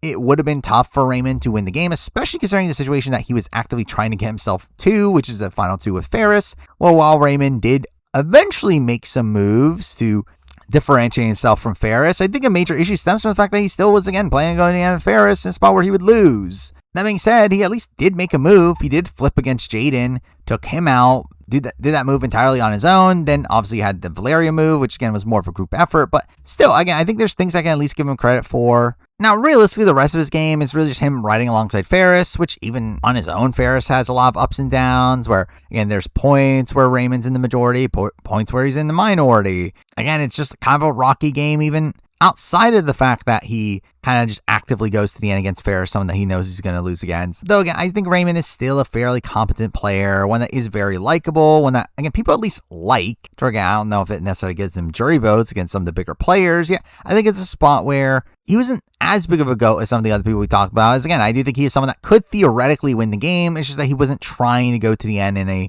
winning situation. So again, I do have him here, number 59. Now, number 58, and now we're kind of at the top of this sub-tier of more background players, but this one probably playing one of the more rocky games, but also had probably the most clear-cut win equity, and that player is Wei from Brains vs. Brawn. And Wei's a player that, again, I do think there's a lot of frustrations with Wei in terms of her decision-making, the fact that she was so willing to flip against George in spots where George did want to work with her, and spots where, again, I just did not think she was making the right call for a game. So, again, that was just very frustrating, though there are many points in the game where I do think she makes the right call for a game, like taking out Joey, working alongside Haley throughout that endgame stretch. And obviously there are points where she's in the alliance that's controlling things, so at least there's credit for that. And even in the spot where she ends up going home at the final 5, that's a very weird vote where obviously Flick was the primary target, though they thought Flick had an idol, so George and Kara put the votes on her as a safe vote, which leads to her elimination. But it's still a spot where she's not the primary target, and considering the fact that we have learned post-show that she had a lot of win equity, where if she had gotten to the end, she beats any of the Brains fairly handily, I think that's something to be commended here. Now, again, I don't know how much that was necessary due to active things that she was doing. I don't know how repeatable that win equity is, but still a spot here where she did have that win equity. And I think outside that, her game is fairly similar to the likes of like a Raymond and a Fenella. Though considering she had, again, a massive amount of win equity, I think it's definitely something that boons her on this list here. So again, for me, she's here number 58. At number 57, and now we're moving on to a new sub-tier, kind of these mid-merge boots that I think had a lot of potential, even though, again, still had sloppy games. And at number 57, we're starting it off with Tessa from AU 2017. And Tessa's a weird player because she technically got saved by an idol very early on in the game. Where, I mean, she's the recipient of Tarzan playing an idol on her and taking himself out of the game. And had that not been the case, she would have just been an early boot on this season. And again, that's definitely something to take consideration here. Where, yeah, I do feel like outside of that, Tessa demonstrated a lot of skill for the game, played a pretty solid game. And even the Tarzan situation is even indicative of that. The fact that she was able to build such a strong bond with Tarzan, of where he'd be willing to do that. Also, the fact that she built a strong enough relationship with Tarzan to where he kept her safe over Kate the previous round. Now, despite that, again, her game does start off rough. She's obviously with the Adam group and ends up being flipped on at the very beginning. She's able to get in with AK and Jared and Peter and Figgy. Following that, and ends up playing a pretty solid game from that point forward. But once again, at the merge, ends up being flipped on. Ends up staying on the bottom on a lease vote, though obviously ends up being a major orchestrator of the Henry vote, which ends up being very impressive, though obviously ends up being taken out in the very weird situation of the 3-2 to 2 to 2 vote. In a spot where only 3 people wanted her out, and those 3 people just somehow got their way there. Again, it took a very precise situation for her to be sniped out of the game, where the vote had to be split on people in the minority, with the minority also not voting for any of the people on the split while also having 3 Pacific people be willing to switch their votes out of the blue. Again, it's a very niche situation here. At least they're being sniped out. Where, had she not been sniped out here, I think she had a decent amount of potential following that. She had a good relationship with Michelle. She had a good relationship with Peter. Obviously, they make it fairly deep in the season. And again, I think she had a lot of potential to win the game. Though, again, she just gets sniped out of that position. Where, straight up, again, I think Tessa's game is fairly strong outside of that really horrible early game stretch, and really is possibly even better than a lot of the players we're about to be talking about. Yeah, I do think it is that early faux pas that and puts her below the next players that we're going to be talking about, to where, again, I think you definitely argue that Tessa's a better player than them. Yeah, I think when she was supposed to technically be such an early boot, I think that's something I definitely have to knock her for here. So, again, I think she is a still pretty strong player, but I have to put her here number 57. Number 56, one that I debate a bit with Tessa, where I think this player is very much on the same caliber. Probably is a more flawed player. Yeah, I think also still has a lot of skills for game. At 56, I do have Logan from Brains for Brawn 2. And again, Logan is really this player here that was probably one of the best positioned players on the offset, and her alongside Laura were part of the Coven, and along with that also had Max and Rich. And again, we're in a very strong position from the very beginning, only for, again, them to kind of overextend there, and Zara and Karin to eventually flip. And again, that's obviously not great at that point, to where she ends up being flipped on during the alley vote. And then following that gets a pretty unfortunate swap, though, despite that, ends up still remaining safe, despite, again, being there for, like, I guess, adversary and AJ, though she's able to, again, really build her bond with Karin, really build a bond with Kristen, where it does end up keeping her pretty safe throughout the rest of the pre-merge phase, despite, again, debates on taking her out. And once we get to her merge, I think she's able to, again, rebuild her game a bit, obviously get back with Laura and have control over those first few votes, only then obviously get flipped on again where she needs the idol, and then following that have agency during the Karin vote. The question is, should she have agency over the Karin vote? Or again, I don't think that was the right move for her, but she still did have that. And I think something that ends up really booming her is the fact that she does come very close to staying during her boot round, where obviously that was a spot where they almost went to Rocks. And mind you, I don't know if they would have had the other 3 even know what Rocks were, but still, it's definitely a spot there where I think she comes close to staying during a boot round, had 4 votes on her side, where again, I think that's decent enough there to where, again, I think it is close between her and Tessa. And I think there's definitely an argument that Logan is worse. I think there are definitely more nitpicks to be pointed out here with Logan, though for me it is the fact that I think Logan at least started off better than Tessa. That gives her the edge here. Well, I think I would have more faith in Logan to make it deeper in most given seasons than Tessa, and again, it's a very minute difference, but I decided to go with that as the reason why she's here at number 56. Now number 55, back to a member of the Coven. We're moving to Karin from Brains for Brawn 2. And Karin is, again, kind of in the similar mold of, like, someone that I don't know if I necessarily agree with her strategic decisions in the game, but I do think she is a fairly competent all-around player. Now, someone that, again, probably able to hide how annoyed she is at points, and maybe that's not great, but I think on her season, again, played a fairly strong game. Obviously had the Coven initially, was willing to flip against it once she realized that they weren't working for her benefit, puts together this new majority alliance that also is able to get their way when taking out Allie, and then gets swapped into a pretty good position where she's really this major pillar of that tribe, kind of playing the middle. Now, yeah, I still think her overall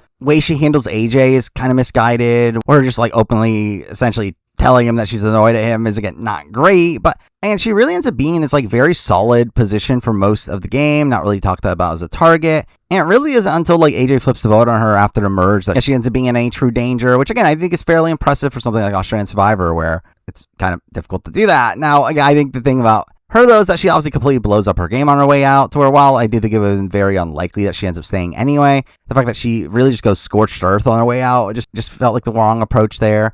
Even though, again, I still at least respect the fact that she's trying. But I think Karin's just a player that, again, is pretty well-rounded, played a pretty strong game of her season, definitely flawed, definitely not a perfect player. Though, again, in comparison to the last few people we talked about, again, in comparison to Logan and Tessa, I think was better positioned throughout more of the game than them. Again, it's enough to put her one spot higher here at number 55. Now, number 54. We're moving on to, again, another fairly similar player. Going back to AU 2017, we do have Ziggy. And Ziggy's a difficult player here in the sense that she, in most aspects of the game, is a fairly well-rounded player. Someone that is, again, good at challenges, someone that is very affable socially, and someone that plays the game aggressively, at least. I think the question is, should she be doing the things that she's doing? Or I don't necessarily agree with the decisions that she makes. The fact that she goes all in on working with the likes of Lockie and Henry towards the end of her game. The fact that she ends up using her idol nullifier on Elise. Like, that felt unnecessary as well. The fact that she really just flips against her original group coming into the merge felt so misguided. But at the same time, I do think that at least shows some game ability there from Ziggy. The fact that she's willing to do those things. The fact that she's not just this player that sticks to her alliance and rides that to the end. The fact that she's willing to cut loose in the cases that she feels like it's necessary. Mind you, again, I debate if she should have done it to begin with. But again, I at least think it shows some game ability there that actually kind of propels her a bit. And again, in comparison to the likes of Tessa and the likes of Logan, I feel like she was more stably in the majority for more of the game. Where again, both of them had spots in the pre-merge where they were in a rocky position. Ziggy was really in a pretty strong position really throughout all of it. Like, obviously she ends up being involved in the flip against Locky, but before that, she wasn't even in that much danger. She seemed to be pretty well insulated in her tribe, and she's not really in danger until the post-merge phase of the game. So she obviously has a pretty rough last few rounds of her game, where while she obviously doesn't get voted out over the likes of Luke and Sarah, she's still someone that is a potential target there, and they just don't take the shot at her until a tad later, to where, again, Ziggy's a player, again, I do think it's a well-rounded player. I think the thing about her, though, is I just don't really agree with her strategic decisions, where if I did, I probably would have her a tad higher on this list. But I think she's a decent enough player all around, to where, again, she's here at number 54. Now, number 53. Now we're moving on to a tough player to rank here. The first player we're going to be talking about that ended up on Australian Survivor versus the World, and that player is Sarah Talik. And Sarah was very difficult for me because I do feel like Sarah is a player that has a lot of potential. But we've not really seen her live up to that potential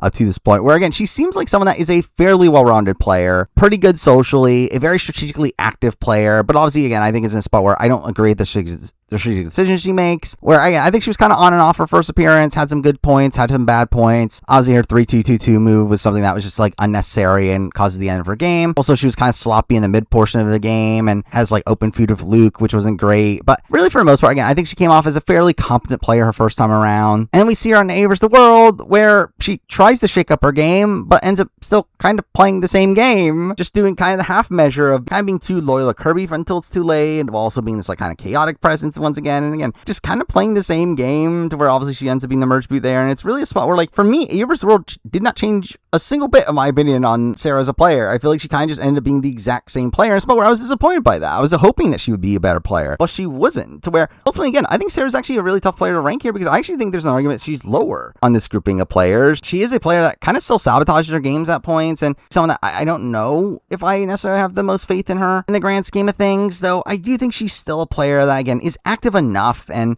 knows the game well enough to where, again, in comparison to people like Karin, people like Ziggy, I would still say that she's on their level, to where, again, I think the fact that she, while having some blunders, still was able to recover from that, the fact that she was able to, like, repair her relationship with Luke, and still, like, again, get to emerge in a pretty strong position, pull off the Henry move. Like, I still feel like she does some pretty strong things. And even with the 3-2-2-2, though, it's still a spot where, like, that's an insane move to pull off, to where, while I think it was the wrong move to pull off, still the levels of coordination to pull that plan off is still pretty impressive. So again, I think Sarah's, like, still in this tier. I think you debate on where exactly she lands, but for me, I did end up putting her at 53. Now 52, and now we're kind of moving on to some of these earlier merge boots that had a lot of potential that were kind of sniped out of the game, starting it off with Jesse from Blood vs. Water. And Jesse's this player here that, yeah, I think he was running a lot of the early game alongside Sam. They really controlled both of the tribes that they were on, which I think is fairly impressive. And even coming into the merge, they initially had that majority. But then we obviously have the likes of Mark and Josh flipping against Jordy. Jordy winning immunity, so they take the shot at Jesse. And a spot where Sam also proceeds to steal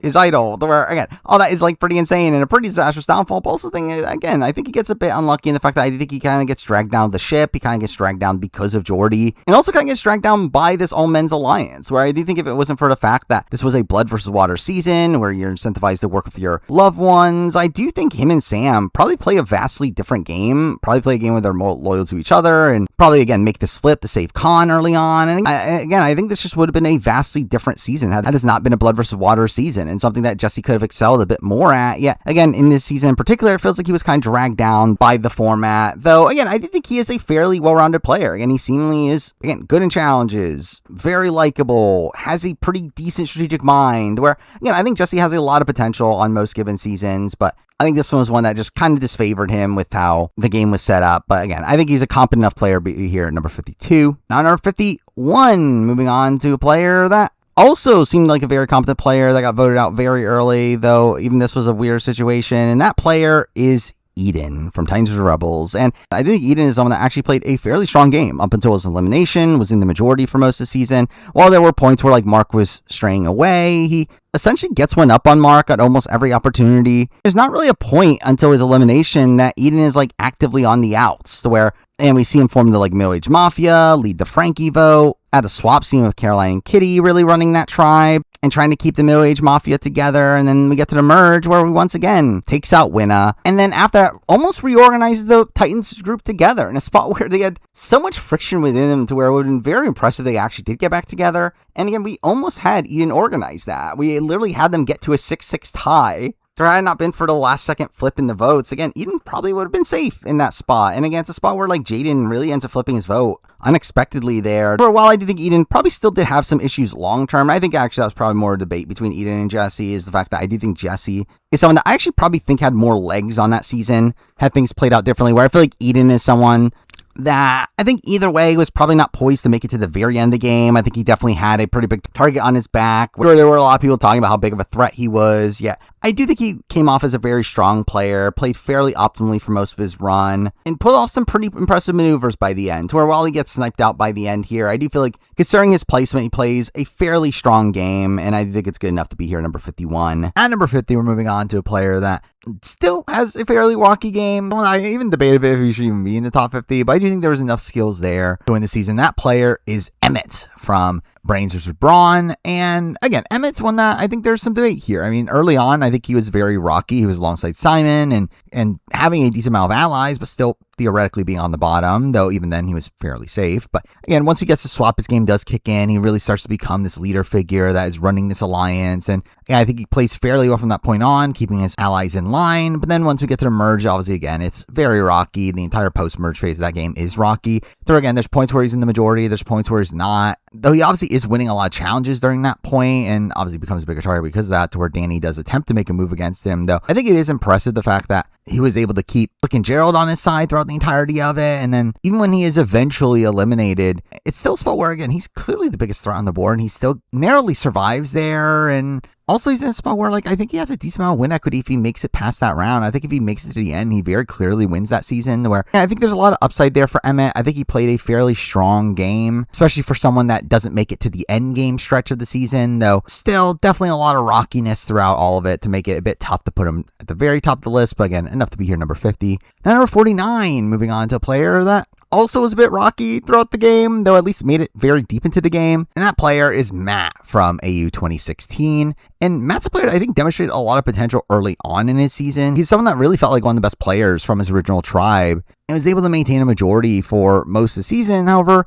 things kind of turn eventually, where it feels like his own allies start to turn against him, and by the time we get towards the end game, it does seem like he starts to have less respect in the game. Though despite that, again, he still makes it very deep into the season. He makes it all the way to Final 5. In a spot where he comes fairly close to staying during that round. It really came down to Christie's decision. And to where, again, I think Matt's a player that, again, he starts off pretty well. He does lose steam by the end, but I do think it's impressive play throughout the beginning of it. And the fact that he makes it so deep in the season is, again, good enough to put him here at 49. Now number 48. We're moving on to a returning player here. A player that really hasn't had a truly good season, though has demonstrated a lot of potential throughout his runs, and that player is Jordy from Blood vs. Water and Here's Villains. And again, Jordy's just kind of a weird player where he obviously made it very deep his first time around and came fairly close to winning, where if he got to the end, he would have won, though he's also somebody that played awfully on that season, and where essentially from the early merge on, he was essentially a dead man walking, had he not won specific competitions, had certain twists not gone his way, and throughout all of it, he didn't really have a path to the end, where even his own allies didn't really want him to go to the end. And then we have his return for Here's Villains, where I do think he was playing a lot better, really up until episode 7. He's probably playing one of the best games of that season, kind of right in the middle of a lot of things, and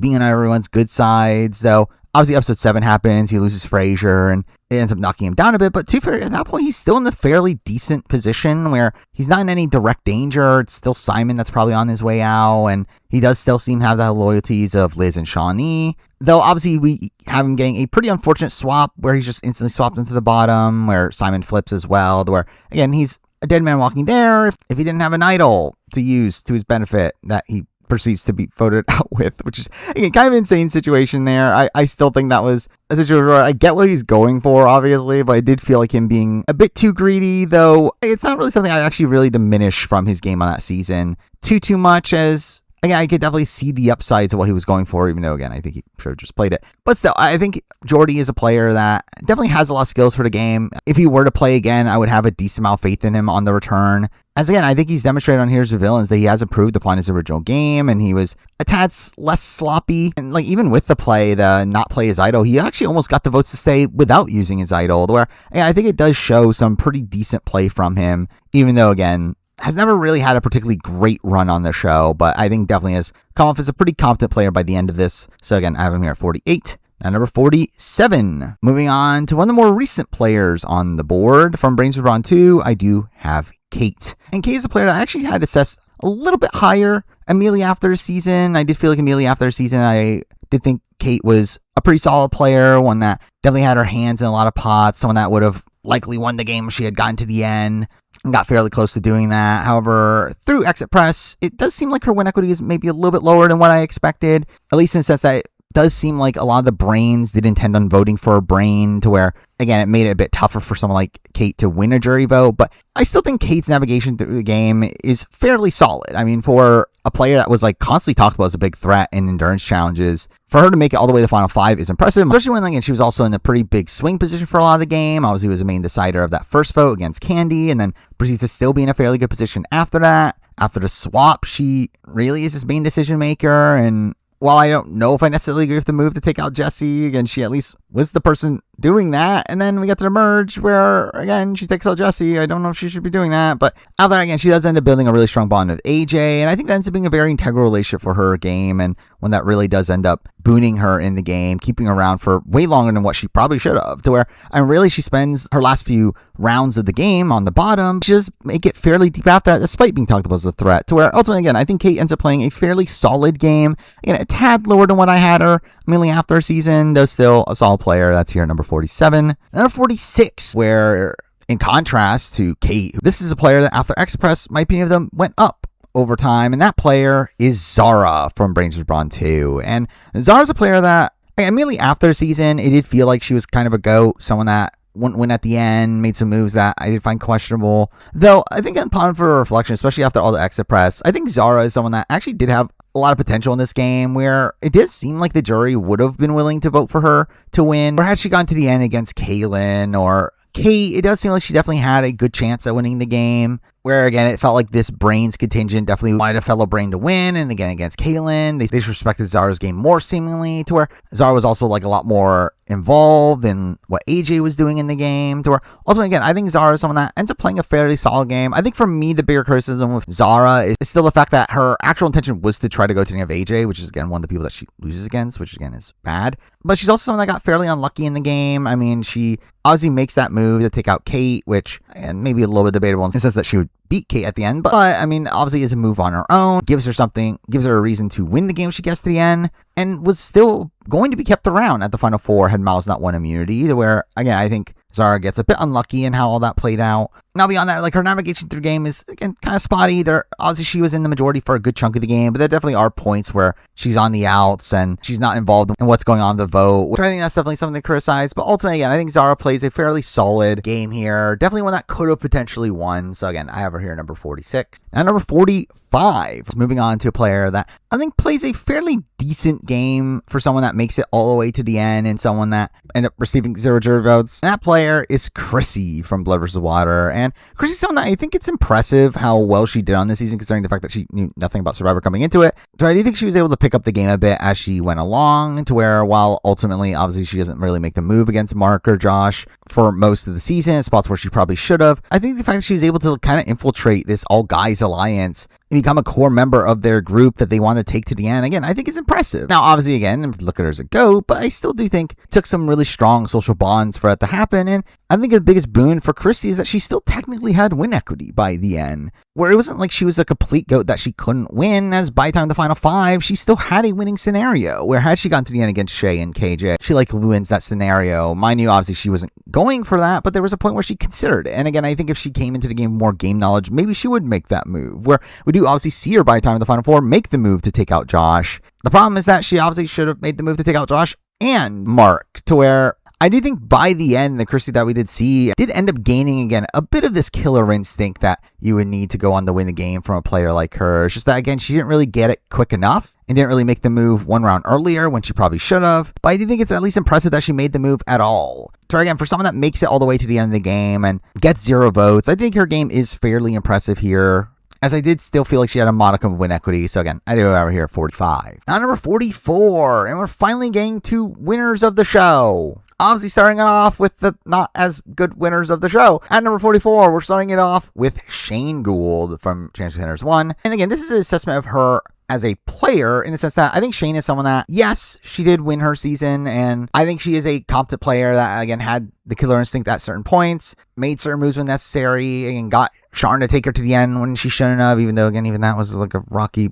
position where, again, Shane barely wins that and probably wouldn't have unless Sharn messed up herself. But still, again, Shane definitely has some good aspects of her game. However, she also is someone that is probably one of the first few boots on most given seasons, where, again, she's someone that even on her own season here, she was someone talked about as a potential first boot. Even at the time that Moana went home, again, she was intended to be the target. She not went on to use her idol in that spot. Where I think a big thing for Shane, for me, is the fact that I just don't know how consistently she's able to even make it deep into the game to have a chance at winning the game. And even at that point, she's not even the biggest driver of the game. So if she somehow gets to the end, I mean, she's affable enough and is able to talk up her game enough to potentially win a jury vote. But again, even in the win that she did get, it felt like it was more so just due to the mistakes that Sharn was making, more so than Shane doing enough actively right in that position. But again, I think Shane does some good things navigationally through the game. I think she was able to get Brian to keep her around that final 6 round, which ends up blowing up in his face. We never getting credit for like taking out Lydia, and she is able to get in with Matt Rogers' alliance after kind of being on the outs for first like third of the game, which I think is good as well. Where again, I think Shane does a lot good. It's just the thing of like, I just don't know how consistent it is. And I think ultimately it's tough to put her too much higher when again, I just don't really have the faith in her to be able to do this multiple times. So again, I have Shane at number 44 here. Now number 43, probably the winner that most people thought I would have at the very bottom of all the winners. I have Christy Bennett, and I'm actually shocked she's this high on the list. And really a lot of it is simply just due to the fact that, I mean, she did win her game, and she was able to articulate her game, and quotations on her game, at the very end, to where she was able to persuade a jury to vote for her. That is a thing that happened. Outside of that, Christy, again, very spotty game. Again, was initially a social outcast, but even then wasn't targeted, where you had someone like Kat being targeted over her at the swap. Again, takes out Rowan, which I thought was a really bad move, but is still able to survive for a decent while after that. Obviously loses Kat along the way, but still is able to survive over Andrew, and then part of the Craig vote, but then even then she plays that sloppily, but still survives that, and then gets saved by Nonalim, where she was going to get voted out, but immediately after that is able to flip the vote onto Phoebe, which, again, good on her for being able to flip the vote on Phoebe, but she shouldn't have been in the position to be able to do that to begin with. And then we get to the merge where I actually do feel like she starts to play better, more so in the fact that she just doesn't do much and just allows Lee and Elle to protect her, where really there's just bigger targets around her. Obviously Connor and Kate go, Nick and Kylie go. Like, she does start to be brought up when Sue and Jenna Louise go, which again, I think good on her for surviving through those rounds. And she is involved in the Brooke blindside, but again, not really due to much that she actively does. However, I do think she is actually, again, to give credit to her, a major decision maker at the end game, where through the final 5, final 4 rounds, she is pretty much the person making this whole decision of what's going to happen there. Mind you, I personally still think that she makes the incorrect decision through this of going to a final 3 with Elle and Lee, but again, it works out for her. Ultimately, again, Christy, it's a weird game. I think there are points actually to praise her for. Again, I think there are points where she survives where she probably shouldn't have. I think she does have agency at points in the game. I just don't necessarily agree what she does with that agency, but again, she has that. She convinced the jury to vote for her. Again, there's enough skills there to where I guess she's this high on the list. Like, again, I still have a lot of criticism of Christy as a winner, but I guess it's good enough to put her at 43 on a ranking of every Australian Survivor player. And number 42, we're moving on to two-time player of the show, one that had one good run, one not so good run. And that player is Michelle from AE 2017 and All-Stars. And Michelle's a player here that I do think has some pretty good skills for the game if she's able to get through that initial step in the game, where I think she is someone that a lot of times probably isn't a lot of danger throughout the early portions of the game. She's someone that obviously isn't a big physical liability. And again, as we see in All-Stars, like, she can be kind of left out of this like group of like more sporty people. So that is definitely something to worry for Michelle. But if she's able to get past that, I do think she has, again, a lot of skills for the game. I think her surviving over Ben in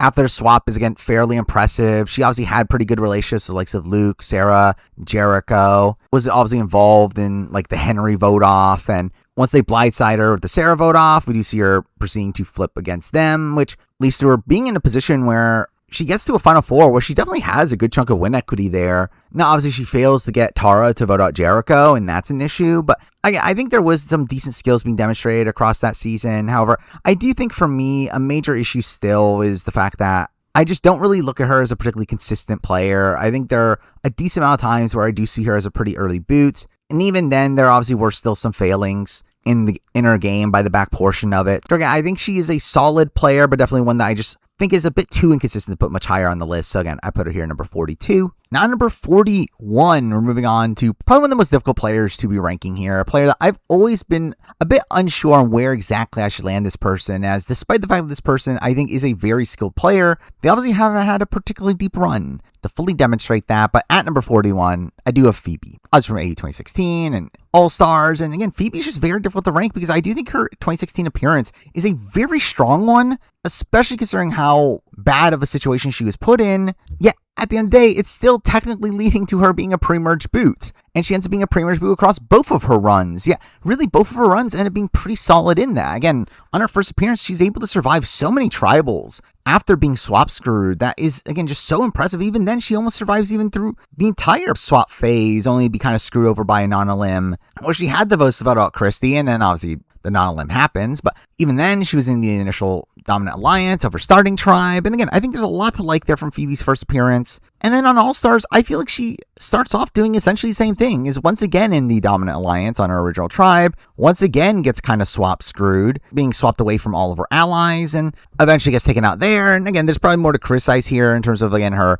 being blinded by how much David is against her, and again, her not being able to reconcile with Moana. But again, it's still a spot where it's not even that bad of a run, to where ultimately for me, again, I think Phoebe is by far the best player to not make the merge. And again, between her and Michelle, who just talked about, I just look at Phoebe as a more consistent player. I think Phoebe is someone that finds herself in the majority group on her starting tribe like every single time. Michelle was someone that, again, I have those doubts. So where, while obviously Michelle's made it further than Phoebe has ever had, I do feel like I see this level of consistency from Phoebe. I would expect most times she plays, where while again, it is weird putting her this high when, again, she technically hasn't even made the merge, I did feel like this was kind of a justified place to land her at the end of the day. So again, she's here number 41. Now number 40, we're moving on to a player that I also had a tough time assessing, but for completely different reasons. And that player is Peter from AU 2017. And Peter's someone that I kind of didn't know what to do with. I mean, Peter's someone that was like kind of in and out of the majority, got fairly unlucky with how certain things played out, though for most part, really played the game as like the second command, kind of this like follower figure throughout most of the game,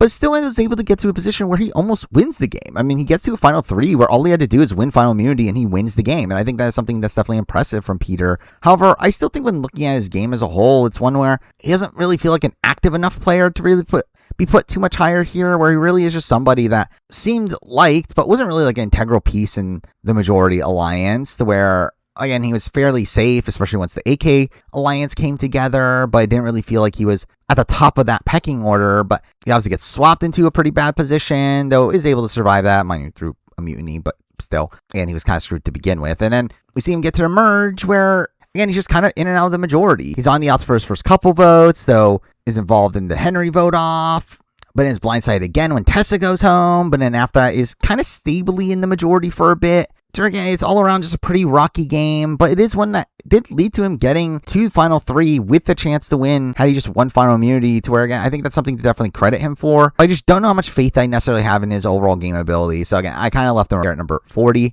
Number 39, I have a player that, again, I think you definitely argue is worse than Peter. I think there definitely are more downsides this person, especially in terms of win equity, but I do look at this player as a more stable player in the grand scheme of things, and that player is Baden from Champions Contenders 2, obviously a finalist that made it to the end, got 0 votes, but I think Baden actually plays a pretty solid game. I think he's actually one that, in retrospect, having rewatched the season fairly recently, I actually do think Baden is actually an okay player. I think one that obviously did not have the greatest perception from the jury, was never able to gain respect from the jury, but I think in terms of how he navigated through the game, again, considering the hand he was dealt, I thought he did a fairly good job. I mean, considering the fact that he was initially looked at as a physical liability on his tribe, I think he was able to get in with the power players pretty well. Again, get in with the likes of a Sean, a Daisy, a John, to where by the time the swap, again, he's siding with them to flip against the likes of Sam, the likes of Sarah and Hannah, and it really maintains a spot in the majority with no real danger from that point on, and ends up building a strong bond with Luke along the way, to where while he ends up getting to the merge down in numbers, and again, it's kind of on the outs for a little bit, I think he's able to recover from that fairly well. Again, utilizes his relationship with Luke and Harry and Abby to really just run the endgame stretch.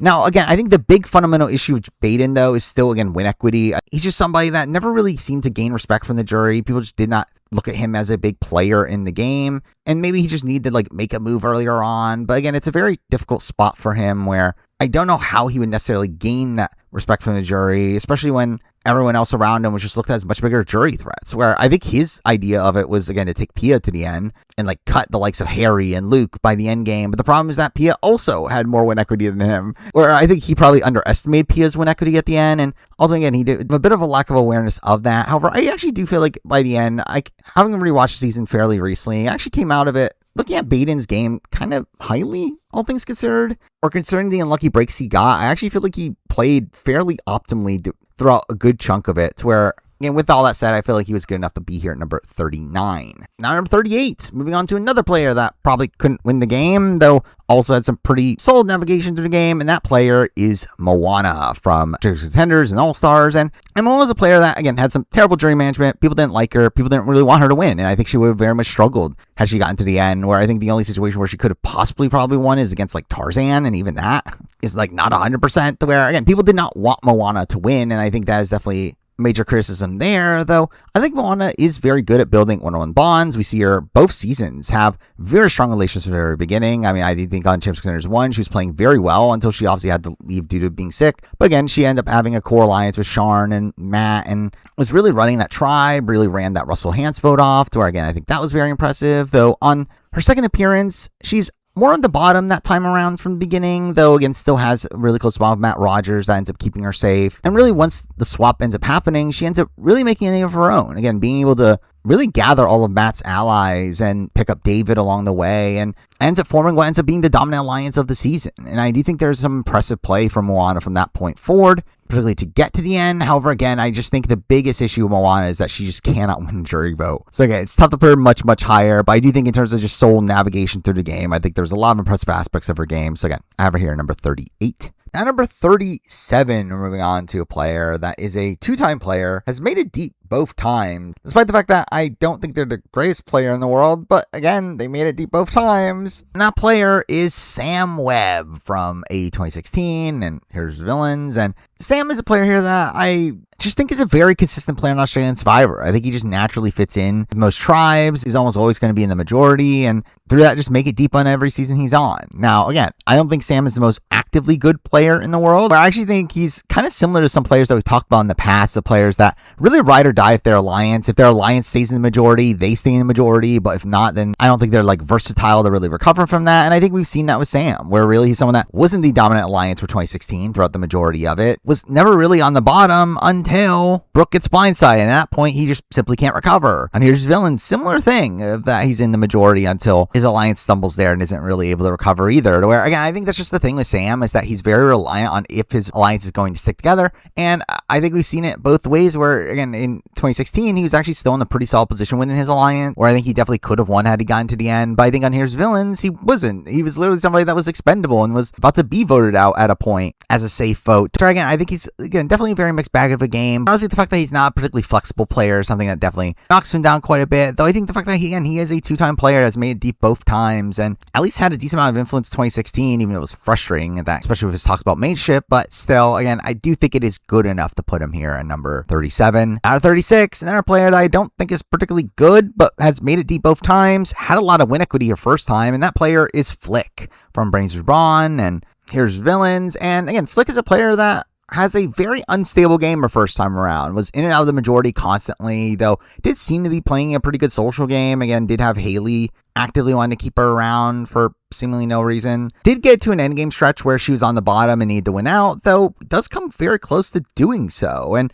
had she just won final immunity, she wins the game pretty handily, where it did seem like she was the biggest jury threat on the board. So that's something, even though on that season she almost never actually votes correctly, which is again kind of insane. But then she returns for Heroes and Villains, where I do think she plays better for the most part. I think during the early portions of the game, again, she's more stably in the majority. She kind of gets swap screwed, though even then is able to get Liz and Shawnee to keep her around in spots where they really shouldn't, to the point where they even threaten George to use the idol on her, which is just pure insanity. And again, I think that is definitely impressive on Flick's end. Now, again, I think after the merge, she probably plays it pretty poorly, where I think she flips back and does so in a way that just further burns the opposition, to where, again, she's just the first casualty after that. But again, I think Flick is a player that, again, consistently makes it deep on most given seasons. I think she is very good socially. She seems to be able to pull people in and wanting to keep her around, despite the fact that it doesn't really benefit them in the game. However, I don't think there's really much going on there strategically, and I don't feel like she has that killer instinct to get to the end without winning out. Though, again, she almost did it one time. So, again, I think she's fairly similar to Sam, though I think the fact that, again, she almost won that one season is, again, good enough to put her above him at 36. Now, number 35, we have a player that I funnily used to have in my top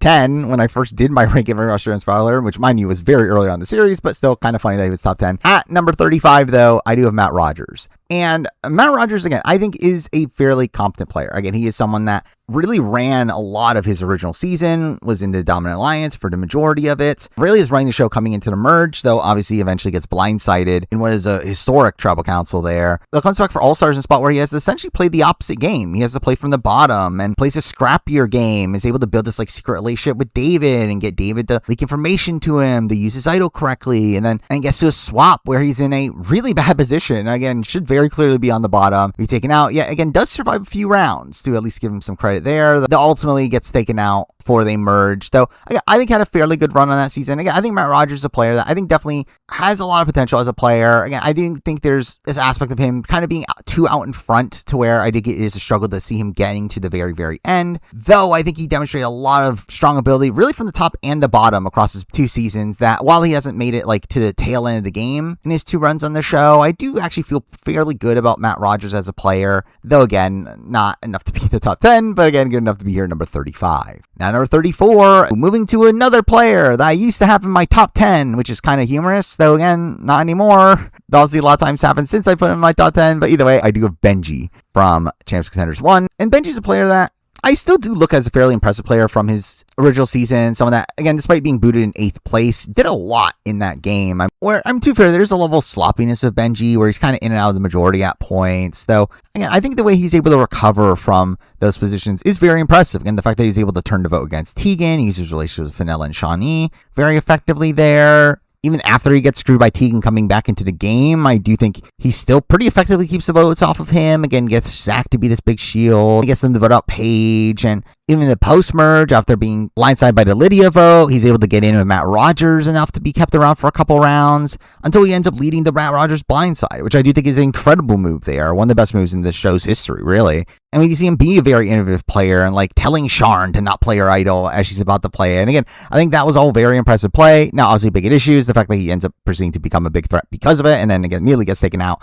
It winds up being a very rocky tribal there, where even that's a spot where like they have a vote steal they end up using ineffectively, though. Again, it's a spot where, again, yes, he does eventually get taken out, kind of do his own actions, but I do think he ends up playing fairly well up to that point. Again, pulling off a lot of very impressive maneuvers. And to be fair, again, a lot of them came from holes that he put himself in, but still, I do think him being able to come out of those ends up having him play a fairly impressive game here for someone that's only had one appearance. So, again, I still think it's good enough to put him here at 34. Now, number 33, moving on to another player that was a pretty big player, made some pretty big moves, played a fairly impressive game, but had absolutely no way equity, and that player is Brian Lake, also from AU Champs Contenders. And Brian Lake just is a very tough player to assess because, again, I think Brian Lake does a lot good in his game. He is someone that was involved in the Matt Rogers blind side. He then orchestrates the Benji blind side. Then he really ends up cultivating this alliance around him that had the majority, and even though within that he kind of messes up the Fenella vote off. But so, again, there are some good things in his game. The problem is that surrounded by some not great things. I mean, his early game's pretty bad. He's instantly on the outs. People didn't like him. No one really respected him. Again, that's why he very much struggles to win a jury vote. Even in the end game, again, he ends up being aloof during the Monica vote off, where, again, that was a spot where he technically would have gone for him, but he won immunity. And really, he does essentially win out in those back few rounds of the game. And again, even at the final 3, he had no reason to be voted on that spot, yet fails to get Sean to actually do what's in her best interest in taking him to the end. Where, again, I think there's a lot bad there, but again, I think that what is good in his game is very good. Where, again, he essentially leads 2 of the biggest votes of the entire season, and 2 votes that allow him to really control the game for a short bit following that. So he definitely is a very dynamic player, one that was kind of unexpectedly so. Though, again, I think still there are these but still I do think he is majorly flawed in terms of his win equity and at points his navigation through the game. Though, I think the fact that he does literally lead the charge against Benji, taking Benji out, and has similar upsides to Benji, while also making it all the way to final 3. I think it's good enough to be better than Benji here. So again, I have him 33. At number 32, we're keeping with AU 2018. This time going to a fairly understated player in Survivor history. We're moving on to Monica from AU Champions Contenders. And for me, again, I think Monica, it's easy to just have as a spot above Brian here. I think she's someone that worked alongside Brian, essentially was his number 1 ally, but made the same moves as him, though also was someone that would have beaten him at the end, where obviously she makes it to the final 5 alongside him, and her intention was to go to the end of Brian, to where she would have won. And I think that is something to definitely give her a lot of credit for. Now, I think there are still criticisms to be had, particularly in how she is voted out at the final 5. It still felt like a spot where, again, Shani flips against them, and again, never had any real intention of going to the end of Monica, where I think that is still an issue from Monica's game here, where she was kind of reliant on Brian or her winning out at the very, very end. Also, beyond that, I do think her early game is, again, very rocky. She's not particularly well insulated within the main alliance, where really her and Brian and Jackie alongside them are kind of outside that core power group, though. Again, she's really able to make the most of that in the post-merge by, again, like flipping alongside Brian against Matt Rogers, and then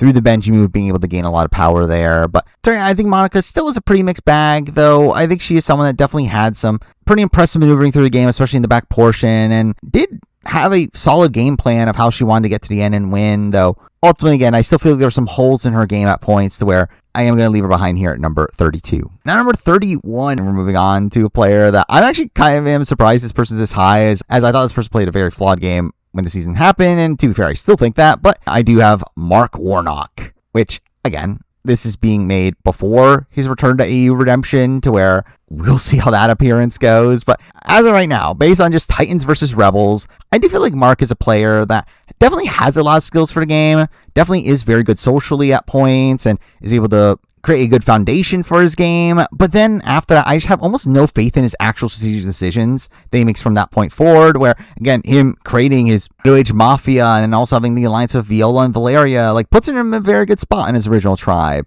But then his actual decision to take a shot at the Middle Age Mafia just felt so unnecessary at the time that he was going to do it. And then also, especially when we get to the post swap, and he goes really all in on trying to get redemption for Viola in a spot where it just felt like such a dumb move, where, again, he still had a place in the Middle Age Mafia, and instead was, again, really just trying to blow up everything for the sake of getting revenge for Viola, which I thought was really dumb. Though despite that, is able to get back in with them. And again, I think that's the thing about Mark, is that I think there is still an impressive aspect of his game that he is still able to get people to trust him, despite the fact that they clearly shouldn't, or the fact that Caroline and Kitty are kind of accepting him back to a degree following that is just kind of insane. Though again, it is still the fact that he is willing to make those plays that is something that I do question, considering he shouldn't be trying to make those plays. Like, at least he's aware when he's not at the top of the pecking order, but again, him being so gung-ho about needing to make the move right away is definitely something that, again, I will definitely criticize from him. Again, once we get to the post-merge, he's just kind of in and out the majority at points. There's some good points, there's some bad points. Again, he gets blindsided when Winna goes home, but again, he was meant to get Kitty to go home initially, and again, gets kind of screwed out of that. He's able to rebuild his relationship with Caroline and the Titans back together for a vote, and is able to, like, flip Raymond to take out Jaden, which is pretty good, only then proceed to lose Valeria, and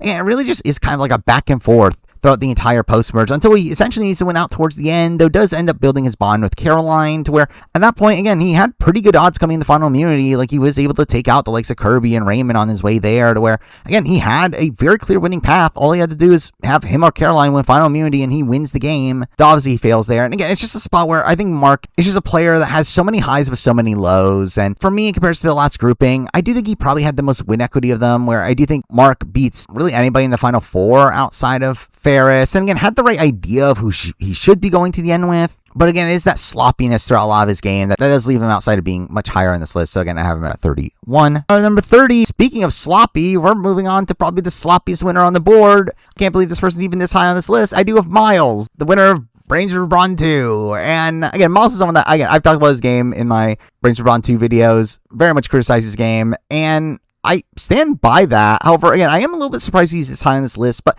at the end of the day, he is still a winner that really decimated the jury vote, where he probably just beats everybody but AJ on that season. And again, I think that's a very impressive aspect of his game, but obviously a major issue of his game is that he's very unlikely to make it to the outermost given appearances. So again, if this is simply assessing the game he played on this season, he would be much lower on this list, where again, I don't think the game that he played on this season is particularly repeatable and is particularly good. However, I do think Miles is someone that does have a lot of upsides in his game. The fact that he constantly tries everything and constantly is playing to what he thinks is his best interest is something that, again, is more than you could say for a lot of other people. The fact that he's willing to make these big, bold plays is, again, at least something. Now, again, he's very sloppy while doing it, and a lot of times it falls back on him. But again, in this season in particular, at least he was able to have like his relationship with AJ that was able to make up for it. Though, again, it is a game where, again, he just gets very lucky throughout a lot of portions of the game. Again, he was initially on the outs, so it was primed to go home first. Though, gets saved by Indy having her meltdown, and then Kent's doing what he does, and then at that point he's able to find himself within an alliance. Again, finds himself with Zara and Karin and AJ and Kaylin, and recovers a bit, but then gets an unfortunate swap, and even then likely goes home if he doesn't have an idol. And again, it's just a big mess of a game. It's really just one where there's just so many spots where he's in danger, but he's somehow miraculously able to get out of it every single time. And again, some of it I think you can credit to how actively he's playing the game. I think other times it's just pure on luck, but again, I do think, considering he has won the game, he won the game in a spot where it was a fairly easy jury vote for him. And again, there's a lot of ups and downs in his game. I still think it's good enough to put him this high, where there's difficult to figure out where exactly he lands here. But again, I do think the positives are good enough to put him here at number 30. Now, number 29, we're moving on to a player that I do think is also a bit tough to rank here. Another one that was kind of in and out of the majority at points, but one that I do think was playing more optimally than the last couple we talked about. And that player is Caroline from AU Titans vs. Rebels. And again, the tough thing about Caroline is the fact that, again, people didn't really respect her. People were not going to vote for her to win. It did seem like it was a very difficult task to see a scenario where she does win the game. However, again, I do think she was playing the game more optimally than the likes of Miles and Mark, to where she ends up forming this middle-aged mafia and is able to have the majority for her initial tribe. And while, again, she seemed to be in a pretty bad spot by the time of the swap, once the swap happened, she recognized that Viola was against her and then takes out Viola. And from that point on, is able to maintain control on that tribe as well. Now, again, there are criticisms to be had in terms of her not recognizing that Mark is against her, but still, I do think she ends up playing that portion of the game fairly well. And it comes to the merge, and again, another spot where she was technically on the bottom. Initially, though, because of Scott quitting, she then is able to end up teaming up with Ferris, and they end up blindsiding Winna. And really from that point on, again, like the rest of the people from Titans vs. Rebels, she's in and out of the majority from that point. It's kind of just a mess. So, again, she's able to recover a bit towards the end, build her bond with Mark, and is able to beat Raymond in fire making. And obviously at that point is guaranteed final 2, though obviously that's a spot where it's because she's looked at as a GOAT. And again, it's a bit of a tough game. I do think, again, I look at her as someone that was playing fairly optimally for a decent chunk of the game, which is something that definitely gives her a lot of credit here. For a while, again, I do think she very much struggles to win a jury vote. I do think the fact that she was able to really run her initial tribes and be safe throughout the majority of the game, again, for me, is good enough to put her here at number 29. And now at 28, we're moving on to a player that has played twice. One appearance, not so good. The other one, better, though also very weird. But I think a player that probably is better than what we've technically seen from them so far. And that player is Sam Gash from AU 2017 and Blood vs. Water. And again, Sam is a player that obviously her first appearance, not good. It's really her getting on people's nerves, her, again, being too close to Mark and people voting her out because of that. So again, it's a pretty bad game her first time around. However, I think on her second appearance, she plays a very strong game. Again, she's in a spot where she's really this like central pillar of the game for entirety of her run. Again, she ends up working alongside Jesse and really ends up playing the middle very well in her original tribe, really controlling most of the things that go on in that tribe there. And also same thing at the swap as well, to where she comes in Emerge having run a lot of the early game, only to then obviously kind of sacrifice her game for Mark. And I think that's the weird thing about Sam on this season, that a lot of her game is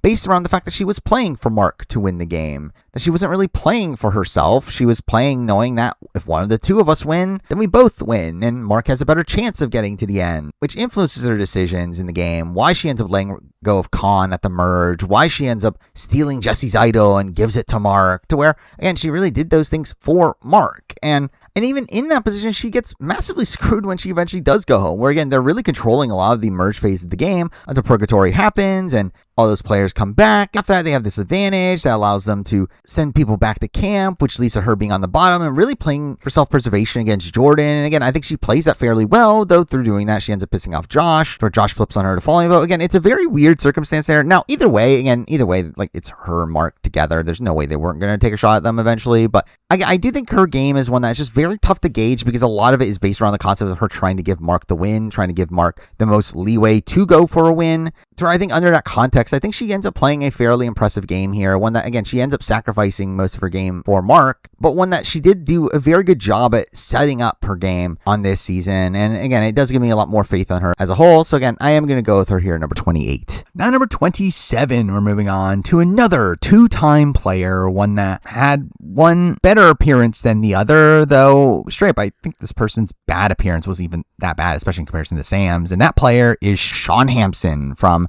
AU 2019, and here's Villains. And Sean's a player that is like such a domineering force on his original tribe and eventually gets taken out after the merge. And it's about where, again, he does take out Andy, and I think that's bad. But still, I do think 2019 is just a season where he was just such a big threat. Yet, despite that, again, was able to control a specific grouping of people in a very impressive way, but again, was never getting to the end. But he returns for Here's Villains, and I think he improves upon his game in almost every single way. I think he's able to manage his threat level a lot better, not really come off as like the number one target on the board, despite the fact that he's this massive guy, to where, again, I think he had like David Zaharakis as a bit of a shield. And after I was able to like broker deals with George to not be the primary target for a bit. And even at the spot that he goes home in that season, it's a spot where it's because Haley messes up the split vote. So again, it's something that, again, I think Sean ends up playing a pretty impressive game on that season and really demonstrated him learning from his first appearance, to where while he wasn't as dominantly in control as he was the first time around, I do think his second time he, again, is able to show a different side to his game. So again, I think Sean ends up being a fairly solid player, still someone that, again, I think will struggle to get to the very end just because, again, it's Sean Hampson, this massive guy. But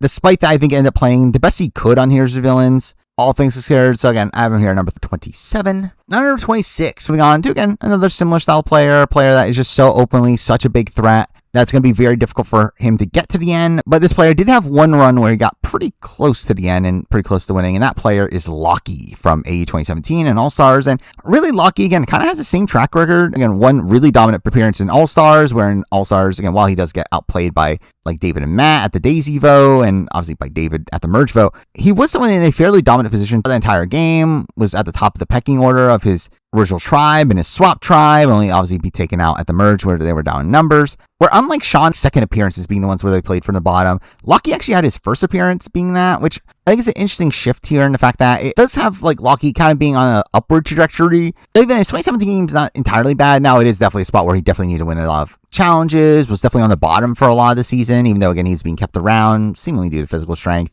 But despite that, I don't think he's necessarily playing poorly throughout that season. So again, I think typically when someone's on the bottom, you would usually think of it as like, oh, this person's playing horribly to do that. But I don't necessarily think that's the case with Lockie on A 2017. Now, again, he definitely could be playing better. I don't think he does that much like actively wrong to be in the positions that he's in. And then the post-merge, like he tries to get Henry to play his idol. He just doesn't. And obviously he does have the win out at a point, but he does, even in his boot round, like convince Michelle to vote with him for some reason, where ultimately, again, he ends up losing Tara, and I think that ends up being the thing that really cost him his game. But I do think, again, there was some pretty good play even from him on the bottom, even in his first appearance. And considering, again, he seemed to improve on his return to All-Stars, I do think Lockie, again, is a solid player, despite, again, being this massive presence that should have a tough time getting to the very end. But again, I do think it's good enough to put him here at number 26. Now, number 25, we're moving on to another player that probably does struggle to win the game, though I think showed themselves to be a fairly fluid player, playing a pretty strong game her first time around, and not entirely bad one her second time around. That player is Abby from Champs Contenders 2 and All-Stars. And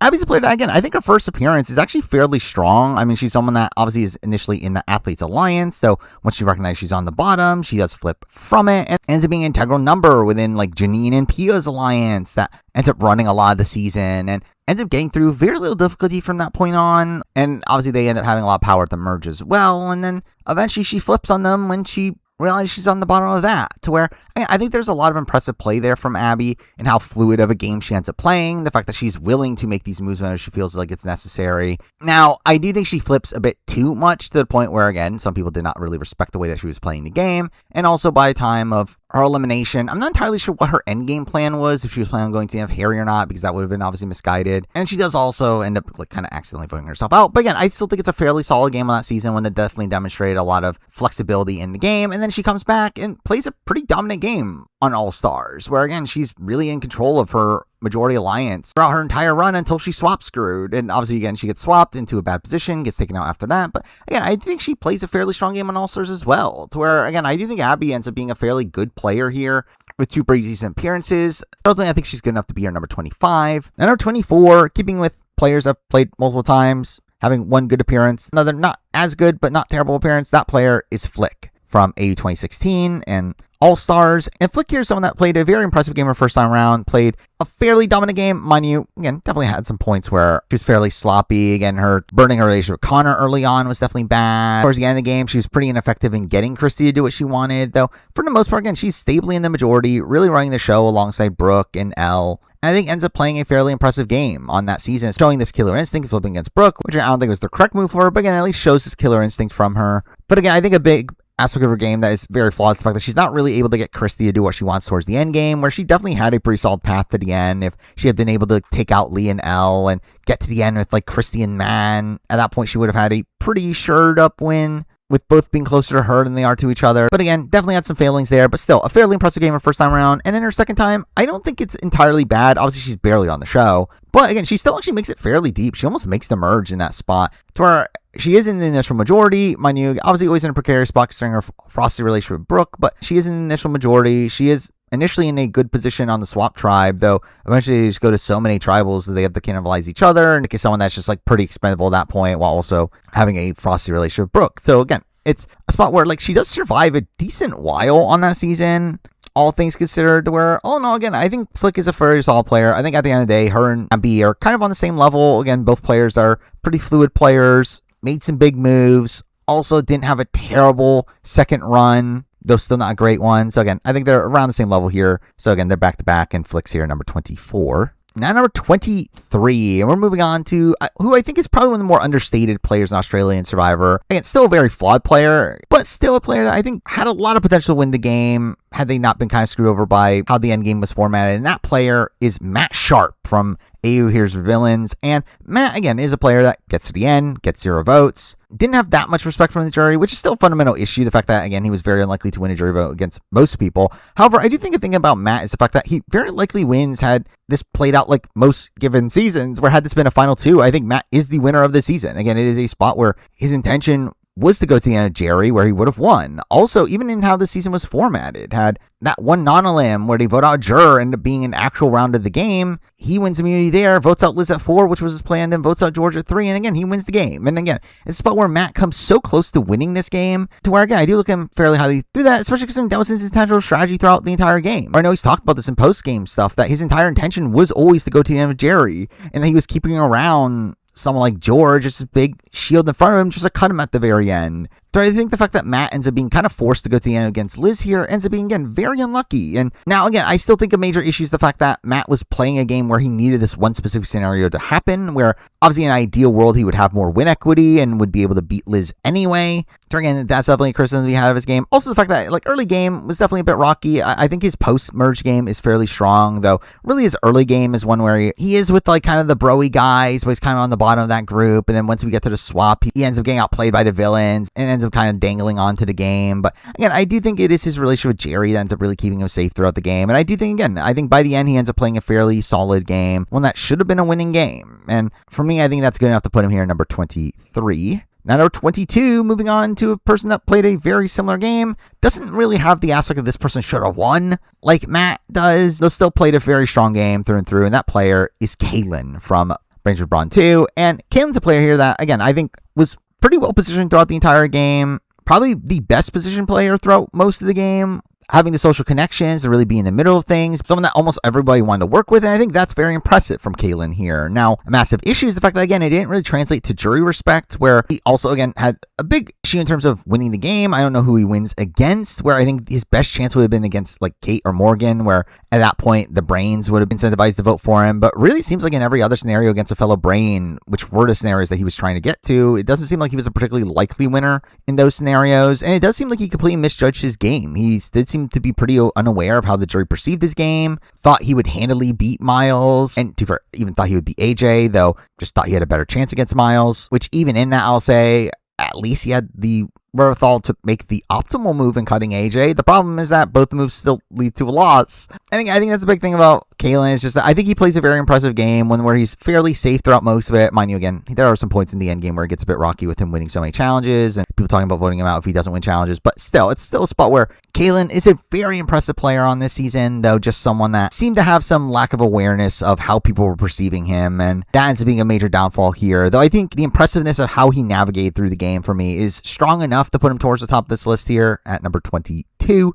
Now, number 21, we're moving on to a similar-ish player. Again, another one that did not have the greatest perception from the jury, the one that played a pretty solid game throughout most of his run, and that player is Lee from AU 2016 and All-Stars. And Lee's, again, a player here that on his first appearance, I think plays a very strong game. I mean, despite the fact that he, again, had a struggle winning the game at the end, he at least had a chance, like where it was definitely a spot where, like, had he owned up to his game, I do think the jury would have been willing to vote for him. However, he just seemed to still talk about the honesty, loyalty, the mateship of it all, and that made the jury just really not want to reward him with a win. So it felt like they were looking for any reason to not reward him with the win, which again is a major issue there in terms of his jury prospects. Though I do think as a whole, though, Lee played pretty well. He was in the majority for pretty much the entire season. Again, he was on the top of his original group, and while again he did want to keep around Evan and wasn't able to do so, again he still was safe in that tribe, had a lot of allies, comes into the swap, and is able to instantly find himself back on the top, where him and Elle are able to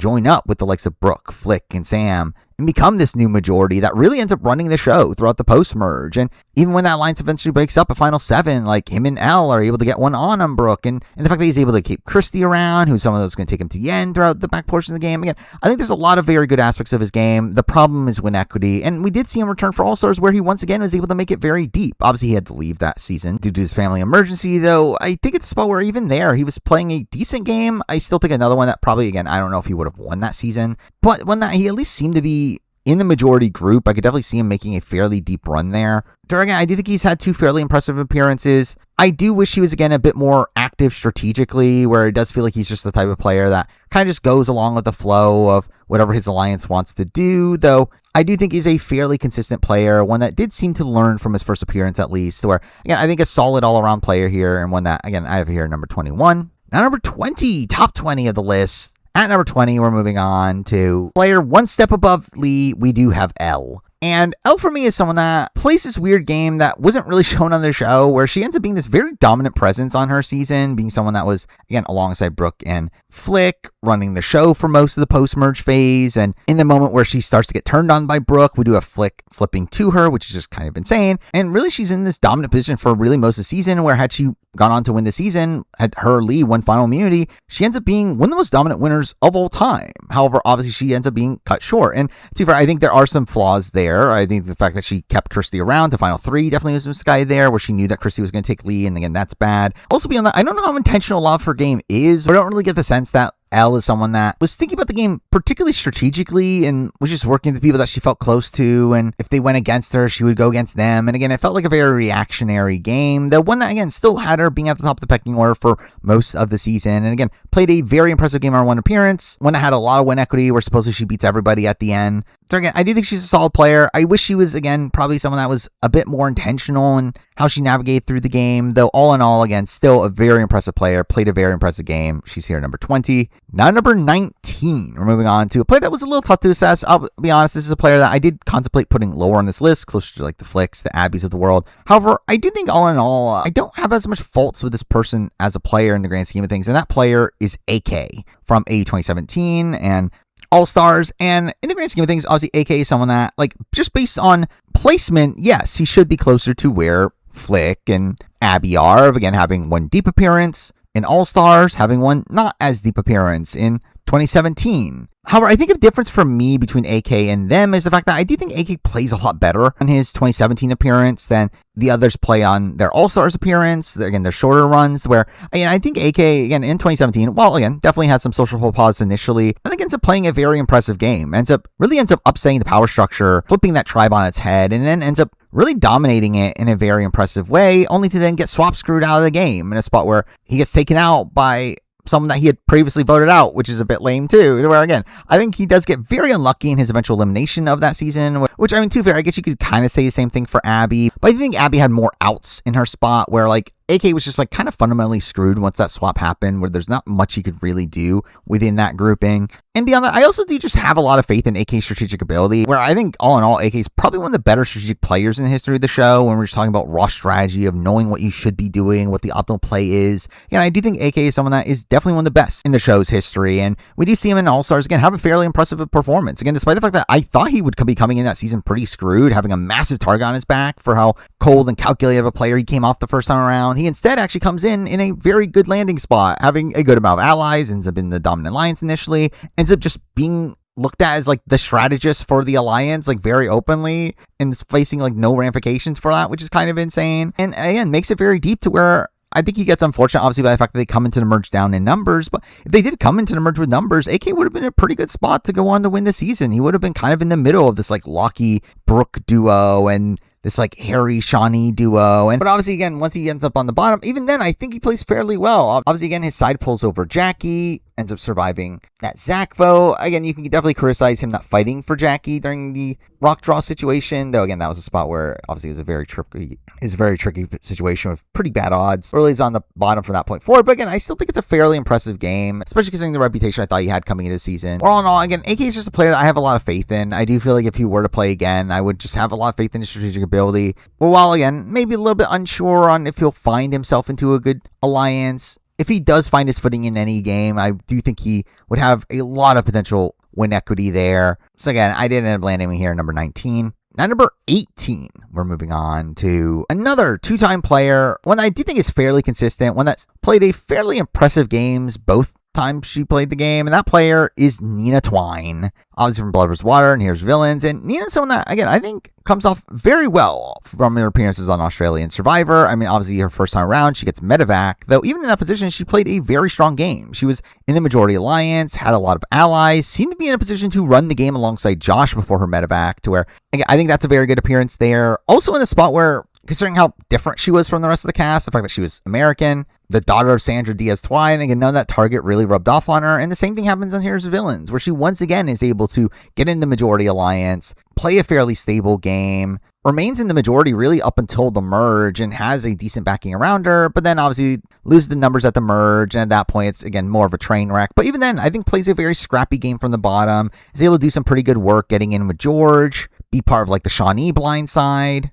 able to avoid being targeted over like Haley and Simon. And even during her boot round, it was something that was, again, seemingly fairly close, where George did very much consider keeping her, to where, again, I think Nina plays a very strong game, but both times she ends up playing, again, demonstrated her ability to play from the bottom her second time around, while also both times, again, had a very good start. And again, was in position to really run Blood vs. Water had she stayed. So again, I do think Nina is a very strong player here. Something I think makes it deep on most given appearances. So again, I do have her here, number 18. Now number 17, moving on to finally our next A vs. the World player, a player that had a very impressive first appearance, also a decently impressive second appearance, though really some flaws across both of them, but still, very strong player at 17. I do have Kirby. Obviously, also from Titans vs. Rebels. And again, Kirby's just a player here that just seems to have this natural charisma for the game. She just has this like allure to her to where people just want to work with her, despite the fact that she is a very chaotic player. I mean, she is one that is so willing to flip-flop on you, especially if you're not like her number one ally. That makes her, again, very difficult to actually work with. Yet,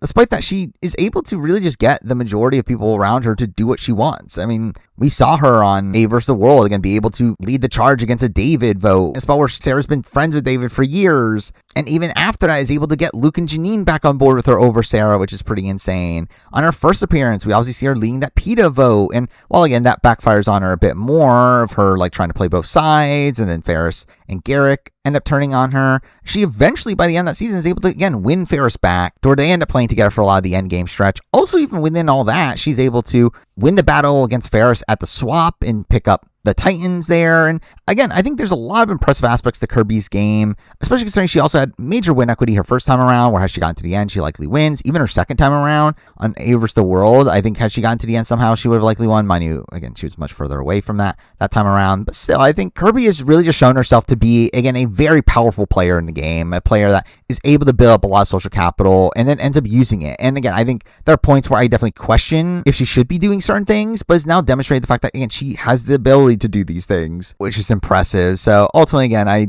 do think she's a very good player, but just, again, tad sloppy, but good enough to be here number 17. Now, number 16, moving on to probably the biggest beneficiary of AU vs. the World, probably the player that jumped up the most in my estimations from that appearance, and that player is Janine from, obviously, Champions Contenders 2 and AU vs. the World. And again, a spot where Janine is a player that, for me, initially, I was a bit worried about Janine. I do feel like Janine played a pretty strong game her first time around. She was someone that was initially on the bottom of her tribe, was able to pick up numbers after that, and then after that played a fairly dominant game until she was flipped on at the very end. But all in all, again, a solid game, one that, again, probably would have put her somewhere in like the 30s range of this list. Though I do think after seeing her on AU vs. the World, I probably do have more faith in her just being able to do this more often. I think the fact that we saw her on AU vs. the World brokered this deal with Parvati and Cirie and get this like Final Four deal with Luke ends up being fairly impressive. Again, the fact that Janine ends up really gaining the loyalty of Parvati and Cirie to where they never really considered the fact that Janine was against them, the fact they were willing to go to 4, thinking that she was going to vote out Luke, is again, very impressive play there from Janine, to where, while I think Janine still has an issue with the fact that, again, I don't know if she's very likely to win at the end, probably due to, again, biases against her, and her also being obviously well known as being very rich. I do still think Janine is a player that has some very good navigation through the game, is able to really cultivate strong relationships, and overall, again, my opinion of her did go up after AU vs. the World. So at this point, I do have her here at number 16. Now, number 15, we're moving on to a player that played with Janine, and another player that was in my top 10 at a point. Having rewatched her season fairly recently, I do think my overall opinion of her kind of goes down a bit, and that player is Pia Miranda from AU 2019. And Pia's a player that I think is a bit tough to really assess. As I do think at a point I did consider her probably one of the best AU players. Again, a player that is the prototypical AU winner of, again, a person that she makes it to the merge. She'll be able to skate under the radar and go on the win, which felt like the kind of way you won AU early on. Though I think under more reflection, Pia is just a player that I think is just a bit inconsistent from my view. I do think she's someone that, again, definitely had a lot of potential to go out early. She was the initial first boot of her tribe, and to be fair, again, had good social bonds to where they wanted to keep her around by the end. But still, I think there's a lot of worry that she'll be booted early on some Australian Survivor seasons. Beyond that, I also feel like her end game's very rocky, to where, while obviously she does win at the end pretty handily against Baden, it was still a spot where she didn't really do much to really cultivate that relationship with Baden. And also, again, she gets very lucky at that final 5 round, which was, again, kind of a mess where Luke goes so far out of his way to save her because he has that advantage. But if it wasn't for that, again, would she go home there? Don't know. And again, she's still in the spot where she was flipped on, where Abby does flip against her alliance back at the final 7 that caused her to be on the bottom. And again, it's just kind of a messy game on the bookends. I think the beginning of her game's a bit rough, the end of her game's a bit rough. The middle of her game's solid. Again, she is like within her majority alliance for most of it, kind of just rides alongside them, gets a lot of credit for the David vote off, but it's really just her alliance that does that. But again, still a spot where, like, again, I just think Pia is, again, a solid player, definitely has decent skills in the game, definitely in terms of managing her threat level, especially considering, again, she was a pretty decent jury threat. Now, not against Luke or Harry, who were also towards the end of the game with her, but in the fact that, like, Baden was just kind of aloof to the fact that she would beat him at the end so handily, I think is definitely something to credit her for. So, again, I don't know. It's kind of a spot where, like, I do think my opinion of Pia has kind of gone down over time, though I think there are still some impressive aspects of her game to put her here at number 15. Now, number 14, we're moving on to another winner of the show, another winner that I don't think is actually the greatest winner in the world, and kind of having definitely a very flawed winning game, but also a player that I think is probably a tad more consistent, and that player is Liz from Here's the Villains. And again, Liz is a player that I do think just probably makes it pretty far most times she plays. I think she's someone that would be very difficult to see going out early on an Australian Survivor season. Someone that just kind of naturally fits within most majority alliances. Even in spots where she wasn't in the majority alliance, she did very good work like after the swap and building bonds with the former heroes. And again, I think there are some natural skills for Liz that are fairly good. Again, the fact that she was able to maintain her relationships with the opposition pretty well. That being said, I think she's a complete mess strategically, and I think that is really the main thing that's keeping her this low on the list. Where Liz is just someone that I do not have any faith in to make the correct strategic call at almost any turn. Again, her decision to really try to strong-arm George into keeping Flick was just completely asinine. The fact that she is fairly ineffective towards the back portion of the game. Again, loses Shawnee, is in a spot where she tries to save Nina and is fails at that. and also does largely get saved by an on-limb. We're going to have that jury removal, been an actual elimination. She probably just gets voted out there and doesn't win the season. Again, it is a bit of a tough game here to really assess, though. Again, she does get to the end, really steamrolls over both Matt and Jerry in a jury vote, ends up being part of the Spice Girls that does run the show for a decent chunk of the season, ends up managing a relationship with George fairly well. Again, it is just a mixed bag of a game. However, I do think she is a player that would consistently do well most given seasons. So again, I do give her the edge above Pia here, putting her at number 14. Now number 13, a spot above Liz, her closest ally. Moving on to Shawnee. And Shawnee's a player that I just find very difficult to really rank at this point. Obviously, which is weird considering we have so much evidence now of Shawnee. Obviously, Shawnee's the most playing Australian Survivor player, having played 4 times, which is kind of insane. And it really feels like my opinion of her game is just kind of constantly going up and down the more we see her, where, again, I think her first appearance is very strong. Again, the fact that she makes it to the Final Four, I don't know how good her win equity is there, but still, makes it to the Final Four, plays a pretty fluid game, definitely flawed, but still, again, strong game there, comes up for All-Stars, and has a very mixed bag of a game. Definitely was in a precarious spot early on, where she was in a rough spot. She didn't have an idol during a Henry vote, and then proceeds to get saved by a non-elim. Though, following that, again, she ends up playing a solid game, getting into a solid alliance with like Lockie, AK, and Brooke, though obviously coming into merge down in numbers, and again, playing fairly well from that, again, being able to flip over Jackie, but still, again, not really enough. Then we come into Heroes of Villains, where I think she probably plays her best game. Again, I think she plays a pretty good game, being kind of in the middle of a lot of the action in the Villains tribe, obviously being part of George's shenanigans with the episode 7 of it all, and then proceeds to, alongside George, take over the Swap tribe, but ultimately obviously gets blindsided by George by the end. Also, to be fair, had some like rocky stuff with like her relationship with Flick that I didn't think was good, but still, again, I think coming out of Heroes of Villains is probably the peak of my opinion of her game. But then we get to Avers the World, where I did not love her appearance there. I felt like it was pretty lackluster. Mind you, I think she came in down in numbers. Again, definitely not, again, very few connections. But I think in that game, she ends up being largely ineffective. Now, I get what she was going for on that season, kind of trying to play a bit more independent and playing a more flexible game. The problem is that she was really ineffective in getting people to actually work with her. And again, she was unable to get like the internationals to flip to her side. So while she had like the right idea of needing to get Parvati and Sri out, she just was largely ineffective in actually doing that. So where, again, it kind of leaves her kind of in this weird spot where I don't really know what exactly I think about her as a player. I do think, again, in comparison to Liz, I do think she is a better player than Liz. Again, while Liz did obviously go on to win the game, I think Shawnee is someone that at least has a better idea of what she should be doing in the game. I definitely have more faith in her strategic ability than I do with Liz. But I still personally do feel like Shawnee is like just out of like the top tier of players. I do think she still has demonstrated a lot of flaws in her more recent games to where I just don't have as much confidence in her as, again, the players we're about to be talking about. So again, at the end of the day, I do have her here at number 13. Now number 12, moving on to a player that actually was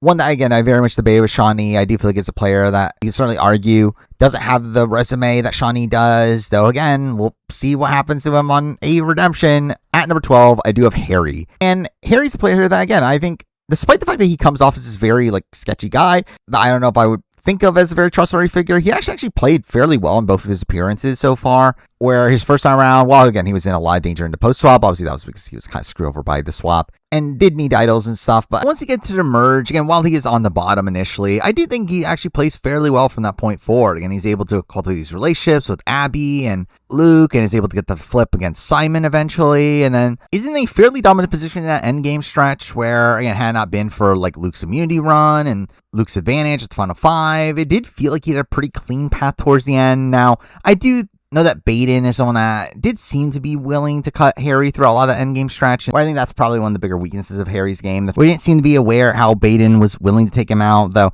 it's still a spot where I think he plays that season, almost wins the game, was literally one vote away from winning the game, and then he comes back for All-Stars in a spot where he should have had a massive reputation. I mean, this is literally right after they just saw him lie about having a son, and the fact that he was just such a chaotic player at that point in the show, where, again, the fact that he ends up coming on to All-Stars and ends up playing as good of a game as he does, the fact that he's not really targeted early on, the fact that he gets to a swap screw position, is able to actually get out of that and build some pretty strong bonds out of that, and then gets to a merge where, again, he's just down in numbers and eventually gets taken out because of that. Again, I think all in all, like, Harry ends up playing a pretty strong All-Stars game in particular. Terwal, again, I think his original appearance is very sloppy. I think there's enough upside there, especially considering how close he got to the end. Mixing that with the fact that, again, I think he played a better game his second time around, despite a massive target on his back. I think all in all, again, I do feel like he is a pretty solid player here, one I would feel fairly confident about on the return. So again, for me, he's here at number 12. Now, number 11, moving on to a player that, I'll be honest, was right on the edge of being at the top 10. For me, it really is number 10 and 11 here that are the biggest, that are fairly close, but for kind of polar opposite reasons. At number 11, though, I am going to go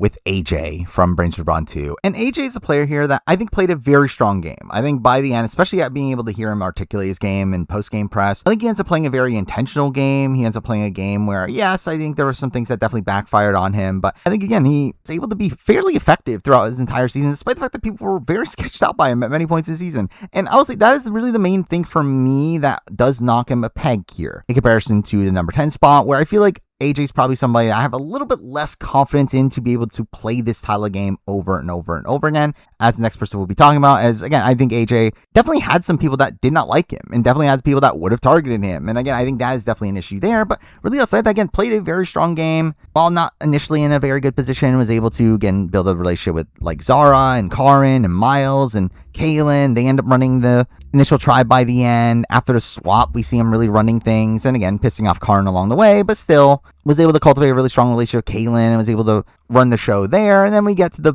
merge where, again, he ends up cultivating a really strong relationship with Kate and kind of has a relatively smooth path through the game, is able to really take out all of his enemies left and right, take out Karin, take out Logan, get to an end game that was somewhat favorable towards him, where I think he was very likely to win if he had gotten to the end, though the problem is that he just needed to actually get there, and I think that was something that would have been a very difficult task, where I think he thought he obviously had Kaylin willing to take him to the end when he didn't. I think he underestimated him there. Also, he's not able to get Miles to be able to take him to the end, and actually, ironically, the only person that seemed to be willing to take him to the end was Zara, and a spot where I think he kind of took that for granted, and I think that ends up being a missed opportunity there, voting out Zara at 4, but ultimately, again, I still think he plays a very good game. I think he is one of the more sound strategic players in the history of the show. Definitely has some very strong social abilities in the game. They'll also, I think, can, again, piss some people off at points, which I think, for me, in comparison to the next person we're talking about, I think makes him a tad less consistent. But again, it is very, very close. But ultimately, I did go for AJ here at number 11. Now, number 10, and we're finally on to the top 10 of the list. At number 10, again, a player that I think you could definitely argue him and AJ. I think it's fairly close. I do look at this player as a tad more consistent. At number 10, I'm going to go with Josh from Blood vs. Water.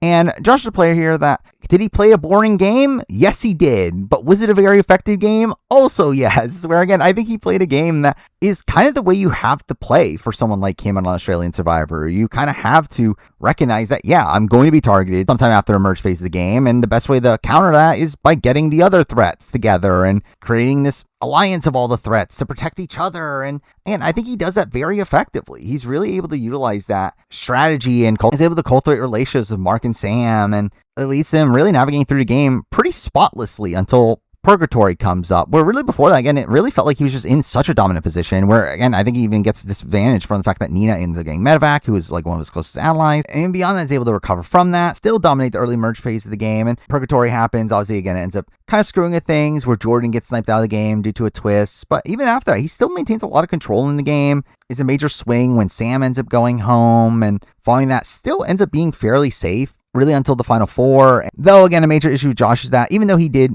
end up managing his threat level pretty well throughout most of it, he didn't manage it well enough to not be targeted at the very end, where by that point, obviously, Chrissy was willing to vote him out, thinking of him as the biggest story threat, and we had like Shay actively targeting him as well, to where, again, it's like, I think he did a very good job at managing his threat level for most of the game, but wasn't really able to do it at the very tail end, but was still essentially one immunity away a win from likely winning the game. I mean, if he gets to the end against anybody but Mark, he handily wins the game. With Mark there, again, it's probably closer, but I would probably give the edge to Mark, but it's still, again, definitely a spot where he ends up having such an impressive game across this season, nearly perfecting this strategy for Australian Survivor that it's kind of necessary for a player that's going to be looked at as a bigger threat, to where I think that's something I definitely give him a lot of credit for. And I think he's someone that is going to be able to replicate that in most given appearances. I think he just naturally is someone that is going to be in the majority of most tribes he's given. So again, I think he is a fairly impressive player. I do have him at number 10. Now number 9. At number 9, we're moving on to a player that I do very much struggle with where to land this player. I mean, this player is obviously a winner of the show,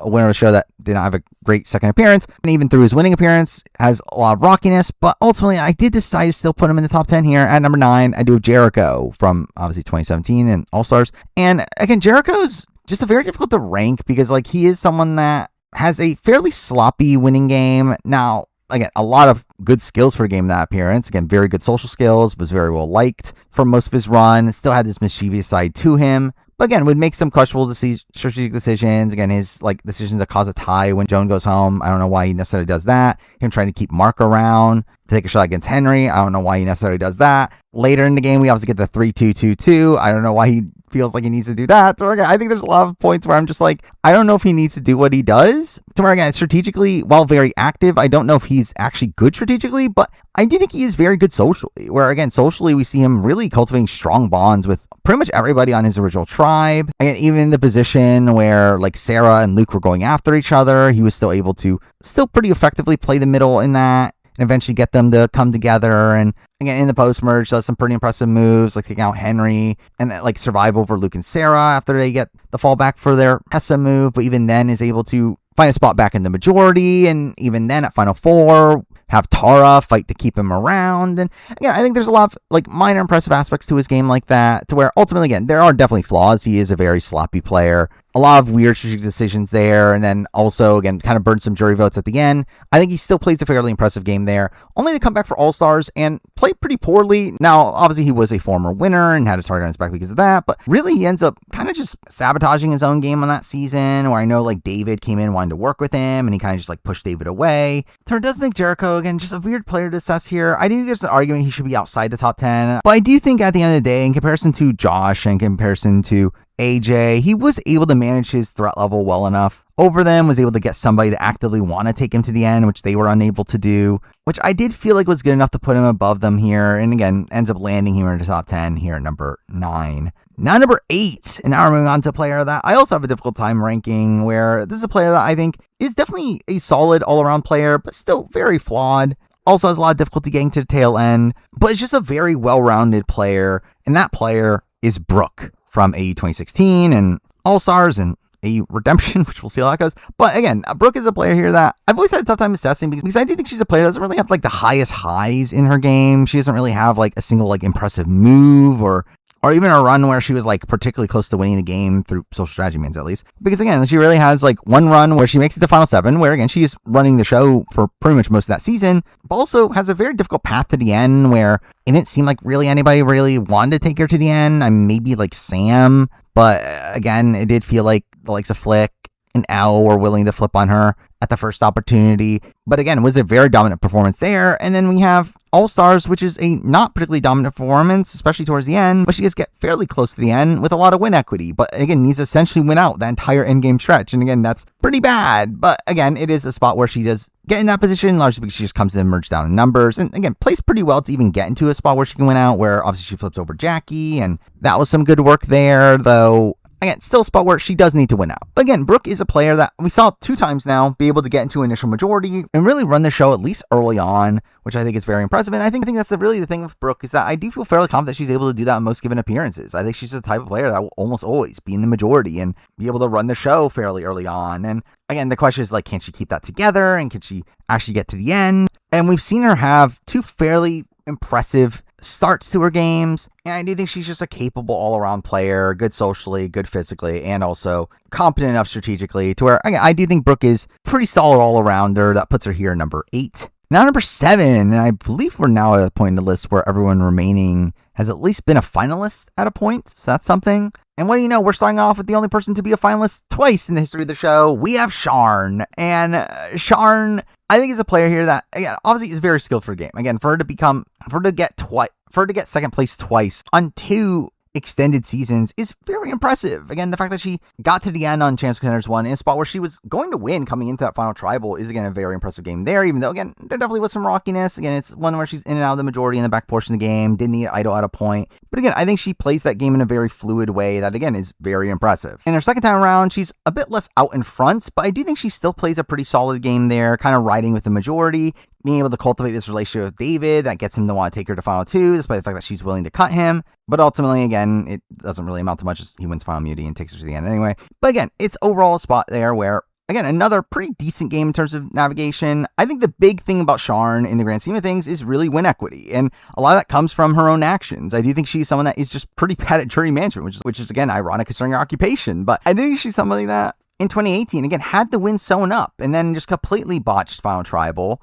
Also having already like burned relations with people like a Brian Lake, a Shawnee and way out. Well, also, I think it just makes the wrong call at the end there of taking Shane to the end instead of Brian, where she would have had a much easier time beating Brian. To where, again, ultimately, I think she really fumbles the bag there. And then All Stars is just actually even worse, where All Stars is one that she just like kind of further burns the jury even more openly, where again, I think in 2018, I can at least like excuse some of her poor jury management because I do think the jury was just being kind of dumb at points there. But in All Stars, I think she was just actively burning jury votes along the way. Again, her making the deal with the Brooke, Shawnee, AK group and only then immediately turn against them. Her kind of just riding along with David to make him look like the alpha player. Now, I will say credit to Sharn the fact that she actually was planning on cutting David, where had she won Final Immunity, she would have taken Mo to the end. And I think that's definitely something to give her credit for. Again, I do think she likely wins in that spot. But she obviously wasn't given that opportunity. But I do think it's a spot where both of her games are games where, again, her navigation through the game is fairly solid. I think she definitely has a lot of skills of just being able to naturally fit into really any group that she's in. Again, she's able to get in the sporty group. She's able to get in with the more normal people. But I think when maintaining people's respect from the jury, that is really the flaw she ends up having. But I still think the strengths she has in her game are still better than most players you're ever going to see play Australian Survivor. Again, it's very difficult to even get to the end twice, and the fact that she's been able to do it while playing pretty solid games both times around, I do think is, again, impressive here. I think Sharn's a pretty solid player. She's here number 7. Now number 6, and now we're getting into a bit of a harder spot in the list where I do think this top 6 for me is like pretty definitive on who these 6 are. The order, though, I think is a lot more difficult nowadays, especially after what we just saw in A vs. the World, to where at number 6, I am going to go with King George. And again, this was a pretty tough decision, as there was a point where I had George at number 3 on my players of all time. I do think George is someone that definitely demonstrated a lot of skills for the game and made some insane moves through his first 2 appearances on the show. However, I always had this thing in the back of my head that I did not feel great about George on most given seasons. Again, coming into Heroes of Villains, I thought he was screwed coming in that season, and obviously he proved me wrong. However, I think now that we've seen him, again, kind of falter on A vs. the World, it's about where, to be fair, again, obviously very disadvantaged on that season. Again, had a lot of the tribe kind of against him from the offset, and it's actually kind of a miracle he even survived that first tribal. I do think it's still a spot where we saw so much actively bad play from George, where it's not even just the notion that he was taken out early, where again, I think that's perfectly fine considering his standing coming into the season. I think it's more so just how actively poorly we saw him play. The fact that we saw him have incorrect reads on the game, the fact that we saw him kind of just openly throw Kirby under the bus in front of her face. And again, it just feels like a spot where like I just do not know what he was doing throughout that season. I just felt like it felt like him putting way too much trust in with Luke and David, and him just playing like a fairly misguided game. And I do think it affects my opinion of George as a player, not really from the sense that I think we got anything truly new, but more so that just reinforced things I already thought, just that now we have kind of proof of. Again, this notion that I think George probably is a more consistent player, where while obviously he has these massive strengths in the game, again, the fact that he was able to pull off what he did in episode 7 of Heroes of Villains is still insane. The fact that he was able to twice now come into the merge down in numbers and was able to really pull together the Outcast to pull off some very impressive moves on both his seasons, again, is very good. He is a very skilled player in the game, but I do think he is a player that is just less consistent than the rest of the people we're going to be talking about. I think every other player we're going to talk about from this point forward are players that I think will make it deep on most given runs. I think are all players that are fairly well-rounded in the game, but I do think George here, again, just has a failing there. I think George is just somebody that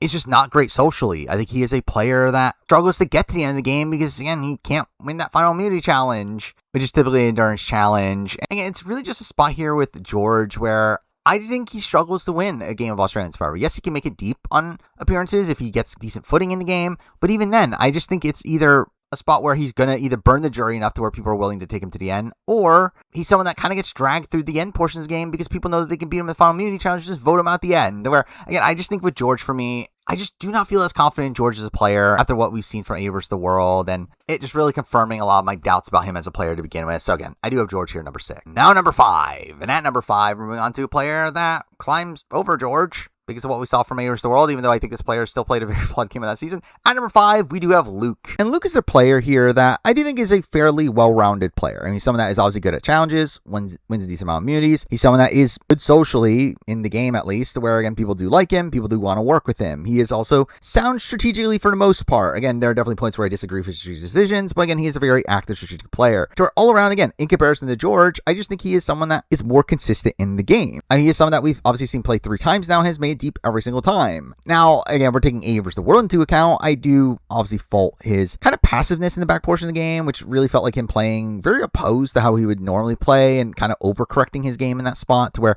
I do think that is a position where I do have issues with how he played that season. But I do think he has now demonstrated a lot of consistency in his game. Obviously, his first time around, he plays pretty impressive game that eventually comes back to bite him. Again, that 3-2-2-2 move was just kind of misguided along the fact that he's just kind of naturally a big jury threat due to his story and his likability. And then he comes back, obviously makes it much deeper, does need to win out to get to the end, but still is just such a shoe in the win if he had gotten to the end. And again, I think on this appearance, we just saw him consistently again be able to make it deep into the season. I think he misjudged his win equity in the game, but I do think he's shown himself now to be a fairly consistent player, one that I do think will make it deep on every season he's on. And again, in comparison to George, I just think there's a bit more variance there. I do think Luke has ended up passing George in my ranking here for me. So again, I have Luke here number 5, not number 4, and the remaining players are all winners of the game, all of which have kind of stayed around the same in my mind ever since I've ranked them this way. But at number 4, I'm going to be starting it off with Mark. Obviously, the winner of Blood vs. Water also made an appearance in 2017, which, to be fair, I'm not even factoring 2017 much into this assessment. Kind of like Sam.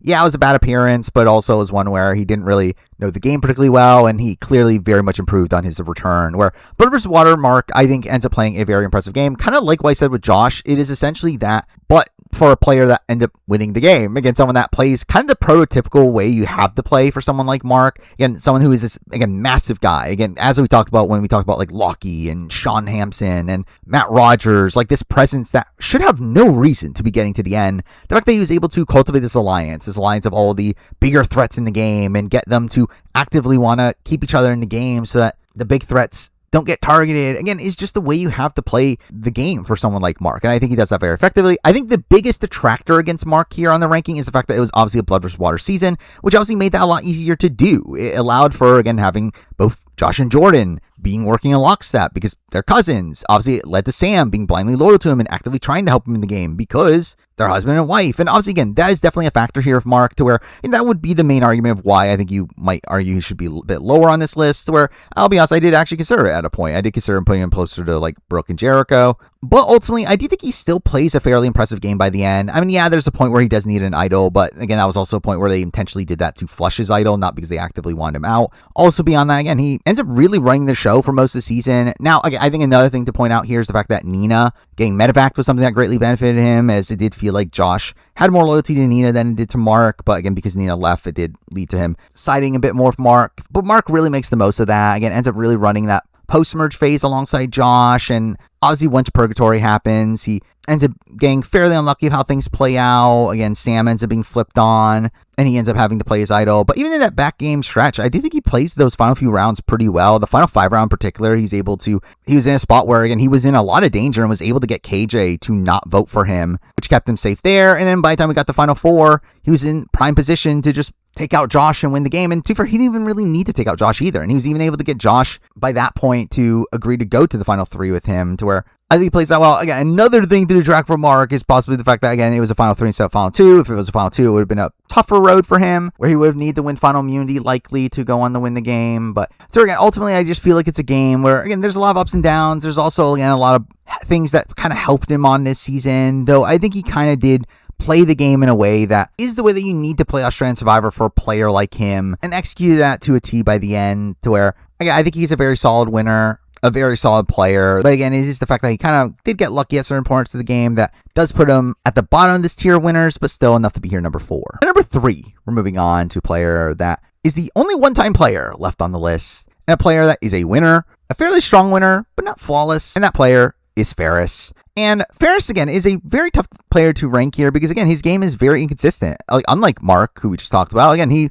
was kind of in and out of the majority throughout a lot of the game. While he was kind of leading his alliance, he was just in a spot where he would be blindsided constantly throughout this season, which is definitely something to knock against him. But despite that, he did still maintain a lot of power in the game. He was actually in a spot where he was very rarely being directly targeted in the game, where I think he was very effectively able to use his idol to stir votes away from him. He also had very strong relationships with likes of Raymond and Eileen and Garrick. He was able to obviously build a strong bond with Kirby by the end. And so again, I think he does end up doing a lot of strong work across the season. However, again, still not a flawless game in the slightest. However, I do think he is one of the better winning games on Australian Survivor, but again, that's not saying much. Again, Australian Survivor at the end of the day is again a game that is so long that it opens it up for more opportunities for people to make mistakes. And Ferris is still a winner that made a lot of mistakes. However, he is also a winner that also probably has some of the biggest pros. Again, another one like Mark, again, despite being such a big target in the game, was able to not become targeted. Despite that, again, he was able to keep Kirby around as a big shield for him and cut her at the end. And obviously, he did put himself in a position where he needed to win final immunity, but again, he did it, and he did go on to win the game. And again, that was an intentional choice that he made.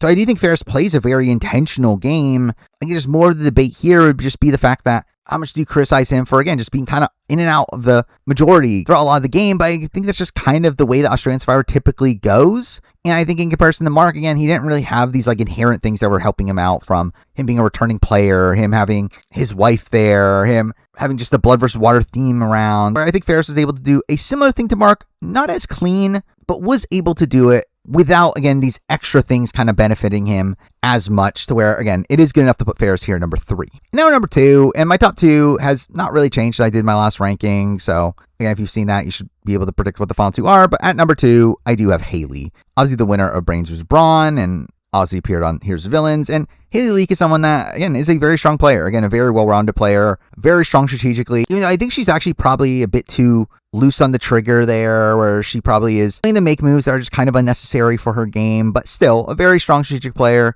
good socially, people will obviously very much like her, and obviously very good physically. I mean, she's probably the most guaranteed lock to win final immunity. Now, obviously, if we're talking about her winning game is very sloppy. Obviously, it does have her being voted out and coming back to the game through all of it, but again, it does have her also making some very impressive moves, and it's obviously been a very hard game for me to assess, just because there is a big dichotomy between the highs and the lows of her game, where, again, she is voted out. Yes, it was due to some unlucky circumstances with the twists involved, but also I do think she does play that round poorly. However, outside that, again, she's able to pull off some pretty good maneuvers, and she's able to flip the entire Brains tribe against Joey. She's able to flip the Swap tribe against Shannon and later Simon, and again, I think all that's very good. After she comes back into game, she ends up, again, secretly working with George after the merge and takes out Kez. She then, after that, ends up working with George after she comes back into the game and repairs that relationship and ends up really steamrolling the end game stretch, while also, again, like at the final 4, causing a 2-1-1. And again, there's a lot of impressive play there from Haley, and I think she is an extremely well-rounded player. And again, is number 2 on this ranking. However, this is Australian Survivor. And as I mentioned before, Australian Survivor allows for more flaws to be demonstrated. And again, if I was comparing her to the best of the best amongst the US, she's not really in that conversation for me, particularly due to, again, all those faults I just mentioned. But amongst the field of Australian Survivor players, I do think she is one of the most well-rounded of the bunch. Definitely plays an extremely fluid game. And the fact that she comes back for Here's the Villains with what should be a massive target on her back and is able to survive most of that unscathed. Now, obviously, she gets saved by Non-Limb along the way, but still, it's still a spot where she is able to get in the majority in the post-merge and kind of blows up her own spot by the end, where, again, George wanted to take her to the end, but she kind of doesn't allow for that to happen, and where, again, she could have gotten at least one vote away from the end before flipping on George, but again, she doesn't, which, again, an issue, but still, I think a very competent player all around, very well-rounded, and again, it's enough to put her here number 2. Now, number 1, the best player in Australian Survivor history, hasn't really changed. It's still David. Now, obviously, A vs. the World just happened, and David was the first boot from his tribe in that, and again, you might think that might lower my opinion of him as a player, and really for me, it doesn't really. I do think he was coming out of that season with a massive target on his back. I do think, obviously, it is pretty egregious that he had Sarah, someone that he was friends with from the very beginning, turn against him by the end, but ultimately, again, my opinion of David as a player doesn't really change that much, and really in the grand scheme of things, David, while, again, I have him at the top of this ranking of every Australian Survivor player, I don't actually think is one of the best players in the history of Survivor. And again, that's the thing that I talked about at the beginning of this video when I talked about why I did not want to include A vs. the World in this ranking, is because, again, because of how Australian Survivor operates, because the game is so long and allows for so many faults to show through, I did not feel like it was appropriate to have someone like Parvati, who only played a 14-day game, that did not have the opportunities to show as many faults as a lot of these other players, and to be on the list and just be an easy number 1 here, especially when she hasn't played like a formal season of the show. Oh, well, again, I think David here has played, obviously, 2 full-blown seasons of the show, probably has the most dominant win on Australian Survivor, but again, it's still a spot where David is an extremely flawed player. Again, we saw in 2019, he played a strong game, one that had him having some impressive maneuvers, again, flipping the entire Champions tribe in his favor. Then after the swap, he was able to keep himself safe despite being swap screwed. Yet, despite that, I do think David obviously just became too big of a target to where he was very clearly going to be taken out by his own alliance at some point, and eventually does. And he comes back on All-Stars, where even there, I mean, despite him playing an extremely dominant game, it starts off fairly rough, to where where while he does end up executing that move and taking out Daisy, it was something that actually blew up his spot, and the other people on his tribe knew that he did that move and were planning on blindsiding him, though just never got the opportunity because they went to a swap, and even after a swap, he was kind of aloof initially, that Phoebe wasn't with him, though eventually he gets on the right page, and from that point on, he does kind of steamroll the season, building a bond with like Moana and Sharn that runs the show, and while he does technically, again, lose out on the Zach vote, it's still a spot where it's not the most damning thing in the world, considering he's able to recover from that pretty quickly. But again, it ends up being a spot here where he has the most dominant win in Australian Survivor. He is, again, another fairly well-rounded player, good socially for the most part, fairly strong strategically, obviously good at challenges. He's someone that, again, on most given seasons, probably is not an early boot, especially if we're not taking his like previous reputation to account. But again, he's not flawless. And again, there just isn't a player that has played the extended game of Australian Survivor that is anywhere close to flawless. Like, everyone has very deep holes in their games. So again, out of the players that have played the more extended Australian game of Survivor, I do think David has the most upside of any of those players and played the most impressive game of the bunch. So again, it is good enough for him to be number one on this list. But there we go. I mean, that is my ranking of every single player that has played the extended game of Australian Survivor, which will be outdated in just a few months. But either way, beyond that, this is not the last ranking of every Survivor player video I'll be doing, as stay tuned next year at some point where I'm going to be doing a ranking almost 4 times the size of this one, which will be genuinely insane, but again, we'll get to it when we get to it. But again, that's another ranking of every player from a certain reality show off the list. With that for now, that is the video. Thank you for watching.